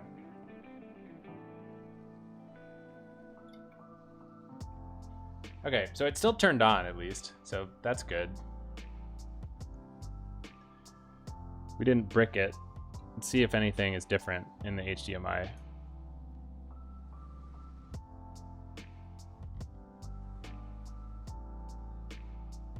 Still nothing from the HDMI though. Oh, you see that? That thing is blinking now. Okay, why do you think this is blinking now, friends? Did you see that? It just blinked a little bit and then stopped. You saw that, right? To me, that feels like it tried to read it and then it gave up. I feel like it like listed the files. It was like, I don't like this, and then it quit.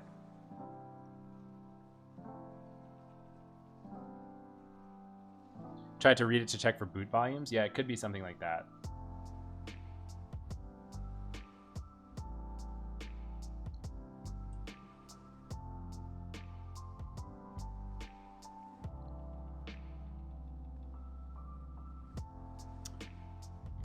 Some BIOS would not boot with no keyboard attached? Is that for real?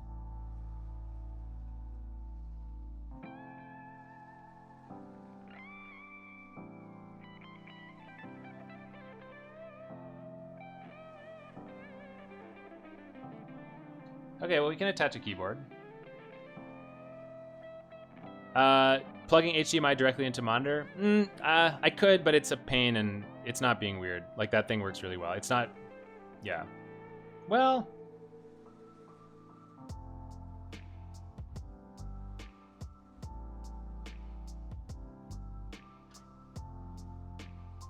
If you're updating to an older, read the release notes, it would have bricked it.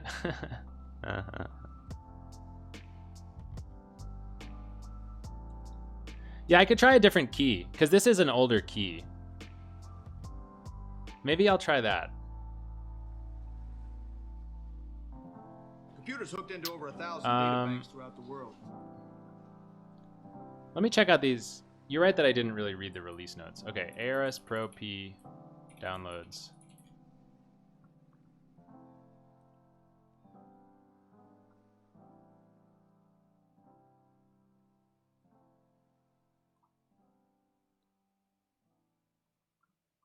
BIOS.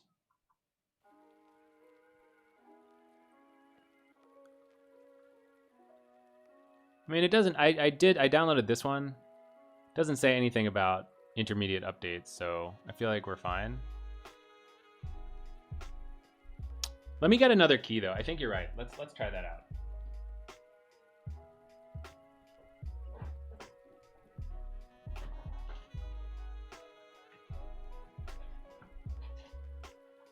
I do have a fresh USB key here that I got. It's USB 2, which I think is what we want. I got this in case that we went and got into a problem, and in fact we did, so I'm glad I bought this.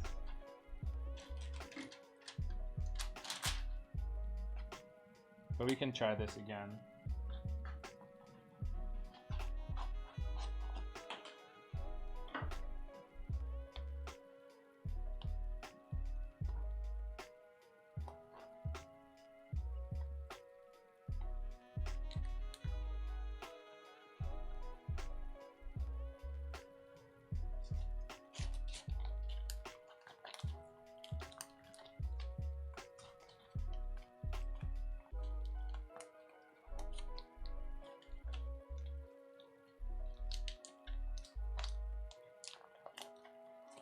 Just destroying this packaging in the most horrible way.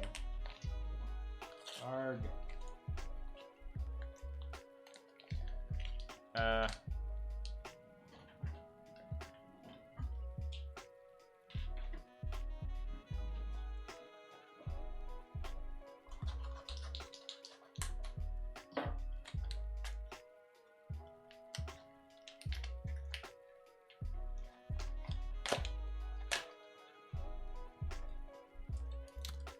This is like the worst packaging I've ever seen. It's like, what the heck is this?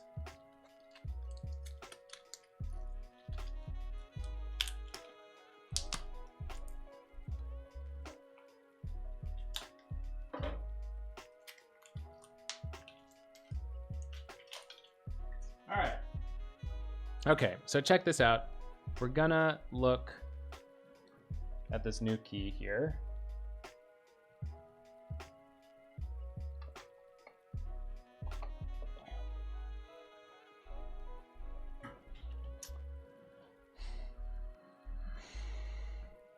No name. So we're gonna, let's see, disk utility, SanDisk, erase. All right, everybody watch. MS-DOS FAT, master boot record. And I don't think we need to call, wait, it's already FAT?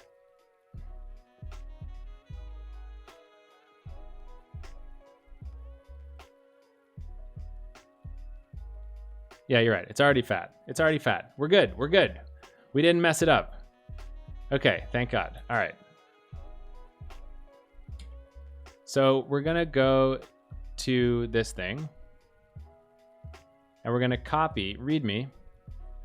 So here's a question, you guys. Do we copy all of these files to the root, or just the map 13C? I think we copy everything, right? But it shouldn't really matter either way.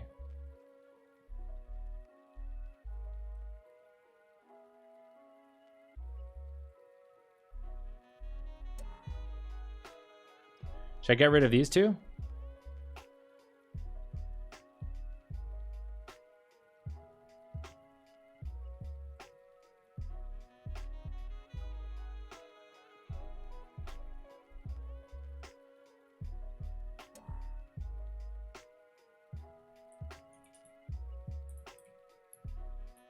Where do you get gigabyte.bin from?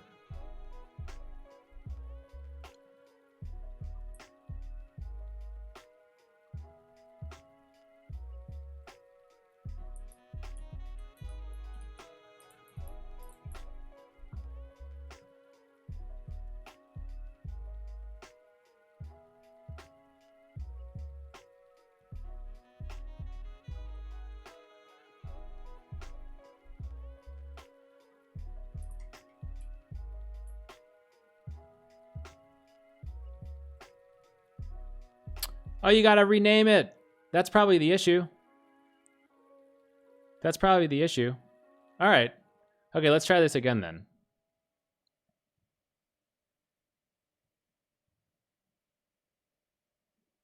All right, you see? Check it out. We got B55 map, we got gigabyte.bin, we got a bunch of other crap which we're gonna ignore. This guy did it all caps. So it's all good.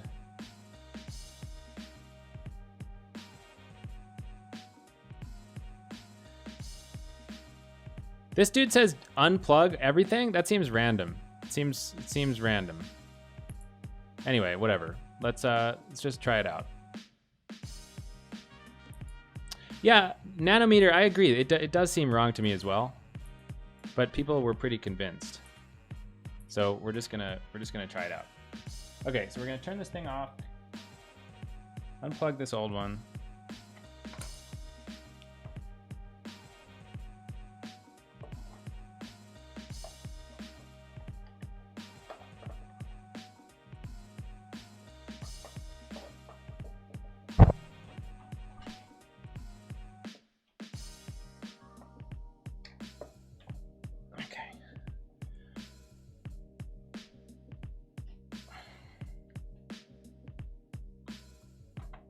Okay, so side view, plugging this thing in here. All right, so poll, what do you guys think? Should we do the Q flash button or should we just turn it on? I'm feeling Q flash button. Maybe we should check out this video. This guy linked it. Hi, this is Mike from Mike's Unboxing Reviews on 2, and today I'm going to show you. We already watched this guy. Forget this guy. I think I'm gonna do button. Are we ready? Bam. Nothing happened. Oh, I see a light. I see a light and it's blinking. Yay! Yay, chat. Oh my God, this is great. This is the dream. Whew, I was getting scared. I'm not gonna lie, I was starting to get a little scared. I feel it was gigabyte.bin. I think whoever suggested that, y'all are a genius. Y'all are a genius. One plane. One plane. One plane. Absolute madman.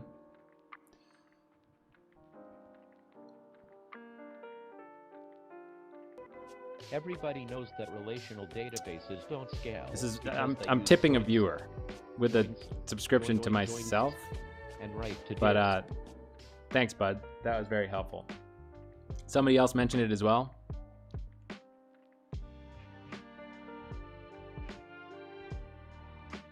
Who is that? Lazowick. Lazowick? Do you know what's coming to you? I hope you know. Computers hooked into over 1,000 data banks throughout. Oh my God, the fans are spinning! This is good. This is good.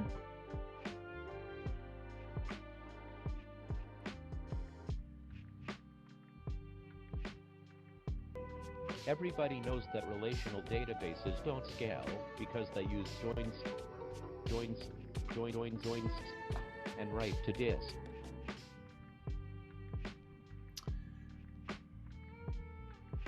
Well, we got a slow blink. I think the slow blink means it's doing something exciting.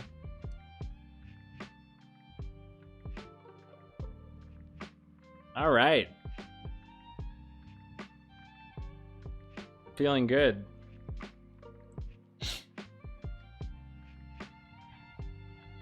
Now imagine my entire house loses power at this point. That would be fun. Yo, Alex, thank you so much for stopping by and for the follow. It's nice to see you. You've come at a very climactic moment.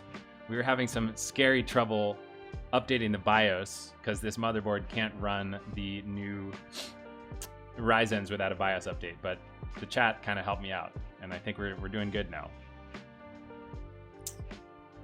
Slow blink plus power on firmware update was preloaded and the power automatically reads and installs it. Yeah, truly gotta love modern computers, right? I mean, this feels hard, but I'm sure it was way more difficult back when things were less obvious. You probably had to like, you know, if you ever like flashed a firmware onto like a random microcontroller, that's a huge pain in the butt. You need to have like a little programmer chip thing. And here, I guess we don't have to have any of that. It like knows how to read USB. It has a file system. It's crazy. It has everything. So thank you, Civilization.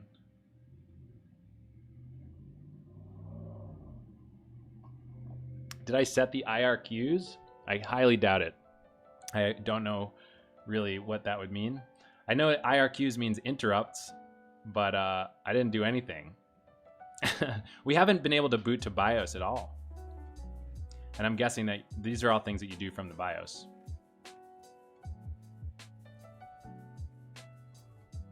Old DOS things. Oh, I get it. I get it. Ah.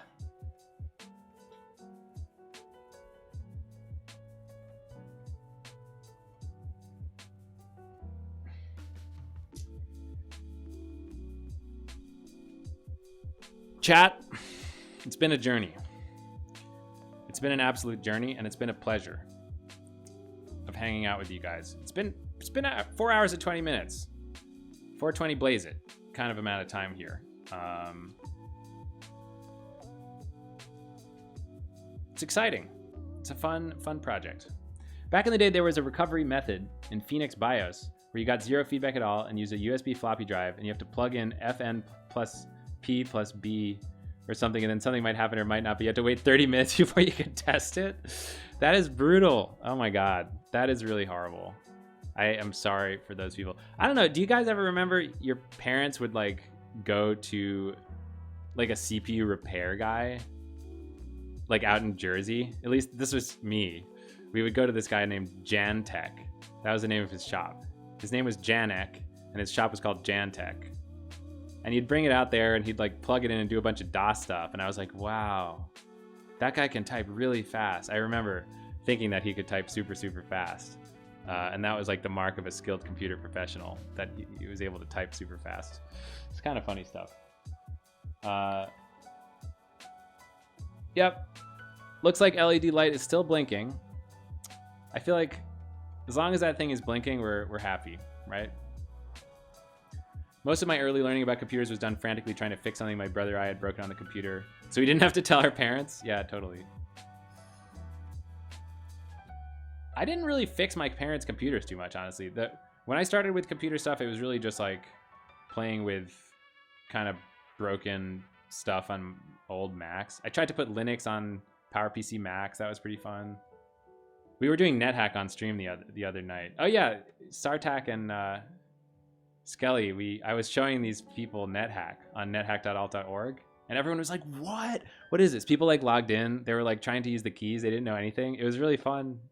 I think that NetHack could have a big resurgence, honestly. I think that it could be really fun. People knew about it. Up. No more blinking. Fan stopped.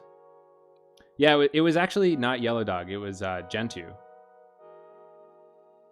Didn't have the internet, so there's a lot of deduction. You had to put the flash chip in a program, but you can't put the BIOS bin. You have to clone from another chip. Modify it to set the serial number. It's like spinning up and down a little bit. I'm going to wait a little bit longer.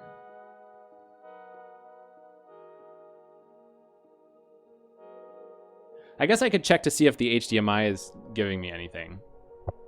I wonder if it'll reboot. I feel like it'll probably reboot. You did Gentoo in 2009? All right. Here we go for display.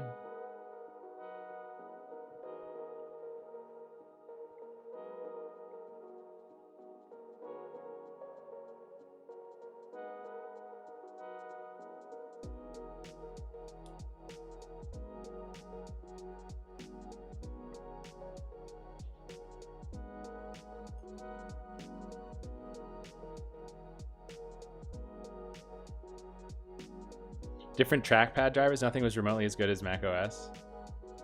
Yeah. Yeah, so, well, there's no more lights. The fans are spinning.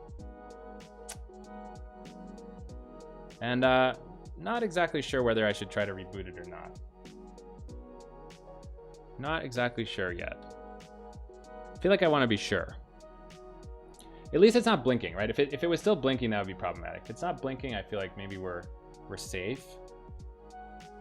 But I still feel like I want to wait a little bit. I don't know.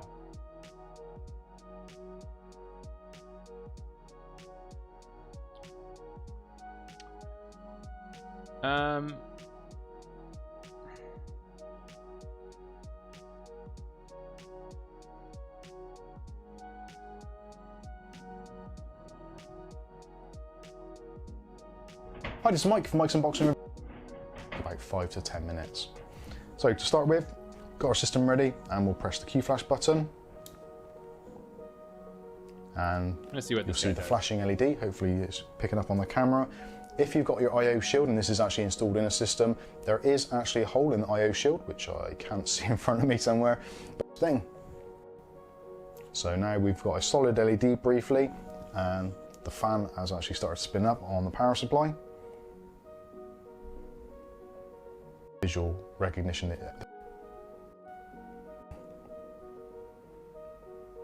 So we did the flashing BIOS. That stopped. See, if you've just straightforward. So there we go. Pretty straightforward, pretty simple to do. Obviously, if you've just bought the motherboard and you're waiting for a processor and you're flashing this is super simple. Obviously, if you've got an assembled system with maybe a different processor, then certainly you can flash the BIOS a lot easier without stripping it all down. But it's actually a relatively straightforward process. Renaming the BIOS file is one of the most important things. Ports plugged in is a bad thing, especially like a card reader, because it will mess up the boot processor or 8-pin CPU power connector and your USB drive installed. But now the system's completely shut down, fan stopped, we're all done, everything's all good. And your USB drive. Yeah, you see, your 4 or 8-pin CPU power connector, it will mess up the boot process, etc. So just make sure it is completely bare board. All you need is your 24-pin power connector, your 4 or 8-pin CPU power connector, and your USB drive installed. Yeah, it should power off. Now the system's completely shut down, fan stopped, we're all done, everything's all good. So all we need to do now is rebuild the system and we're ready to go. So hopefully that's been helpful to you if you're not sure how the Q flash button works on the back of your Gigabyte motherboard. If you've got any comments or questions, that's what the comments section below is for. But in the meantime, I've been Mike, this is Mike's Unboxing Reviews and How To, and hopefully we'll catch you in the very next video. Thanks for watching. A little bit suspicious, huh? A little bit suspicious. Do you guys think maybe I should get another monitor just to make sure that that capture card thing, because I have another one in the other room. Let me do that just to make sure that the capture card isn't screwing with anything. Hold on a sec.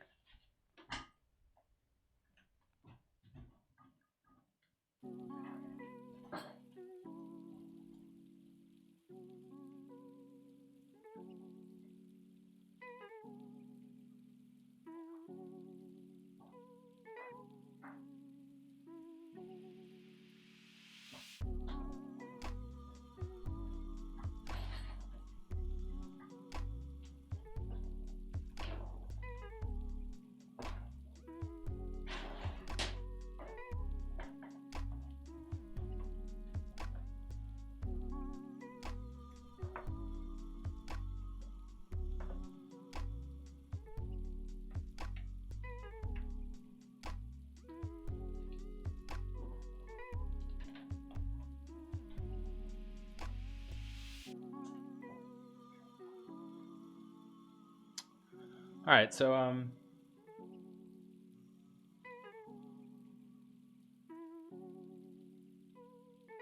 there's no signal to the other monitor either. So I guess I'm just gonna turn it off and on again, right guys? I don't know. Current approach is gonna be turn it off and on again. Here's our side view. No. Computers hooked into over 1,000 data banks throughout the world. No blinking. Top down, things are still on, but whatever. All right, off and on. Off. On. All right.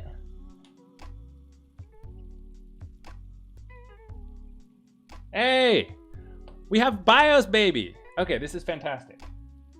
This is fantastic. Okay. Here's what we're gonna do again. Turn this thing off.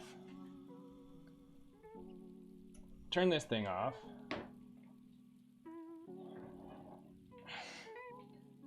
plug this back in here.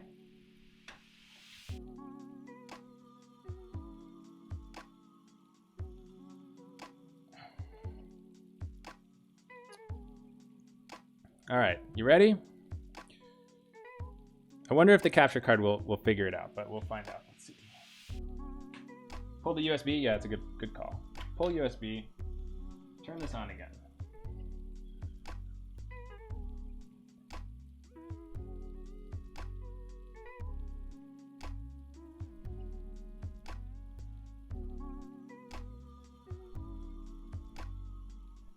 Yeah, I think it doesn't really work with the capture card. I guess that's not that surprising.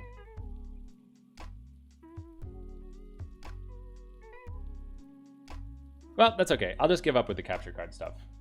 Not a big deal.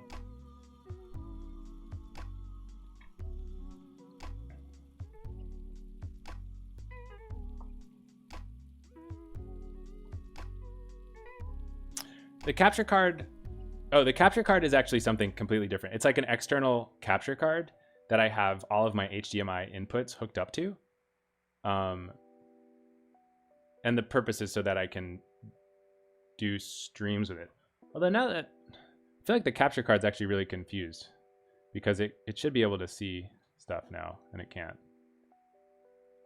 I'm using a the AverMedia something. I think that it's one plane. It's kind of weird. It's basic. I have this HDMI switcher. The switcher goes into the capture card, then the capture card splits. One end goes into the monitor, one end goes to my streaming computer. But it has nothing to do with the new computer or anything like that.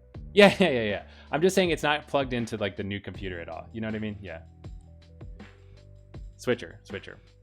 Anyway, whatever. Forget that. We'll figure that out another time. I think the main thing is now that I've got to figure out how to get a keyboard into the new thing so I can tell it to do stuff, because I don't have a keyboard attached right now. So hold on. Need to get a keyboard.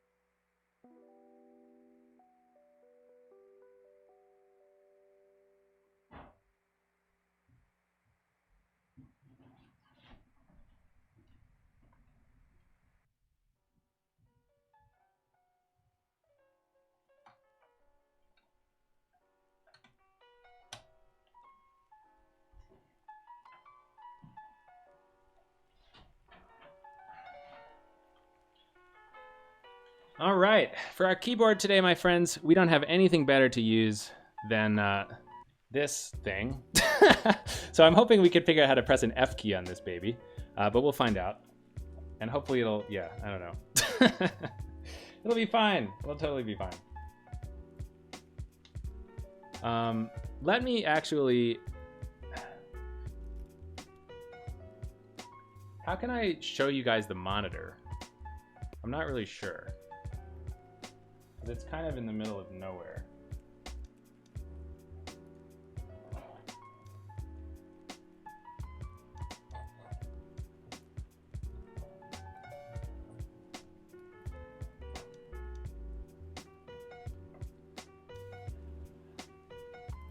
All right. How about this for a totally busted setup, dude? Okay, let's turn it on.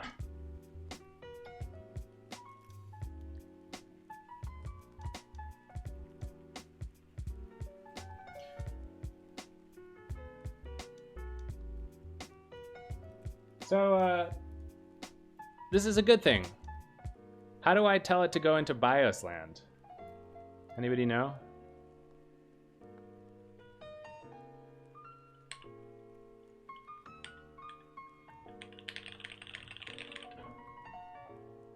La la la la la la la. So can I not get it into BIOS land? Control Alt Delete. Are you serious? I don't know if I could even do that on this keyboard, honestly. Usually escape when it boots.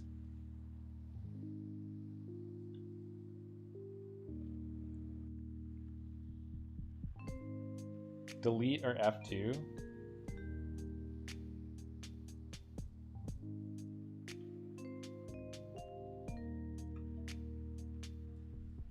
Okay, I need to figure out how to even press that button on this keyboard, first of all. How about that as a problem to have? Gotta figure, okay, guys, don't laugh at me, but I don't even know how to,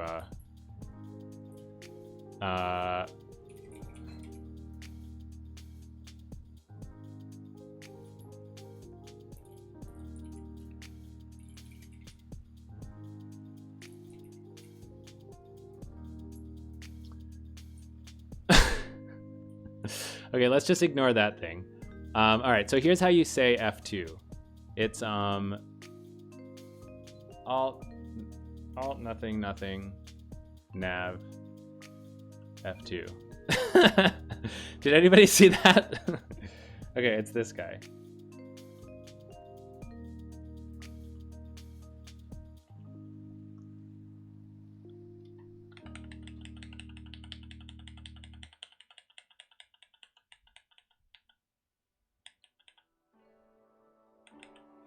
Yes! We did it!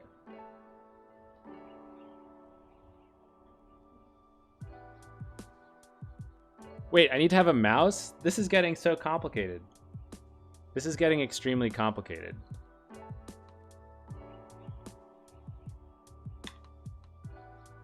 Oh my god, dude. Holy mackerel.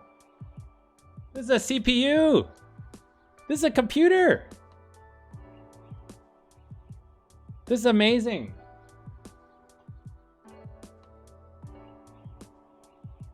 Okay.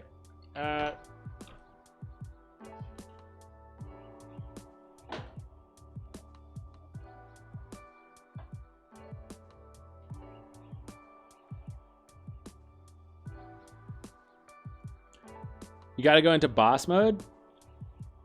Whole RAM posted?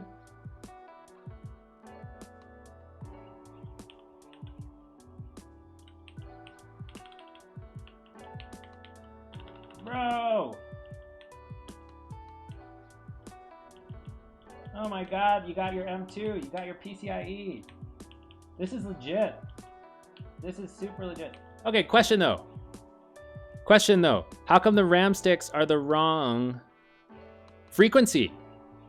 How come the RAM sticks are wrong? It says that they're 2667 megahertz. It's not very good. I want higher. My RAM is more powerful than that.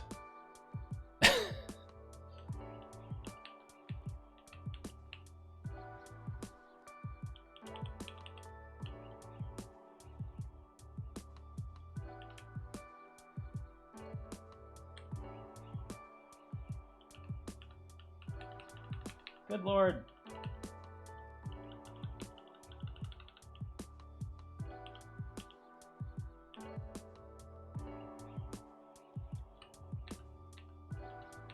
Good lord. It does not matter. All right, I'm not gonna mess with this anything. I think I'm gonna leave this for now. So should we install Windows? Should we install Windows? Should we just YOLO Windows right now? What should we do? I feel like it's Windows time. Everyone's like Linux, Windows. No, we're gonna do Windows because I haven't owned a Windows computer in my entire life, and I want to change that.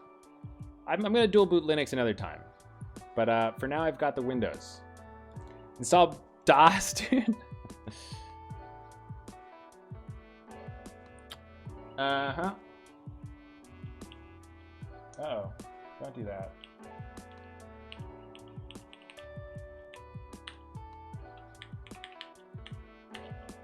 Okay, so if I add this USB stick, I do have a Windows installer. Change boot priority.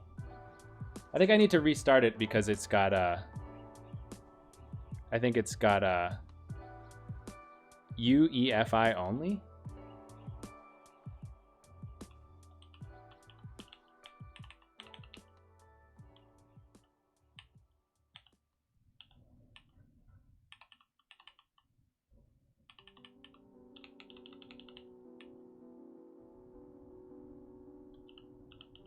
I feel like I need to restart it because secure boot?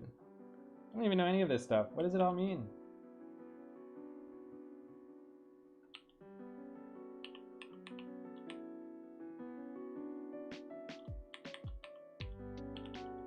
It's already set to this. All right, I think we're good. CSM support disable. What's CSM support? Who can tell me what CSM support is? Oh, okay.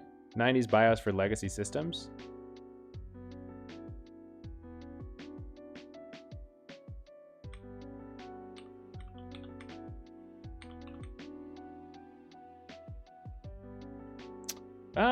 I think I'm just gonna leave it default. I'm just gonna leave it default. We're gonna try to boot into this Windows installer thing.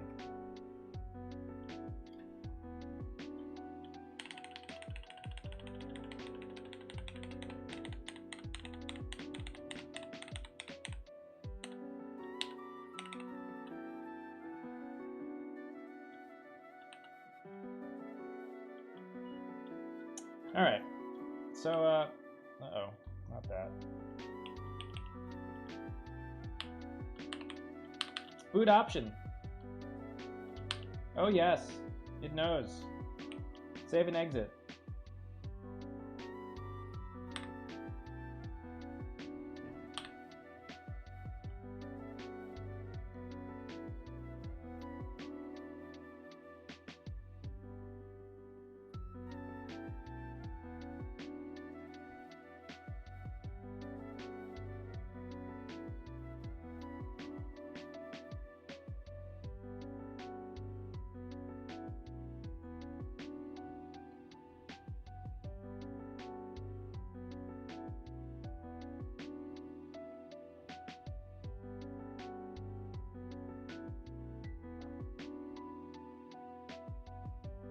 We're Aorising. We're fully Aorist right now. F12 gives you the menu to pick what to boot from? Okay. Oh my god! It's a blue screen. It's a blue screen.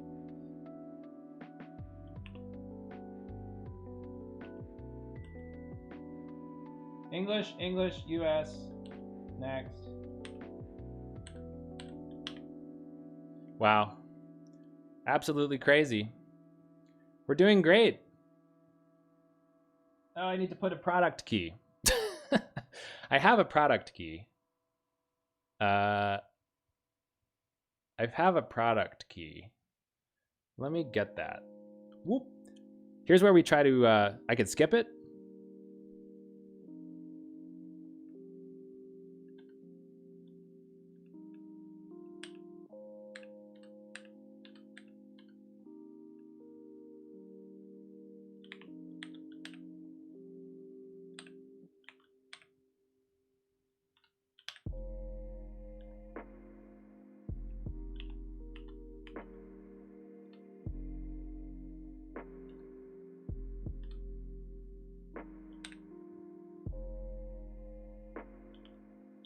Yeah, you're right. You definitely can skip it.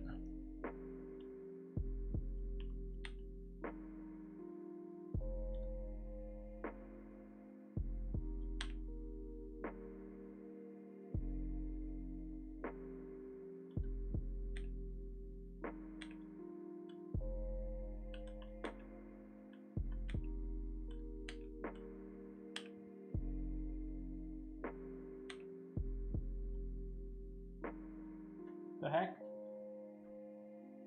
This is quite difficult without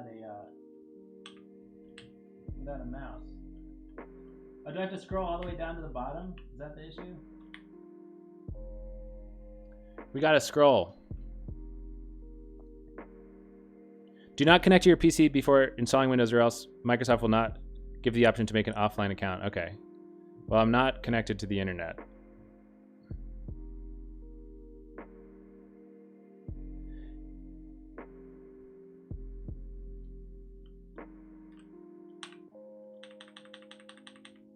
Yeah, it's kind of weird. It doesn't let me check the box.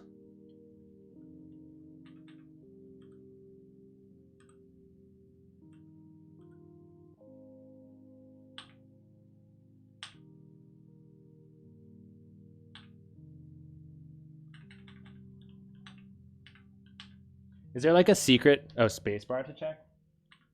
There we go.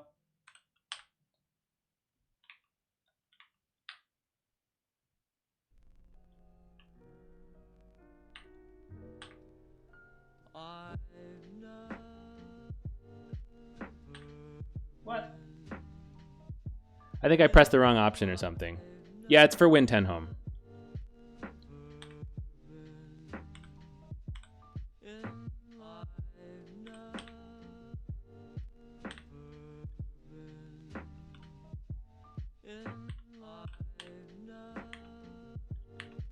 I guess I have to do install.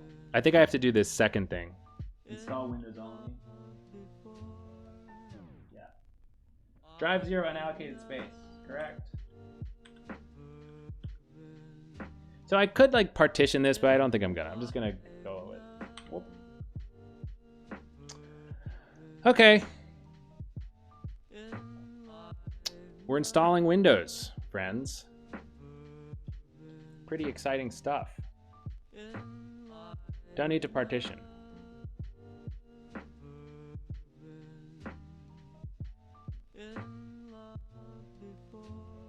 We're at 14%. What a time to be alive. I exactly agree with you. I exactly agree with you. This is a very exciting moment. We've built a PC with the help of Twitch chat. We're installing Windows.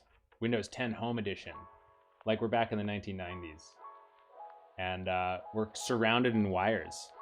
We're absolutely just surrounded in trash everywhere. I don't even know if you guys understand to the level of trash that we're surrounded in right now, but it's kind of out of control. Let me see if I can show you guys what I'm talking about here. Okay, so we got this situation. We got like all of this trash over here. You see that? So much trash. We got like this super broken top-down setup. Yeah. We got bungee cords. We got the computer over here. We got your boy. We got your boy. We got like trash over here. This desk is like full of stuff. It's just like out of control, I gotta say. I just want you guys to know what we're dealing with here.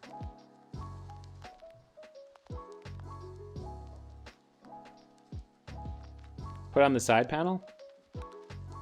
Yeah, it's a good point. We could do that. We gotta put the back panel on too. We gotta do a bunch of stuff. No cockroach questions today? We're not really doing a cockroach stream, but if you have a question, I'm happy to try to answer it.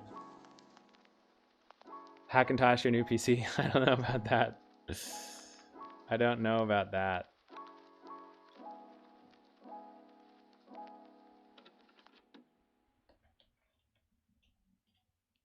We're at 96%. MacBook PC, maybe Linux next.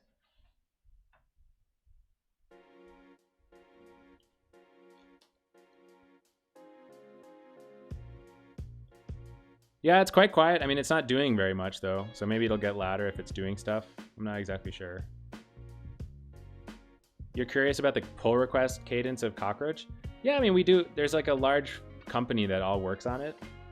So it's not just it's not an open source project with no company behind it. It does have a pretty big, sizable company with a lot of investment money in it and stuff like that. We have a lot of engineers. They work on stuff a lot, so that you get a lot of PRs that way.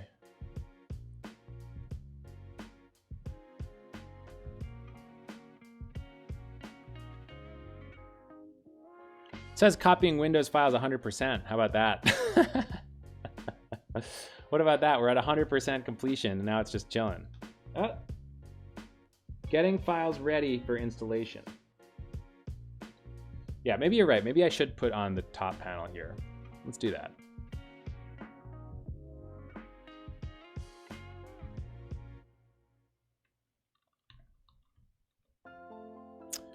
Any intuition about how bad it is to have a cluster span over 80 milliseconds latency, most tables in one location, one table 80 milliseconds away, web workers that talk to Cockroach in the main location? It depends a lot on your disaster recovery or your like durability requirements. Let me actually send you something that you're gonna like.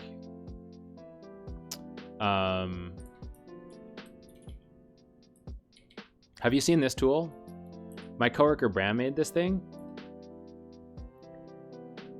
So with this, you can kind of play around. So you're saying 80 milliseconds latency is probably 2 regions. Yeah, the thing with 2 regions is that you do kind of get into a bit of trouble if you don't have 3 regions. 3 regions is kind of like the magic number for regions. But you're basically, because the thing is like, where do you want to replicate your data to, right? It's kind of like, you need to make sure that you are writing to enough locations to make sure that if a region explodes, you won't be sad, right? But yeah, you kind of,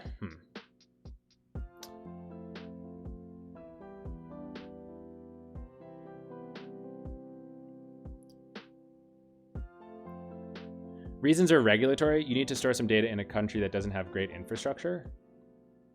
So do you need to have that data replicated to the other countries as well, is the question.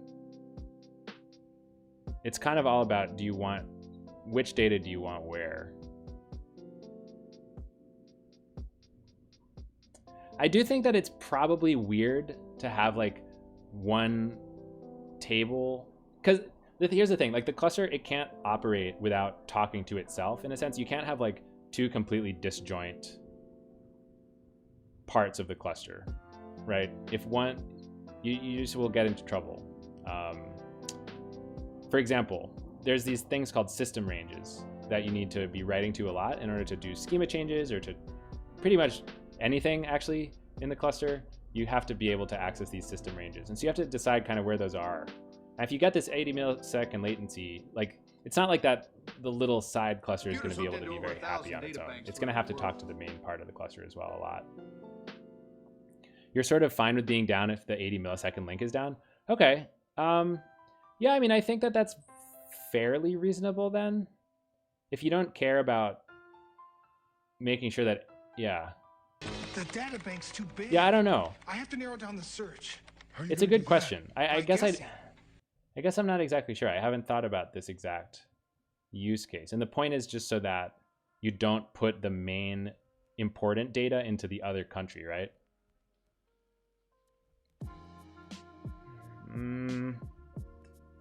Yeah, I think ideally this would be a great use case for Cockroach because we have these geo-partitioned like primitives where the idea is that you can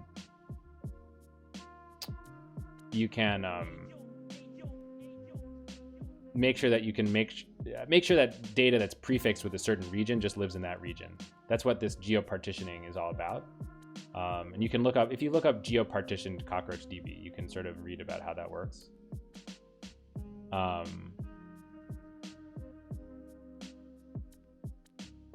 Right, like basically in your table schema, you're like, okay, please partition all of this table by prefix, and the prefix is the region key. And then in all of your data, you make sure that the region key is properly populated so that the data that you want to live in the sketchy country or whatever is prefixed with sketchy country. And then your zone config's like, if the region starts with sketchy country, stick it in sketchy country, basically. Computers hooked into over 1,000 data banks throughout Durability risks, not only HA. Well, it kind of depends on your requirements. We get some people who are like, well, we need to be able to survive an entire region failure. And then you have to think carefully about how much you're replicating and where you're replicating it to. If you're not okay, I mean, if you don't care about hoping that a region doesn't explode, or rather, if you're okay with losing your data if a region explodes, and it does get a little bit easier. You can't lose data, but you can be down. I mean, if the region explodes, if your special country just completely explodes, then you would have lost your data unless you set up something that's more expensive. You know what I mean?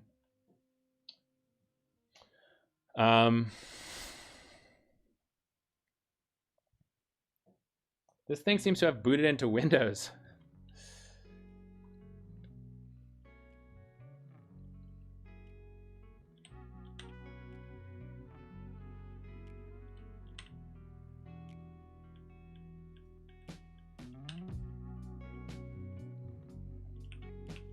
So this is where they want you to connect to the internet.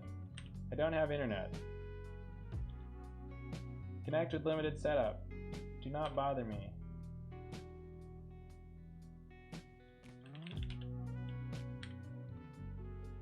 Create a super memorable password.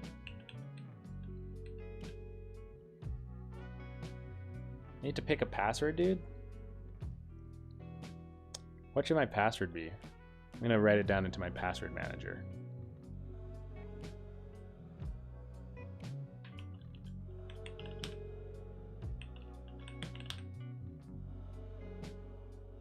Security question, get out of here. I don't want any security. They make you do security questions? That's insanity.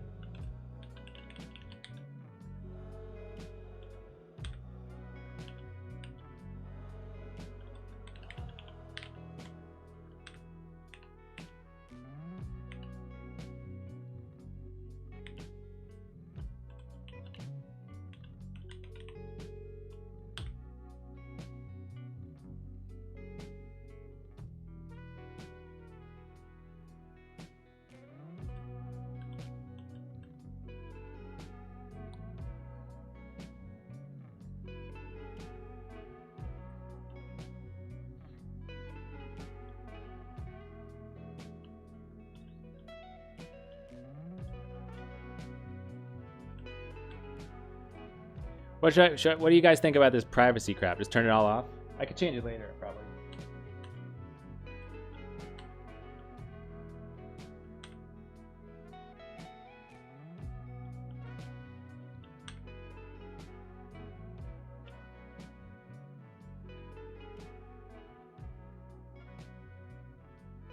Okay, what I want to do is switch it to the capture card at this point. That'd be nice. I feel like my capture card is like dead. It's like really unhappy. I feel like I fed it some like sad stuff maybe. And it got really unhappy with the weird HDMI stuff.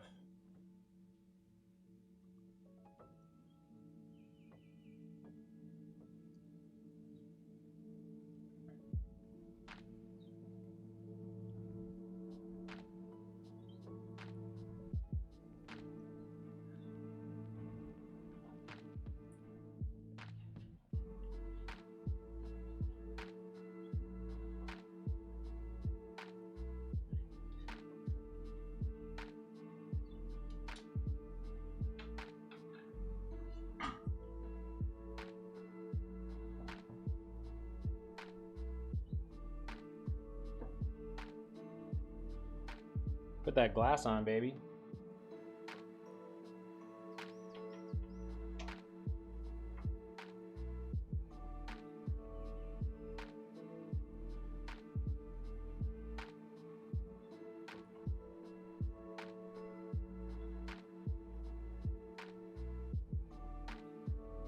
Is my phone an hour and off? It's funny you should ask. I actually, so right before we like did last round of daylight savings time, you know, like switching to standard time, I decided that I was going to opt out of daylight savings time. And so I switched my time zone to Atlantic Standard Time, which is in like Halifax, you know, 1 hour east, because I just didn't want to do daylight savings time. And then it was really great. It was really great. It like made my life a lot better.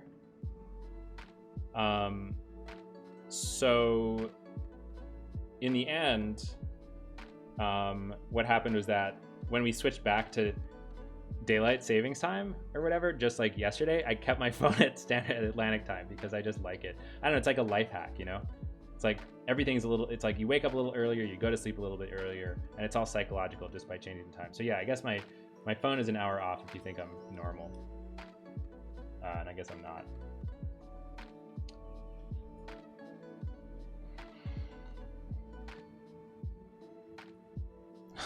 We got Windows. Okay. One more question. If the sketchy region does not go toast, just disconnects and connects back again, there are no durability risks. Yeah, that's correct. There's no durability risk for that at all. Yeah, for the region going completely toast case, having backups is good. You do get into trouble. I will admit that right now, the ability that we have to recover part of the database from like what we call loss of quorum is like pretty limited. So you know what, to be perfectly honest, M. Lazowick, if you want to engage in this question in a really serious way, I'd recommend that you post to our forum about it. Because I think that probably you'll be able to get a better answer by engaging some people who are more expert at this part of the system. This is not really my expertise, to be perfectly honest. I think that you should be fine. Yeah, if it's full backups, you just do a full restore. Yeah, that would be totally fine. You would be in a good situation. But yeah, post to the forum because people know this stuff quite a bit better than I do. J. Phils, thank you for helping. I appreciate you, my friend. What I really want to do at this point is like switch. I really wish I could get the HDMI onto my main screen, but just feel like that's not going to happen because the capture card is just feeling really unhappy.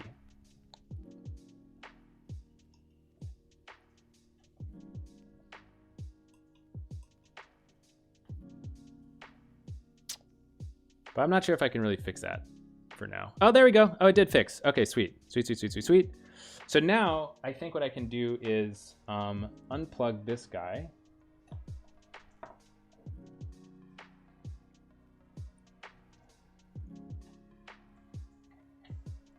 Plug in this guy. And then I think this should probably work. Yes! Haha! We doing it! Does this look messed up or what? Does this look messed up or what?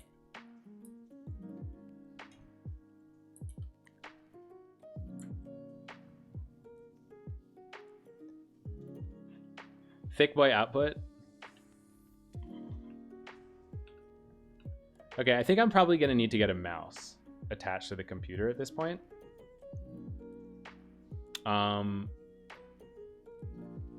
But honestly, I feel like now might be a decent place to stop, honestly. I do wish that I could show you guys more about this, but I just feel like it's going to be a really big pain in the butt with the mouse switching back and forth and everything. Well, yeah, okay. We got to do something good, right? You're absolutely right. You're absolutely right. Hold on. I'm going to figure out this mouse situation. Just one little thing. Uh-huh.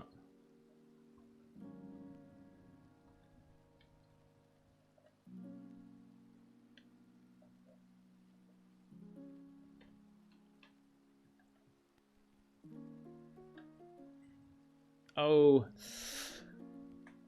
The thing is that the mouse is connected to my monitor. I don't know. It's just going to be too much of a pain in the ass. I'll show off the cores another time, I think. I think I'll have to show off the cores another time.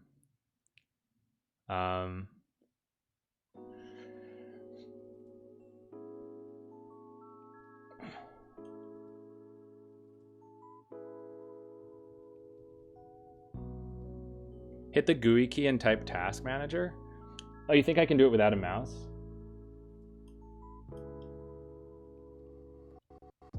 You can share a mouse and keyboard between computers. Yeah, but then you have to have network and stuff. I mean, I'll get that at some point, but we're not quite ready. I don't think that I've mapped like a GUI key or anything onto this thing. So I think we're probably sort of screwed.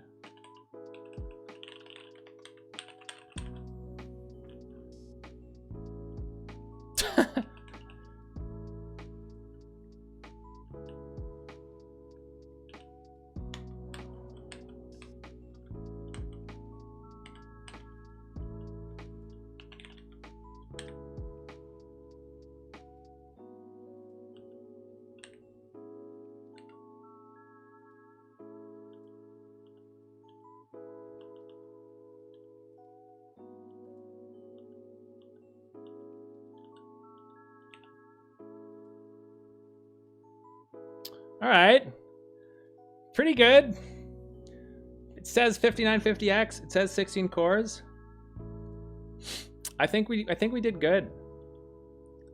I think we did really good. I'm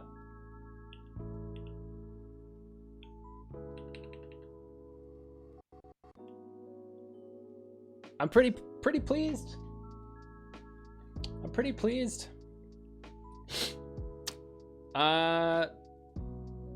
Yeah, man. I don't know. Whew. This is an exciting thing. I think it took perseverance. It took your help, but I'm feeling like we did it. I feel like it's kind of time to wind down, friends. I really appreciate all of your help, man. You guys were honestly so incredibly helpful. Much more helpful than I was really expecting anybody to be. I was expecting we'd have maybe like 3-5 viewers, silence in chat, and I would probably give up halfway through. But you guys absolutely just helped me through this so much, and I really have to say that I'm sincerely thankful for all of your presence. So again, yeah, thanks. I think hopefully by next stream, well, I don't know when we're gonna get to this exactly, but I want to figure out a way to show this bad boy off. I want to figure out how to, there's a lot to do. Put my stream onto it. That's something that I really want to do. Put Linux on it. Put some games on it. You know, I want to get all this stuff going. And so I'm going to try to make that happen at some point. I'll definitely keep you posted in the loop. Maybe like realistically Fridays are still going to be Cockroach development streams on my laptop for a while, because I'm assuming this is going to take more time than I have available during the week. But maybe Sundays. Sundays is like bad boy PC stream kind of thing, you know? Something like that. Something like that. CRDB without GCE worker. Exactly. M. Lazowick, you have exactly the right idea, my friends. You have exactly the right idea. So here's what we're going to do at this point.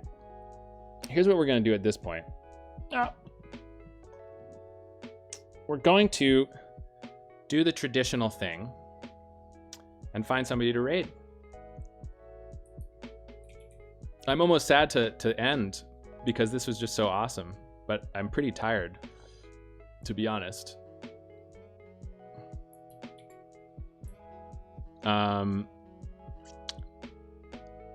Yeah, I almost feel like this stream is more like thank you. I honestly feel right now that this stream was really you guys, and I was just sort of a hapless participant.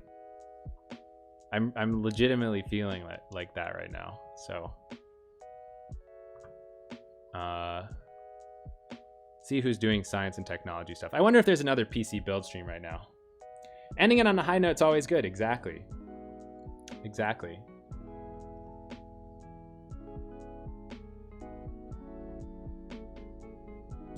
This guy's doing a VHS stream. Should we raid this guy?